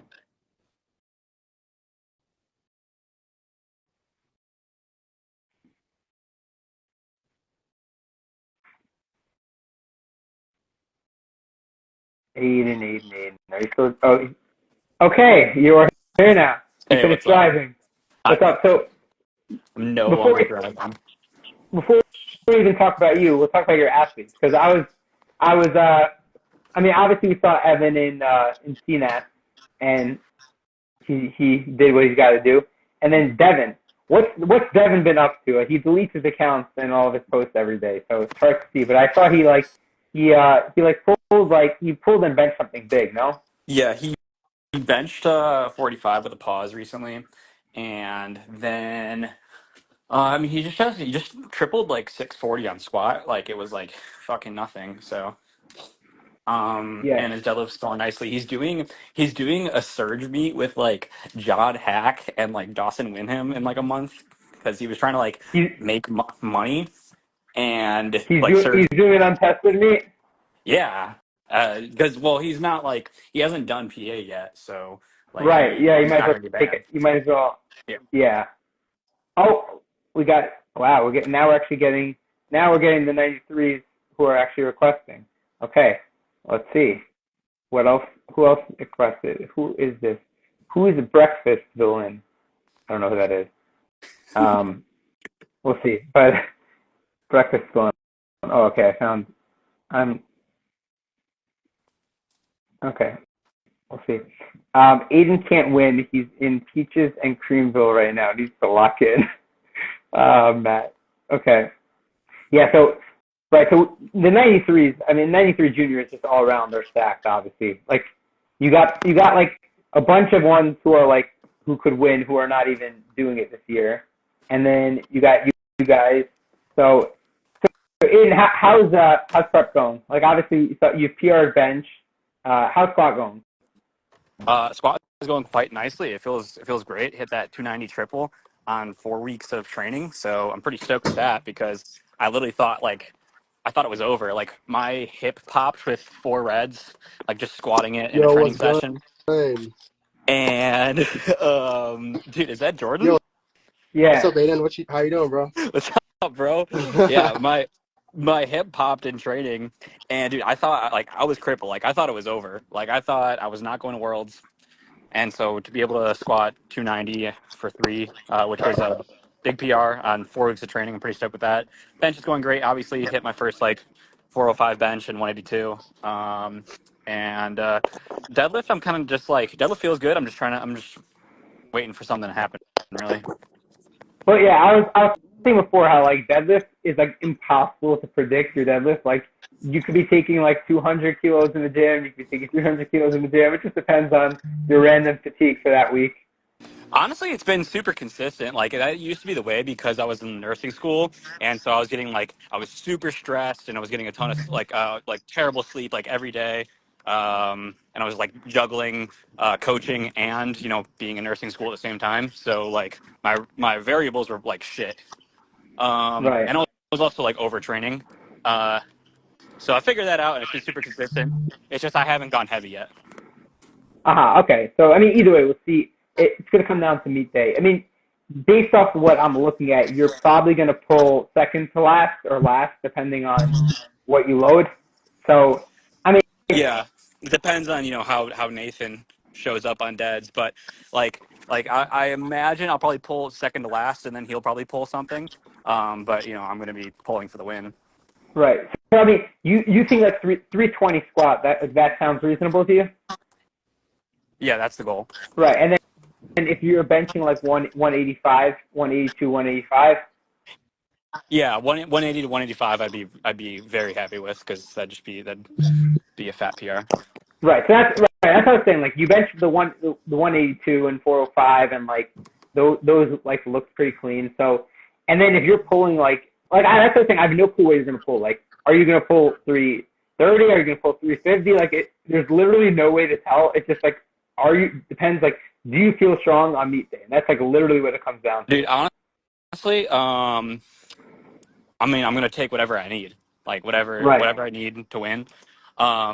My biggest limiting factor was my grip, and my grip feels amazing right now. I just did like a hold with 725 on a shit bar with random gym chalk. When I was like last prep, I was doing holds with like low sixes. Right. Okay. So that's obviously a good thing then. If your grip is feeling good, then like you'll be ready to load 345, 350 if needed. Yeah, like that will, that needs to not be the limiting factor, especially if it's on a nice Alico bar. Those feel so nice. So, yeah, I know. So, what if you had to guess? What would you predict the winning total to be? Like in the chat, they were all saying it's over and Brandon's going to win. I think they're a little bit overhyping it. But what would you predict the winning total to be? I think like whereabouts 860. Okay, I think that's a good take. Meaning, I think more than that is like a little pushing it. I was saying like 855 to 860. I think if anyone tries to go above 860, they're going to overextend themselves, and either like one just not achieve that, or if they try and push themselves to the limit on, let's say, like squat per se, they might gas themselves for deadlift. Yeah, I agree with that take. Yeah, I mean, like I was looking through, and there's legitimately like 5 people who are all in that 840 plus top end range.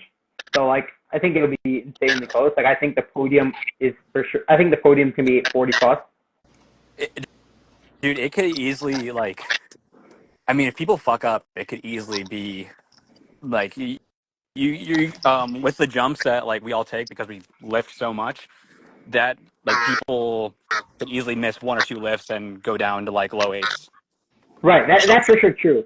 The only reason I'm saying that high is because I think since there's 5 people legitimately capable of that, like I think like maybe we'll have 3 of them that actually execute. Maybe it'll be 2, maybe 3. We'll see. Like we're not gonna have all 5 of them go. Right, it could be 1. Yeah. It could be 0. It could be 0, and whoever just goes like 7 for 9 and is the strongest 7 for 9 lifter wins. Like, yeah, who knows? Like with all these considerables, I mean, you have like we're talking about, like we said, 5 to 6 contending guys, right, for podium, and we have these plans and these numbers that we project, but then there's that meet day factor of like how these referees going to call the day, and that alone can just screw up the entire plan of everyone. And so the projections that we like, I agree. I think we're around 860 would win it, 857, 860. But the referees could come in and just destroy everyone's plans and be like, nope, drop that by at least 20. So yeah, dude. I mean, there's a certain lifter I know whose depth is far from convincing, in my opinion. So. Okay, so we'll see. You don't seem to be the only person who has those thoughts. So I'm very interested. So I see, I see it as a battle of 5 of us: me, Brandon, Rico, Nathan, and Ian. And everyone else looks heavy. Yeah. Right. Everyone looks like they're 105s, and I'm the only. I feel like I'm the only person who's underweight. What are you weighing? Like 92. Okay, so then you're in a good position.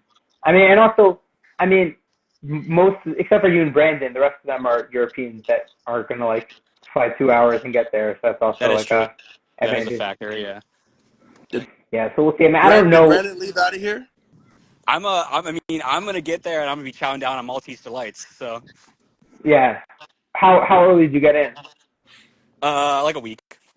Oh, you get in a week early. Okay, so you'll be set. That'll definitely be. I'll be chilling. That'll definitely be nice. Yeah. Yeah. I think it'll be like we'll see who executes. But like, if he will execute, it's just gonna come down to like last pulls. Like, I don't think anyone's like. I mean, I don't think there's anyone that's like so much higher than the other people there. Like, yes, if I had to pick, I think there's like certain people are a little bit higher top ends than others, but I legitimately think all of them are capable.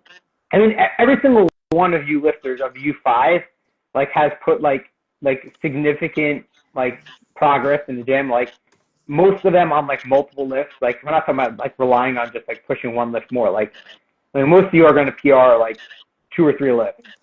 And like you do that, like yeah. I'm so excited for it. This is like the battle of lifetime. This feels like, you know, like everything I've been working towards. I'm pretty stoked. Yeah. It's pretty. I mean, it's pretty nice to like have like at Junior Worlds to have that good of a battle. Like, I mean, I think there'll be battles in some other classes, but I think this is the only weight class that we're talking about like a battle with that many people and also like extremely competitive. Like you have like the 74s or whatever. Like you have classes that might be 5 or 6 deep that are like in the same exact like spot, but like they're nowhere near like the world record. Like the world record's 853.5, and like you guys are all battling for that. So yeah, I've been I've been in the game for like 6-7 years now. I literally like remember like watching like raw nats in like my history class in high school, and so like I think, and so I've been watching these battles for years. I've been watching Worlds, Nats, etc. And I feel like this has potential to be like the best Junior Worlds battle ever. Yeah. See, the funny thing is, like, before CNATs, I was like, oh my gosh, this is going to be, like, the best CNATs ever for 93s, right? Like, they were all, like, I mean, it was really good.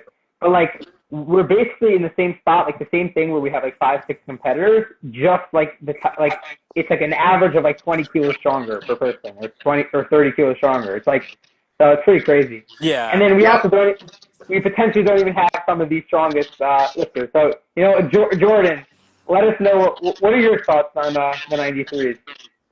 I think it's I think it's the most talented weight class out right now. Like for the juniors or the open, or just in general.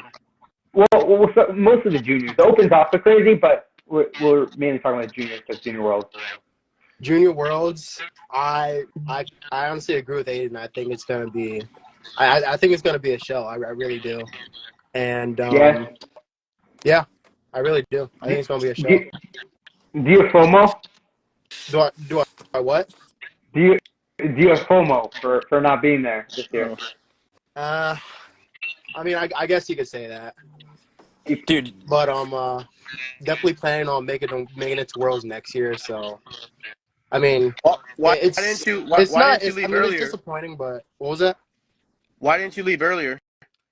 What was your reason for staying where you're currently at? Really, honestly, really didn't have the money this year. I honestly didn't plan on getting as strong as I did so fast.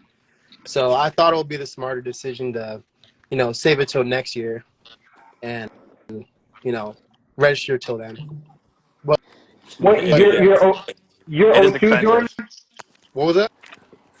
What year? You're born 02? Yeah, 02. Okay, so yeah, I mean, yeah, it'll still, like, I'm just looking at the years. A couple of the lifters are still, like, 02 or 03, so, like, it'll still be competitive next year. I don't think it's going to be as deep as it is this year. But, yeah, I mean, this year, like, it's competitive and just has just insane depth. So, I mean, this is definitely my favorite, like, battle to watch is going to be the 93s. And, yeah, I mean, it'll be fun. We'll see how... I got a prop up a question here since we have these two young gentlemen here. So we know about the open division with the 93s. You're talking about you've got Gavin, you've got Kaiko, you've got Carlos, you've got Gustav, Krastev. I go on and on, right? I want to ask you two gentlemen here. We're talking about 5 to 6 potential guys battling for the podium. Of the junior guys that are going to be battling next week, those top 5, 6, who do you two believe is going to actually make some noise and get up there with the current open guys in the coming, let's say, next year or two? Dude, I mean, honestly, all of us. So we're talking about adding another 5 or 6 guys to like an already stacked 8-ish, 7-ish guys in the 93s. and I Yeah. think that just adds on to the excitement, really. But Right. I'm not playing favorites here, but I think Aiden, he has a pretty good chance at doing that. Based on his consistency and what I've seen. But I There, mean, yeah, all of them are strong, really. dude. I It's mean, crazy. did you guys see like Jordan fucking levitate 330 kg? Like he his Yeah. most recent post, like it literally looks like it just is weightless. But I appreciate you saying that, Jordan. Like there was a period of time where like my progress was so horrible, and I thought I was just washed. It genuinely like there was a period of time where I just was regressing, or I was just constantly getting hurt, and I think mostly that was because I was in school.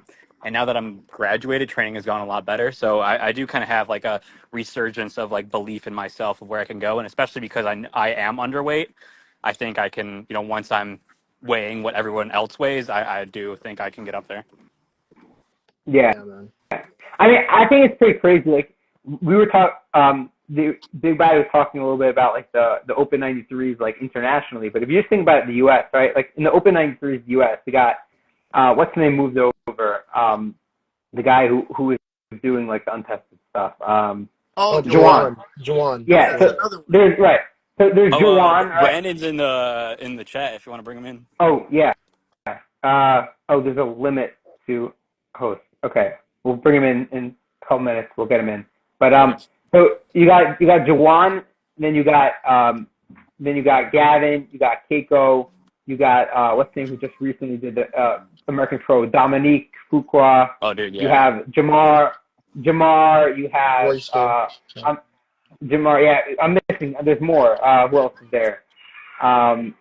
Petrie.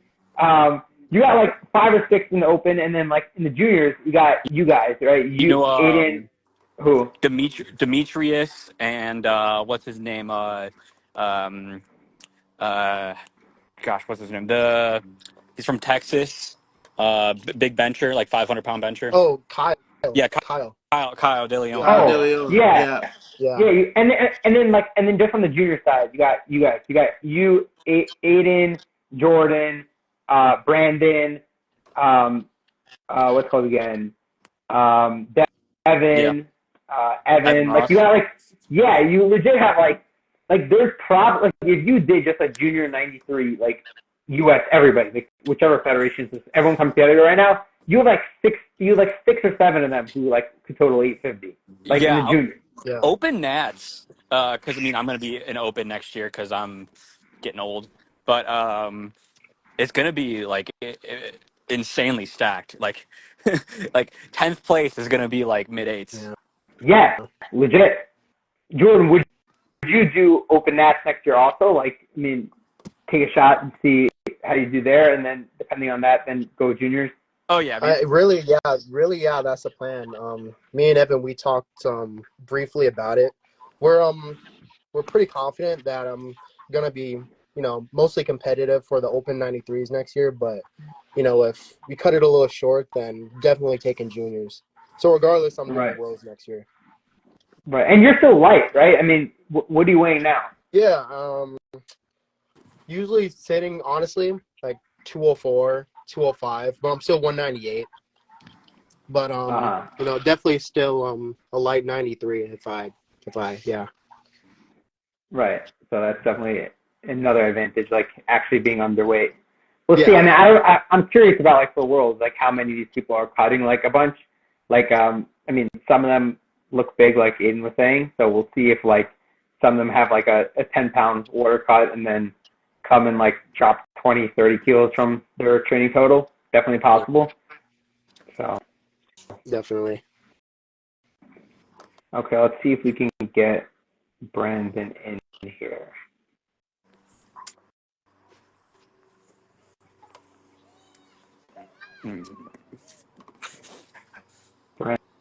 Brandon. Jordan's only a heavy. Okay, Brandon, there you are. Okay, about time. There he is. So while you were gone, the comment section was going. We had 2 sides. Okay. Some of them said this competition's over because you have it locked, and the other ones were talking about your squat depth. So, which one do you want to address first? Oh, we could talk about whatever. We can talk about the squat depth because I feel like that's a fake allegation now. I feel like it's not like it doesn't hold any weight anymore. I feel like Your 290, it looked better, but we'll see how that holds up at oh, top dude, end. I know you tripped me. You tried to trip me the other day. I might have done that. And I looked and I was like, all right. But we'll see. Not sure when I'm loading up for the rest of prep, but I guess we'll see in Malta though. That's what I'm really looking forward to. Yeah, I mean, we'll see how kind those judges are. We'll see if they're in a good mood on the day, So, Brandon, first off, what's your weight at? Like, Aiden was talking about how most people look overweight. Honestly, I need to be eating more. That was one thing me and Sean talked about. I need to start eating more because like I'll wake up at like 206. My scale's a little heavy, so like it's probably like 205, 206, or 205.5, 206. Honestly, Brandon, I didn't think Brandon looked heavy, but Nathan and Rico look like they're like 105s. Yeah, well, Nathan looks very, very large. I can't tell how tall he is, so I can't really tell if He looks overweight. like he's got to be like, I mean, no one's tall in powerlifting, but he looks like he's got to be like 5'10" or higher. Yeah, so then he does look heavy. But so Brandon, you're at weight right now. You're saying so you're not even like you don't even have to worry about water cutting. I'm right there. And when are you heading out? Like how early are you going to be at Worlds? I'm leaving the second, but obviously it takes all day to get there. So I'll get there Tuesday evening. And which day you guys are on? What? You guys are Friday? Oh, the 6th. The 6th, right? Yeah. Okay. So you have a couple of days. Yeah. So you have some time to. Okay. That's good. And I mean, prep obviously is looking good. Like we've seen like all your numbers. In terms of that, like in terms of confidence, like how you feeling on each lift? Like is everything feeling like how you want it to? Honestly, this is like the first time that like everything's been like clicking, like almost like borderline perfectly. Like squat, like the past few sessions have been like perfect for me. Like yeah, every lift across the board's kind of been good. Honestly, everything's been feeling good. Like I don't really have like any major complaints. Who's gonna squat more, you or Aiden? Are you? I mean, disrespect. He feels like that's disrespect. I will stay in Malta. I will not come back home to the States if Aiden squats more than me. I mean, if you get a third attempt. Brandon, what was the deal? What was the deal with last junior nationals? Was there some type of discrepancy with your depth or execution, or was everything good there? So what happened? So in Nats, like, dude, this is so weird. Like, I just forgot how to squat. Like, I don't know how else to explain it. Like, it just left my mind. And so like, that happened like a few weeks before the comp. So I'm like, oh my god, like I started panicking and it just made things worse. And then we go into comp and I'm like, okay, like I got to find like my center of gravity. Like I don't even freaking know how to squat anymore. And depth was honestly another issue at that time. So it was like, okay, I got to make sure I'm hitting depth on top of like trying to squat properly. And then Sean just was like, would not let me load in anything heavier than what we did. So that's why we took, I think it was like 307.5. And I was so pissed about that though. That was like awful. How do you me. Like feel? How do you feel about the adjustments and just attacking that issue going into this next meet? So I fixed it almost immediately after nationals. I like literally just added in a pre-hinge and like it fixed all my issues.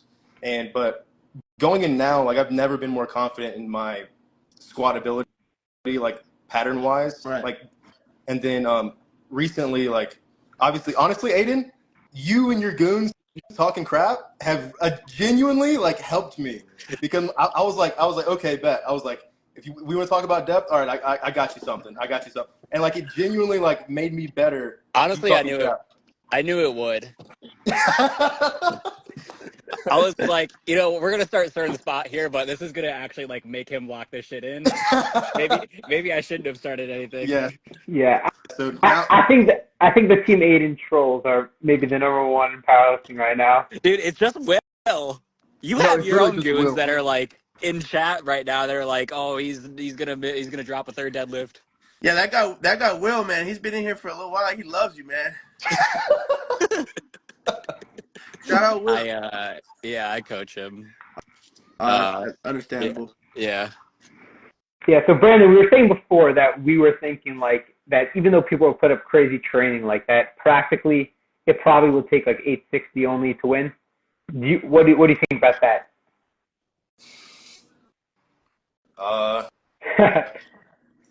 I mean, I guess I don't want to like say what it's going to, because like it's always on the day, right? So like we're all going to be there to compete. Like we're all going to be like going back and forth.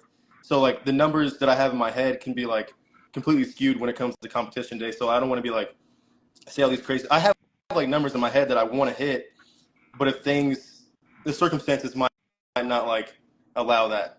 You know what I'm saying? Right. So the truth is, it's an interesting position for you because, like, I mean, based off my assumptions, the way it's going to work is obviously you're going to have one of the heaviest squats, potentially the heaviest squat.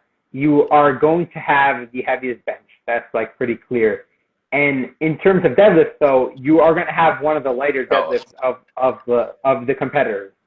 So, you're going to set it. Meaning, when you put your third deadlift in, whatever it is, right? Whatever you hit on your third deadlift, right? Hopefully, you're going to hit your third deadlift, and you're going to lock in a total, right?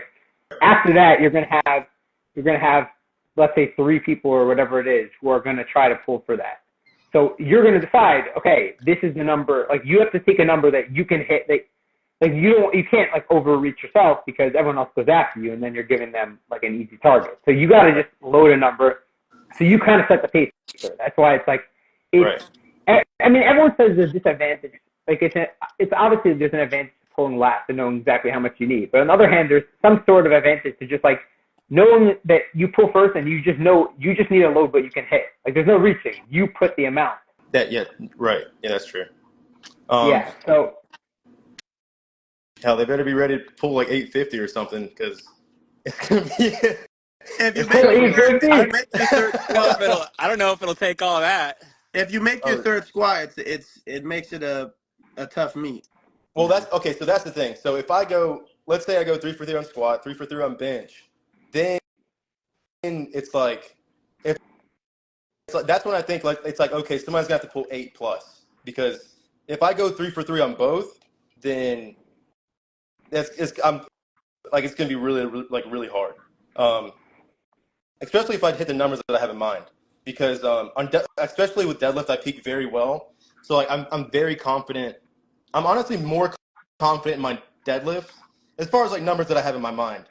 Not like competing with them, but like the numbers that I have in my mind. I feel very confident in hitting that on the day with the taper and everything.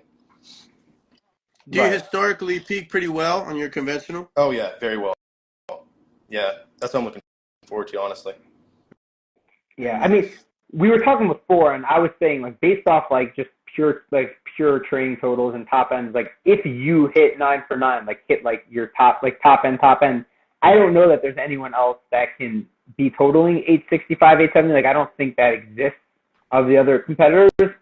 The question is, will you actually, like, I'm not even talking about depth and that kind of stuff. I'm just saying, like, will you be on your strongest on game day? Will you have the exact, like, you have to make the right calls, right? Obviously, if you go 2.5 extra on the lift and then you miss your third squat, there goes 10, 12 keys. So it's like, you want to push for a big total, but like if you load, let's say 322 or something like that on your third squat and miss, and then you're left with your second, then you just put, and the other lifts go 3 for 3, then you just put yourself at a big disadvantage.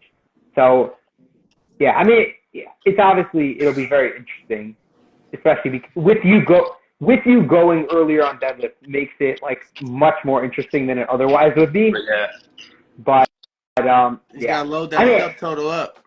Yeah, that's true. I mean, let's say if all goes well, we all go like 9 for 9, then I don't think 865 will be enough. Like I don't even think 870 would be enough. Oh Really? damn, little Joe Bornstein, little Joe Bornstein action. 865 won't be enough, huh? It won't be enough. Aiden, We'll see about that. what was your last prior triple to the 290? I hit 617 for 4. I hit 280 for 4 last prep, and I feel like I had a fourth on 290. Wow. So you think you're trending towards 325, maybe? Is that what Dude, you're saying? I don't think it's impossible. For squat? Yeah. But it'd probably be a good idea to cap myself around like 5 kg under what I have in me to make sure deadlift doesn't dissolve, which it can if I push myself too hard on the squat. Yeah. Just make sure you guys are getting 3 white lights, because the jury's gonna be, they're not gonna be fun. 2 white lights, and you might as well retake your attempt. I clear depth. Yeah, the squat battle potentially could be closer than what was previously thought between you two. Yeah. Let's see what Carrington's saying. 325, 182.5 full for the win. Okay, that's about Aiden, obviously. I was initially saying more like 320, 185 load, but okay, that's similar idea. Who's gonna be handling both of you guys? Like, are your coaches there or whatever? I mean, Aiden, you coach yourself, right? Oh, yeah, I do. Dude, these comments are making me laugh. The comments are going crazy. Carrie is actually, Carrie is one of the better. I don't have anyone handling me. So, I mean, it's the U.S. coach. Who are it's Vin and John the US Burford. coaches? John Burford. Give me a second before I say what I'm about to say. Oh, Will. Okay. Jesus Christ. Yes. I recommend that you guys both fight to have Vin handling you and not John. That's just my experience from seeing the handling at Junior Worlds. And also, just if you do have John, just make sure you're picking your attempts. I don't know who's in the chat now, but if any of them have competed at Junior Worlds before, they will probably agree with my assessment there. Oh, yeah. I mean, I'm going to be picking my attempts. I take pretty, massive jumps, and I don't like it any other way because I tend to, just have, one big attempt in me on, squat and deadlift, so. Right. I mean, the thing is, they just have to let you. I mean, because the bottom line is they have to put the attempts in, and they have to actually let you pick the correct attempt, because there are people who potentially would have won Junior Worlds other years that didn't because the coaches put in. Sean says, I never let someone pick my attempt. Yeah, Sean, you're the only person that was forceful at Worlds at that year. Anthony lost Worlds because they wouldn't let him go up in attempts. That was bad experience the other year. But Sean, did you pick your attempt for DNA? What's DNA? I don't know what that is. Oh, okay. That was recently. Okay, fine. Yeah. So right. So I mean, honestly, yeah, both of you, regardless, if you don't have your coaches, just be forceful with your attempts, because otherwise you're gonna get in trouble. So have your and also just if they do it, I don't know if they'll do the actual meeting beforehand with the coaches. Then John just gave me a list of attempts. Okay, yeah. So if they do have the meeting, just make sure you have your whole attempts and everything planned out, and just tell them you're taking it, and don't ask, don't let them whatever, and just because otherwise they'll get screwed. But yeah, so I mean, going back to what Brandon's saying, I don't know, the 870, 865 not being enough. That's I mean, unless people just have pretty crazy tapers, that would be hard to imagine. But Brandon, have you researched Rico and Nathan's training? Because I looked at both their YouTube channels the other day, and they look threatening, man. Really? Yeah. I guess I haven't watched Nathan's YouTube. Hold on, you watch Rico's YouTube videos? I don't. I'm not you watch avid viewer. Yeah. I mean, to check up.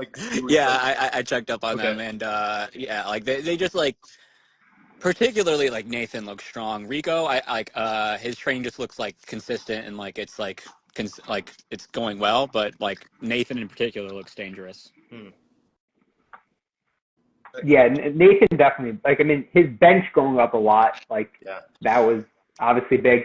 Nathan has made progress. I mean, I think the biggest wild card of all of them, I think, is Ian. Yeah.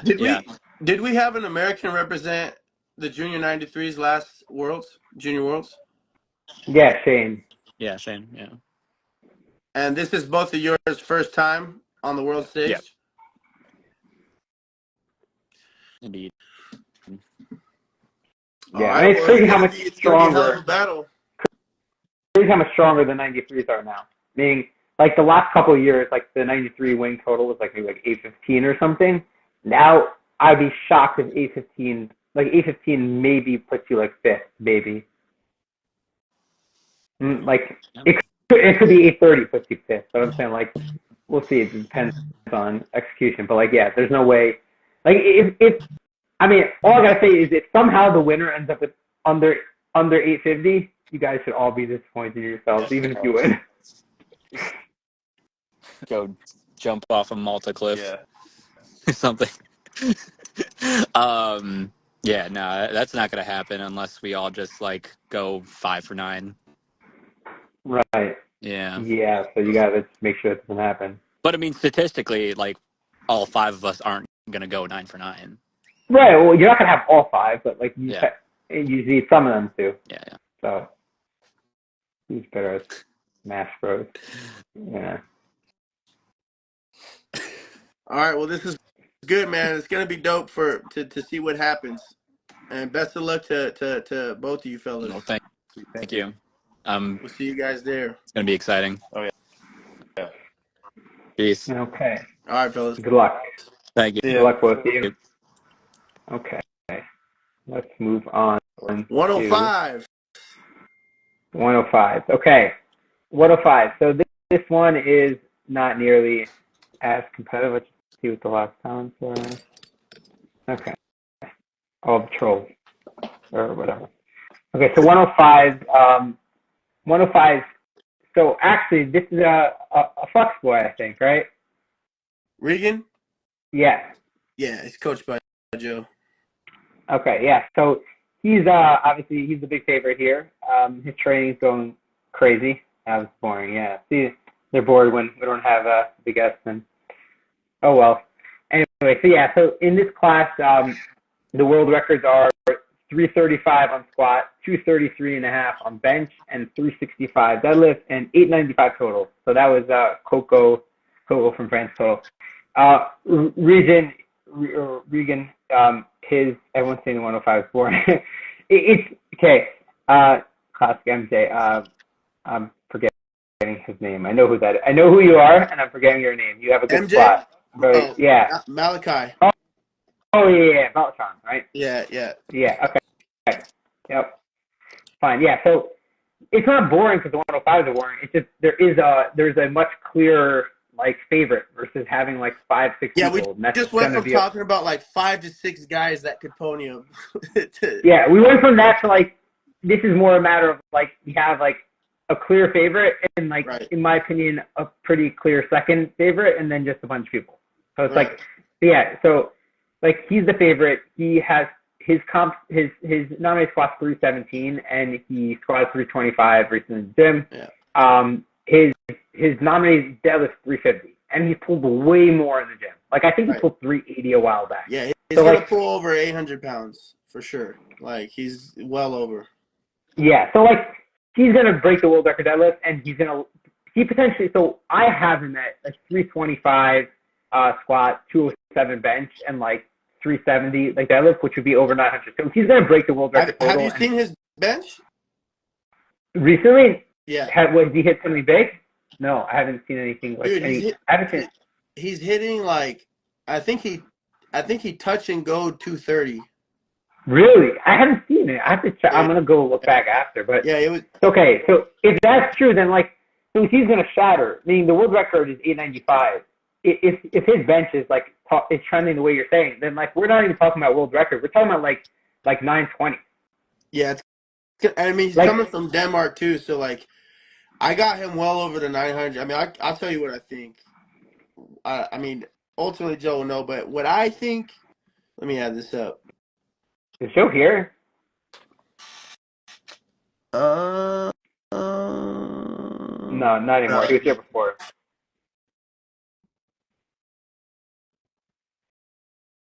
Oh, let's see. Carrington says 320, 222, 370. So that would be nine. I think he could do somewhere between 320 to 920 to 927. You know what's crazy about that? Like, if you did 927 would be over the current 120 junior record. Like, really? Yeah. The junior 120s, I mean, we're talking right now. They're gonna Yeah, they're gonna sag that. But I'm saying, like, they're gonna send it into oblivion. Yeah, I mean, wait. The truth is, like, he's getting the 120 junior record is what? Is 926 and a half, I think. Okay. Yeah. They're so, gonna murder it. What I'm saying, she's getting a little under-talked about because, like, if you think about the classes, right? Like, the 93, like, is the most exciting class in terms of just how stacked it is, and then, like, the 83s is good, but, like, it's not getting super discussed. Like, I'm looking forward to it, but it's not getting discussed. 74s, like, is whatever. It's kind of, like, a little bit lower, like, this year. And then, like, the 66s, you have Austin. So it's like he's not getting credit, Regan, because, like, he's like legitimately, like, going to be. I didn't check the formula, but if he does what you're saying, he'll have the highest. He'll win best lifter. Like, is that right? Yeah, like, over Austin, over the 120s. Like, if he throws 927, he will win best lifter. Looks like me and Austin have some work to do. I'm glad you pointed that out. Yeah, when we get this off, go check the calculators and see what Austin needs compared to, like, the different number, like 927 and 970. We're gonna have to talk now, because now we're gonna have to battle it out with Joe and freaking Regan. So I'll actually tell you right now. I'll tell you. Let me pull it up and I'll tell you what each of them would be. So, 927 at 105. 927 at 105 is a 114.45 GL score. Okay. What do you need for that at 66? At 66, you need. Oh no, you need, like, that's crazy. You literally can't. You need, like, 740. Oh yeah, no, give us next year. Yeah. We need till next year for that. But the truth is, though, I'll tell you what, but I think 927 ties. So let's say you give him, like, more what I was saying. Let's say you give him, like, 912. Mm-hmm. 912. 912 would give a 112 GL score. Then you would need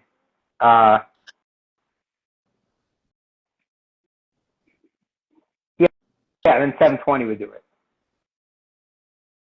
So it's possible. It's possible, but I'm saying, meaning if he does, like, the 927 or, like, 920s, like, it's over. It's curtains. It's over.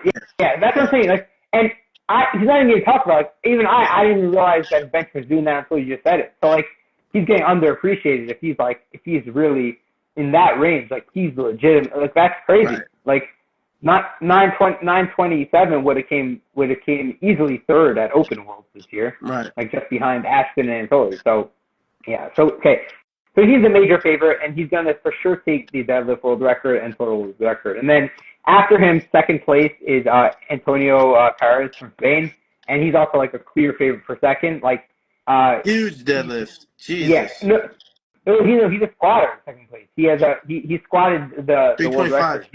Yeah, and he did more like he squatted 335 in training, and he tripled 320. Wow. Like, yeah, and, like, his bench going up a little bit, but it's still lighter compared, and his deadlift's also looking pretty good. So, like, I put together, like, his numbers, and I think, like, if he does, like, like, if he has, like, a great beat, he's, like, 880, which is, like, a huge progress, but, like, I don't think he has a shot with first. So I think, like, first is locked up and second is locked up. Yeah. So, like, they're each locked up, and then, like, Regan's gonna take the deadlift world record, and Antonio is gonna take the squat world record, and then like fighting for third, you have a bunch of people who are closer. There's Bjorn Duecker from Germany. He's nominated in third. And then who else? Matteo from Italy. Yeah, so Matteo, I haven't really seen much of his training, so I can't really tell you much. Keith Graham from New Zealand, also haven't seen that much. Jack Hopkins, actually, so he's a little lower. His training's going well. Like he squatted over his comp squat for a double. He had like a 10-kilo bench PR in training. So he's also looking to be in that third range, like maybe to around like 850. So, and then one other person down the list to note is Matthew Genge from Canada. So he's nominated with 312.5, but he's planning on going for the world record squat. Did he just do NAPF? No. Did he? I don't think so. I don't think he just. There was a really good Canadian. Where did I see him at? There was a really good 105 Canadian. I just recently saw him compete somewhere. Oh no, that was at Worlds. Yeah, he was a 105 at Worlds. He's open. Oh. Yeah. So, right. So he told me he's going to be going for. Hey, Perkins here. Hey, Allison. So Matthew said he's going to be going for that world record spot. So that's just one other person to note, like from a little bit down in the rankings. But I think it's going to be a pretty clear 1-2, and then there'll be like 3 or 4 people who are like all in range for third, and then we'll see. The squat world record will probably get taken maybe by 1 or 2 people, and then the deadlift in total, and that's really it for the 105. And then moving on to the 120. Okay, so this one will be fun. Yeah. Are either of them here anymore? They were both. I think they were in the chat a long time ago, but they are no longer here. You know what? Let's invite a fellow 120 who is not here. We'll see if he wants to join. But yeah, so this is mainly just a two-way battle. Like there's other people, but it's a battle between Juice, Jaden Edwards, and Nojo Nato from Great Britain. So yeah, this one I'm pretty hyped for. So have you seen their training? I have, man. It's funny. I just saw Nonso. I think he blasted 340, and then just recently Juice made a post and he just chipped him and did 342.5, and both of those squats for both of them flew. You know, they had. So I would say Juice had much more than Juice has the bigger squat right now. Yeah. But the point that I'm making is that they have more in the tank, and you see a little bit of internet competition where, you know, one hit 340, one chipped him, put 342.5 on there. So I mean, I love seeing that already. You got the big dogs already going at it, and just making these posts just about a little over a week before we head out there. So that was really what I was getting at. So let's see, what did it say? What's up, Dante? What's up? I can't see him. I don't know what. That's weird. My screen. I can see him. We got my man from Trinidad in here as well. Joseph. I don't know if you want to get him in here too. I can't. For some reason, I don't see Dante. Or why is my screen tripping? Okay. I don't see it. Okay, whatever, it's fine. Anyway, so Dante, let us know what are your thoughts?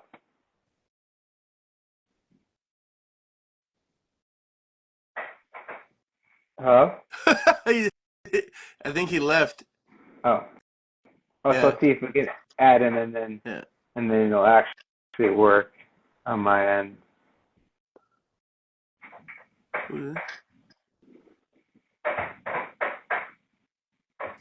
Yeah, he's out there. He said he left.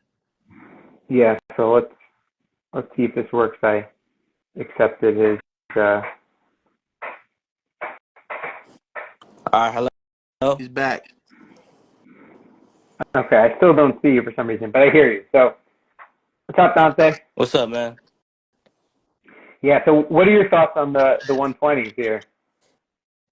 I don't know, cause Juice he was supposed to be using the SPD sleeves, but he's gonna be using the underneath sleeves. So I think his squats definitely. I feel like he Oh, has somewhere between like 780 and 790. I think he'll get what's the name on squat. The only thing that he lacks on is really bench and deadlift, cause Nojo has a big deadlift, like it's crazy. yeah.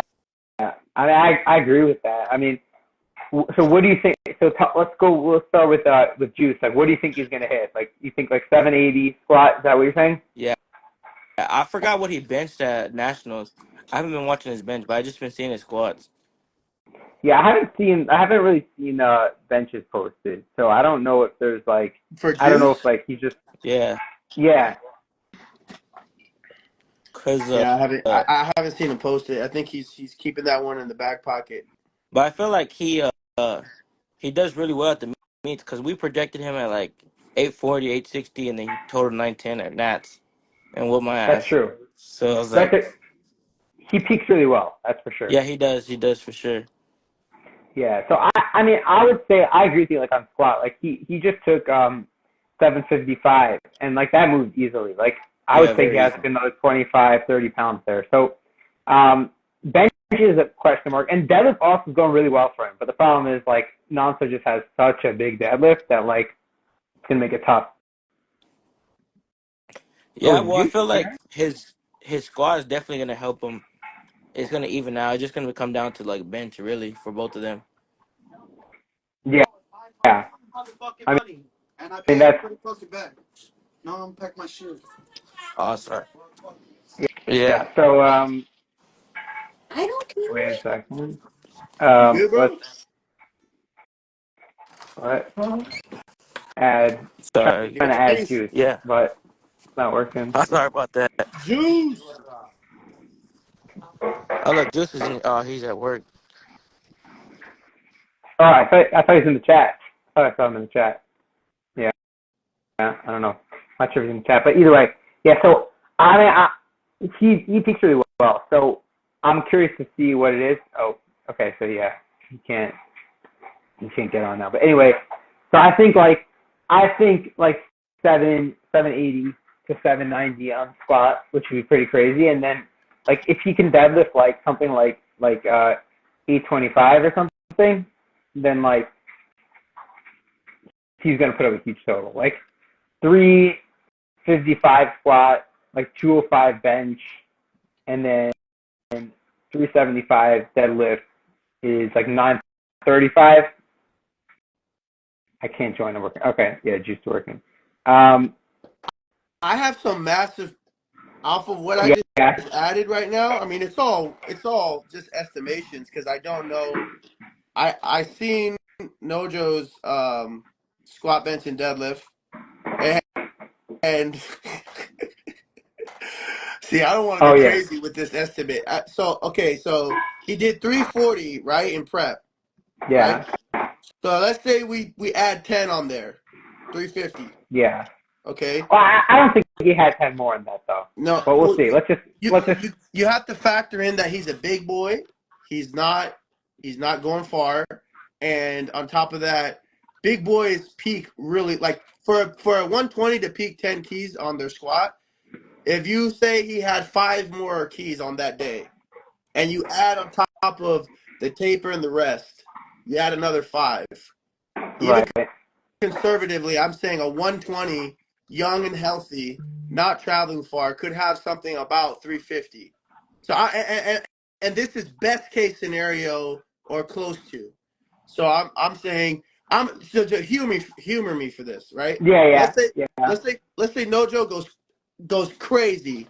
Let's say he goes 350.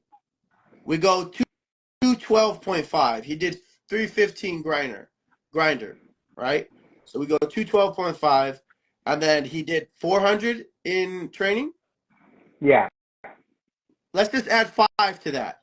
Let's just add 5 keys to that. All right. Yeah. You're looking at 967 and a half. Yeah. Oh my God. Okay. Well, I'm just give me a second talking about the chat. Yeah, Dante was saying if Tony had dropped earlier, he would have been at Worlds. Yeah, that's what we were talking about earlier, like how the alternate spots. Because like Oh yeah, that's actually yeah. that's what I was thinking. Because Dante had that next spot, and then like he just Right. didn't get it because whatever. Right. That Right. sucks. But yeah. So I mean, I think that's like a little ambitious, but I think it's possible. Like I Well, was right. I thinking. said, granted, I said if he goes absolutely crazy, like Right, a but top. the point is like that's 967, which would be like closing in on close to like the open world record total. Like that's what he wants. He wants the open world record total. So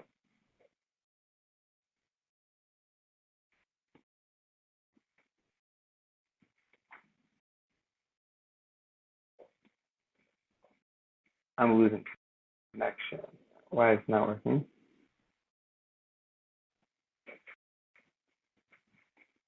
Okay, yeah, I lost connection. It's fine. Anyway, so yeah, so if he does that, he's closing in on the open world record total, which is, let me just pull it up. The open world record total is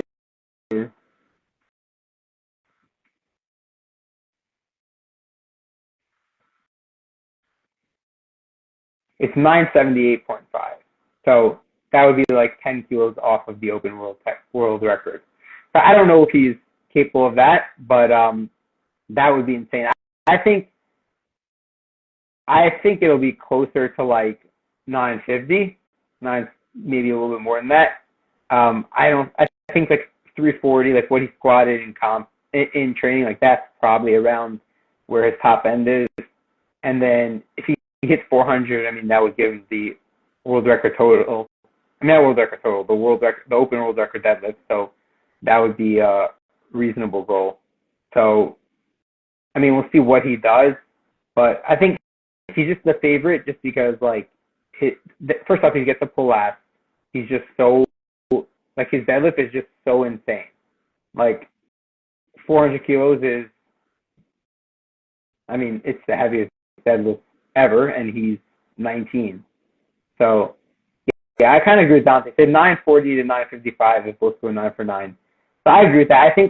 I think Juice probably is more in the 940 range, and if non-so goes to 9 for 9, then maybe 955. But like 15 kilos when we're talking about these 120s, that's like less than one deadlift jump. Like they're gonna take like potentially like 20 kilo like jumps on their second, third deadlift. So if you're like 15 kilos behind, then you're basically like it's anybody's game. So we'll see. We will see who ends up winning that one. But yeah, so that's what I would say for the 120s. Like I think it's gonna be extremely fun, and like the world record's gonna get shattered because the world record currently is like the 926.5, and it will not be 926.5. Hey, so I was just saying how the world record is 926.5, and regardless of exactly what scenario plays out here, it's gonna get shattered by a bunch Right. there. So 100%. 100%. yeah. So I mean, we'll see. okay, not 100%, but I'm going 90% chance is getting broken Yeah, at minimum. I would say 90% chance it gets broken by both. Like that's how confident I am. Like Yeah. they're just they're just good lifters. Like they make attempts. Like things look clean. Like we're not talking about lifters who have like high training totals. So, like their depth is like very iffy and their lockouts are bad and like their pauses are bad. Like we're talking about lifters and who just it looks like they're like doing it to standard and whatever. So I honestly yeah. So Yeah. I would be shocked if I the record think I doesn't get think broken. I think with Nojo's bench with the 215, how hard that was. I mean, you put in like an IPF standard pause and just the standard that the refs will hold him to. I think 210 is safe.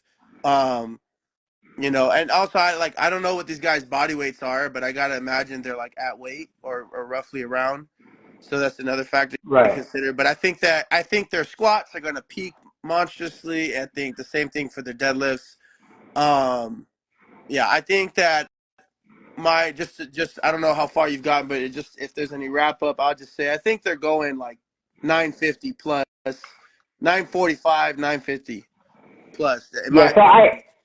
I agree with like what Dante's saying. He said, I'm confident in Juice. He's a meat performer for sure. Like, yeah, I thought he had a shot at nationals, but like I thought he was the underdog, and he just like balled out. Like he just peaks really well and whatever. I would still put he gets to eat into the meat. He's saying he's 118, so I mean it's right. set up real nice. Yeah. Yeah. So I mean, like just being like blatantly honest, like I would put Nonso as the favorite just because that like pull is so big, but Juice could just surprise you and just like pull something crazy also. Like I remember watching at Nationals, so they were the first session. So I was like thinking, what's he gonna pull? Is he just gonna pull to beat Dante? And like no, he just like loaded way more than we thought he needed to.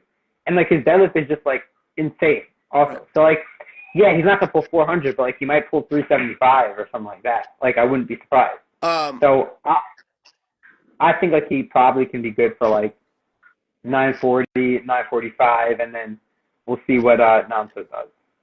Juice, if you're listening to this, just give me a thumbs up or thumbs down on how bench prep has been going. Because that's gonna be the factor. That's gonna, he did 200. It says that his nominated bench is 200, right?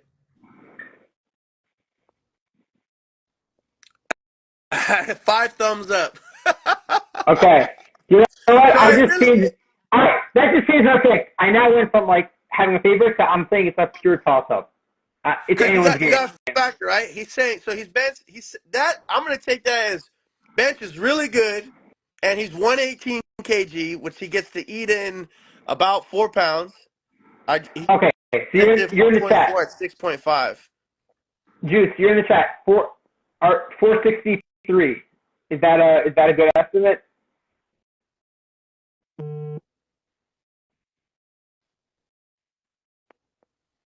We'll wait and see. If his top end capacity is 210 kg, then I would say that he's probably going to have more like, because you got to factor in the realistic standards and game day elements. I'm gonna say like 207.5 would be amazing. If he did 210, that's like shattering expectations. Okay, you said that's what I'm hoping. Yeah, so 210. Okay, so 210. Yeah. So now let's ask again. What about 780 to 790 squats? What's your thoughts? 780 to 790.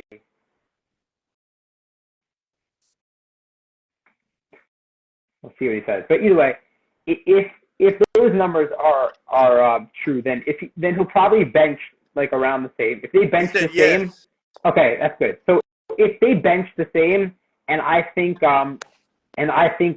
he out squats Nonso by like 20 kilos, then it's very easy because then he just has to be like within 20 kilos on deadlift, which I think is very possible. So we might be talking about both of them going over 950. That's what I was saying. 945, 950 plus. Yeah. So honestly, I mean, like this one's only like a two-way battle, but like this is definitely like in terms of a two-way battle, like this is just crazy. I'm gonna be. Well, I don't know what sessions, because I know that being on the national team staff there, I know I'm gonna have to work some additional sessions aside from my own lifters, but I don't know where I'll be helping out. But if I'm not helping out, I'm certainly gonna be in the stands with some popcorn or whatever they got out there in Malta. Yeah. And I'm gonna have a front row seat for sure for that battle. I remember, for some of the sessions last year, they were selling beer in the venue. So you buy in the stand. Yeah, I don't know. I'm gonna be locked in. I'm gonna be crunching numbers and speculating while I watch these guys go at it. But no, I can't wait. That's the 93s are something that I have a lifter in that session as well. He's from Sweden, Jacob Nilsson. But I'm excited for that. What was that? No, I know him. Yeah, I know him.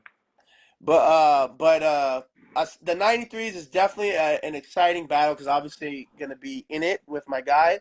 But in terms of a spectator and a fan of the sport, like the 120s as a spectator is something that I'm super excited to watch. So Yeah. So, okay, fine. So that basically covers the 120. So let's just finish off with the 120 pluses. And Last one. last but not least, so we're going backwards order of like importance. So I just noticed down the nominations in the middle of it, there's a Libyan lifter, Mohammed Abu Sinanin, who has a 380 nominated squat. And I think like he squat like 400 in the gym or something. So that's just something to note. Yeah. That's pretty nice. So then there's really only two lifters here that like intrigue me. One of them is the Brit, Joshua. I don't know how to pronounce his last name, Ngoka. But wait, he's the Brit? Joshua. Yeah, Josh Berryman, he's nominated fifth. No, not that one. The one nominated fifth, Joshua Ngoka. Oh yeah. Ngoka, yeah. Yes, I don't know how to pronounce his name, but I mean his training's going crazy. Like I was listening to him. He was on a podcast. He was on he was together with with Nanso on a podcast I was listening to the other day, and like I mean. He's like newish to the sport, but like his training's going crazy. His nominated squat's 335. He squatted 360 recently, and like definitely had more. It's like hard to judge his squat, but like he looks good for like a bit more than that. He benched 215, which is also like 20 kilos over his nominated bench, and he deadlifted 350. And like the lockout was not the smoothest in the world, but up until lockout, it looked like RP 0. It was like, like those deadlifts that like look like literally like a warm up, and then like they become a little bit harder at lockout. Right. But like, I mean, I was like, if he does what I think he could do, like he could like squat like 370, like bench 220, like pull like 365, like he could total 955, which is like 90 kilos over his like nominated total. So I think he's favorite for second, and he's definitely the most interesting lifter here. Like he's planning on cutting down to the 120s after. So. What's his current hovering weight? Do you know what his relative? He said he weighs like 133. Oh, okay. Yeah, and also he's 19. It's his first year in the juniors. Oh wow. Okay. Yeah. So that's like, awesome.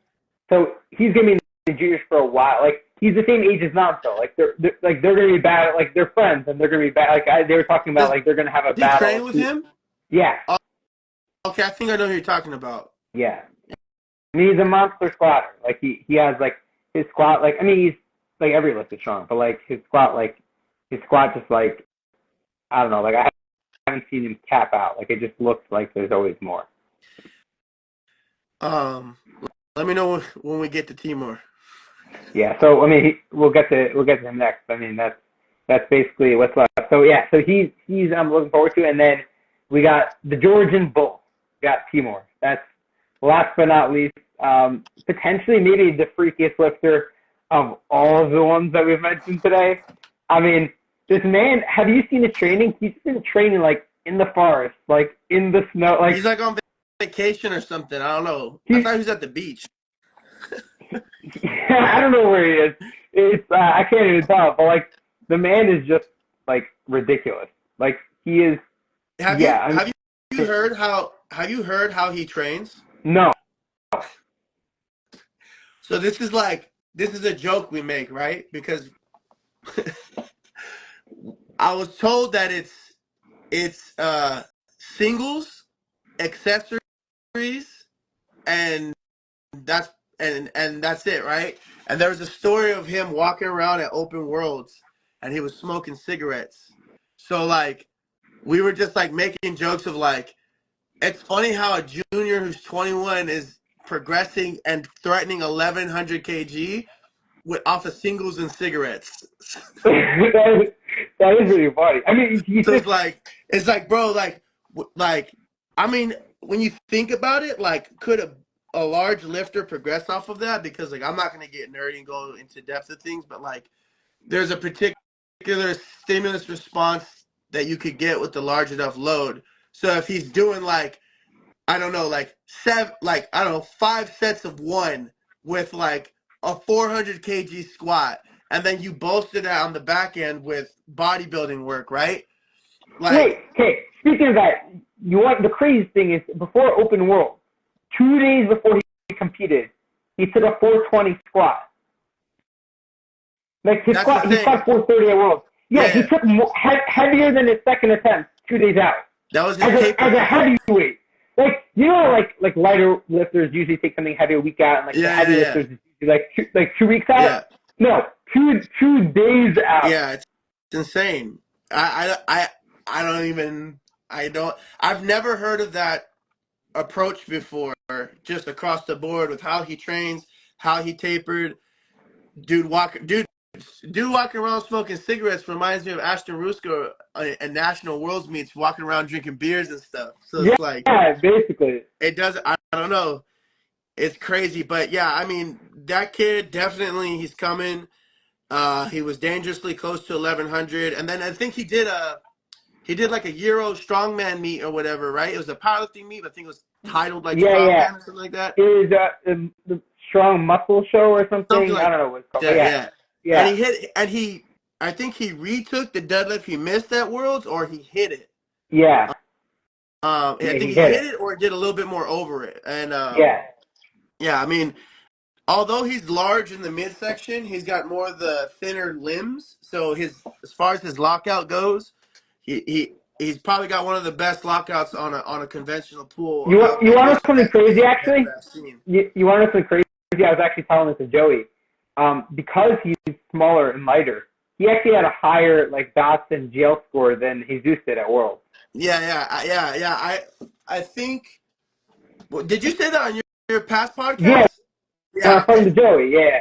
Yeah. So I saw that. Yeah. Yeah. So it's pretty crazy. I mean, like if you look at like Jesus had all the junior world records, right? And now he has all the open world records. Well, actually, doesn't have bench yet, but he has squat. But like Tamor now owns every junior record already. Like he has the squat, the bench, the deadlift, the total. And like I think this is the meet he does 1100 at. Like I think he's gonna break the 1100 back. I think so too. I think it's right there. Like he doesn't even need to like have like progress with it. If he takes his best lift that he's already done and like adds like 2.5 kilos, or even like I think his best lift totals 1096. So if he just has like a day where he hits all of his best and like adds 4 kilos somewhere, that's 1100. Yeah, 100%. Yeah, I mean, I think he's set up for a really good meet, and I think those are the considering lifters. It's like you would say, and from this meet to be considered for Sheffield, Timor, Nonso, Juice, and Austin. Am I missing any others? Any other juniors? I don't think anyone else because nobody. I'm so sorry. Austin and Nonso would be the only ones because we're talking about breaking the world record, the open world record. Right. Yeah. So it would be Timor and sorry. Honestly, you know what? I think Austin and Nonso. Hold on a second. I'm sorry. Could Timor make a big enough total, although he doesn't break it? That's what I was about to say. Like, if Timor totals like 1120, like let's say Timor totals more than he just did at World. Right. Like that's very like that's interesting. That's intriguing. Because at the end of the day, I know part of the criteria like is obviously break the world record but the thing is like, what if you just make a case? What if they decide, let's give this giant young guy 6-7 months or less than 6 months, about a little over 5 months to prep for Sheffield, and let's see if we can get this battle of the giants between an up and coming Timor and then Jesus. So there's that, but yeah, in terms of breaking the world record for the 120s, what did Bob did 968? Yeah, but the record's 978. It's what's called the record is Dennis currently. Not I think. So would have to go. He would have to have the meet of his life, but I'm definitely not going to say it's not possible. Because if we're projecting 9, I think he can. I think a crazy meet for him is 967. He just needs to chip that. So I think he could do it to go from 967.5 top end. You're asking him to do 4 more keys. I think he could, or was it not even 3.5, right? To get over 970, you need 970.5. 978.5. 978. Oh, 978. Yeah. Oh, it might be a stretch then. It might be a stretch. I think it's a stretch he was talking about it. He wants, like, who knows? Maybe if like it's possible. I would say like maybe like 1 or 2% chance. Yeah. If I'm Nonso and his coach, I'm saying like you obviously have to like the Sheffield is like definitely you want that. I mean, it depends how you want to go for it. I would ask if I was Nonso's coach, I would say, do you want to just say screw everything and go for Sheffield, or do you want to say I want to be a junior world champ? Because then you got to go through your priority list. I think if I'm Nonso's coach, I would do it differently. I would say I would go make sure I win junior worlds and like take the deadlift record, and then like there's always next year for Sheffield. Like he's literally 19 years old. Like there's like he's still a junior for 4 more years after this. Like I think yeah. I mean, but just think of the insane notion of like I said, it's a stretch, respectfully, but just imagine a 19-year-old securing a Sheffield ticket. Yeah. Hey, Elliot's out here saying, "Give it to me at 17." What was that? I said, Elliot. What he say? He's like, no, he didn't say it now, but I'm saying he's like thinking, "Give it to me at 17." Oh yeah, that would be crazy. Because I think Agatha is the youngest to make Sheffield, right? Yeah, and like that was like 21, I think. Yeah. I think so. So I think Nonso will make Sheffield at 20. We'll see. I don't know. I don't think he will because next year Rondell's back. Right? Huh? Next year Rondell's back. Oh my God! Yeah, Rondell, man. Yeah, that's a topic for a different day because we could go for another 10 hours. But yeah. Well, no, I mean this is crazy. Yeah, Timur, I think he's got it by a landslide, and we'll see what happens. Yeah. So I mean, I'm excited for that also just because we're excited. I'm excited just to see if Timur can get that 1100, and then also I really want to see Joshua. Like I want to see like if he goes like into the upper 9s and beats Nonso and like just has like a crazy day because like there just isn't like now there's Timur besides for Jesus, but like there isn't really depth in the supers. Like you don't see like a bunch of people totaling 1,000 like you should, right? Like it's like 1,000's way below like first, so like you just see like such a drop off into like the 9. So it would be cool to see some more people making a push. Yeah, we need a little bit more super heavyweight human beings powerlifting. I think they have like some of the smallest percentage lifters that lift in that class. Yeah. Okay. I think that basically wraps it up. How long did we do, man? We started like around 11:10. It's been over 5 hours. Yeah. I mean, there are some people that were probably in this for like 3-4 hours, and like respect to all of you that were in here for hours. But I have a lifter, 2 lifters in here. One of them, Tino, he's been in here like damn near all day. Yeah. I think, and also, what's the name? Oh, he's not in here anymore. There was somebody in here that was in here, like Isaiah. He was in here like a lot. Isaiah, man, you've been riding with us, bro, like damn near all day as well. Yeah, so shout out to them. Okay, fine. Right. So I think we'll call it here, and then I'll have to somehow get this up to YouTube. All right, sounds good, man. Merge this, but okay. Thanks for coming on. It was a pleasure. Have a good one. You too. All right, everybody. Take care. Bye.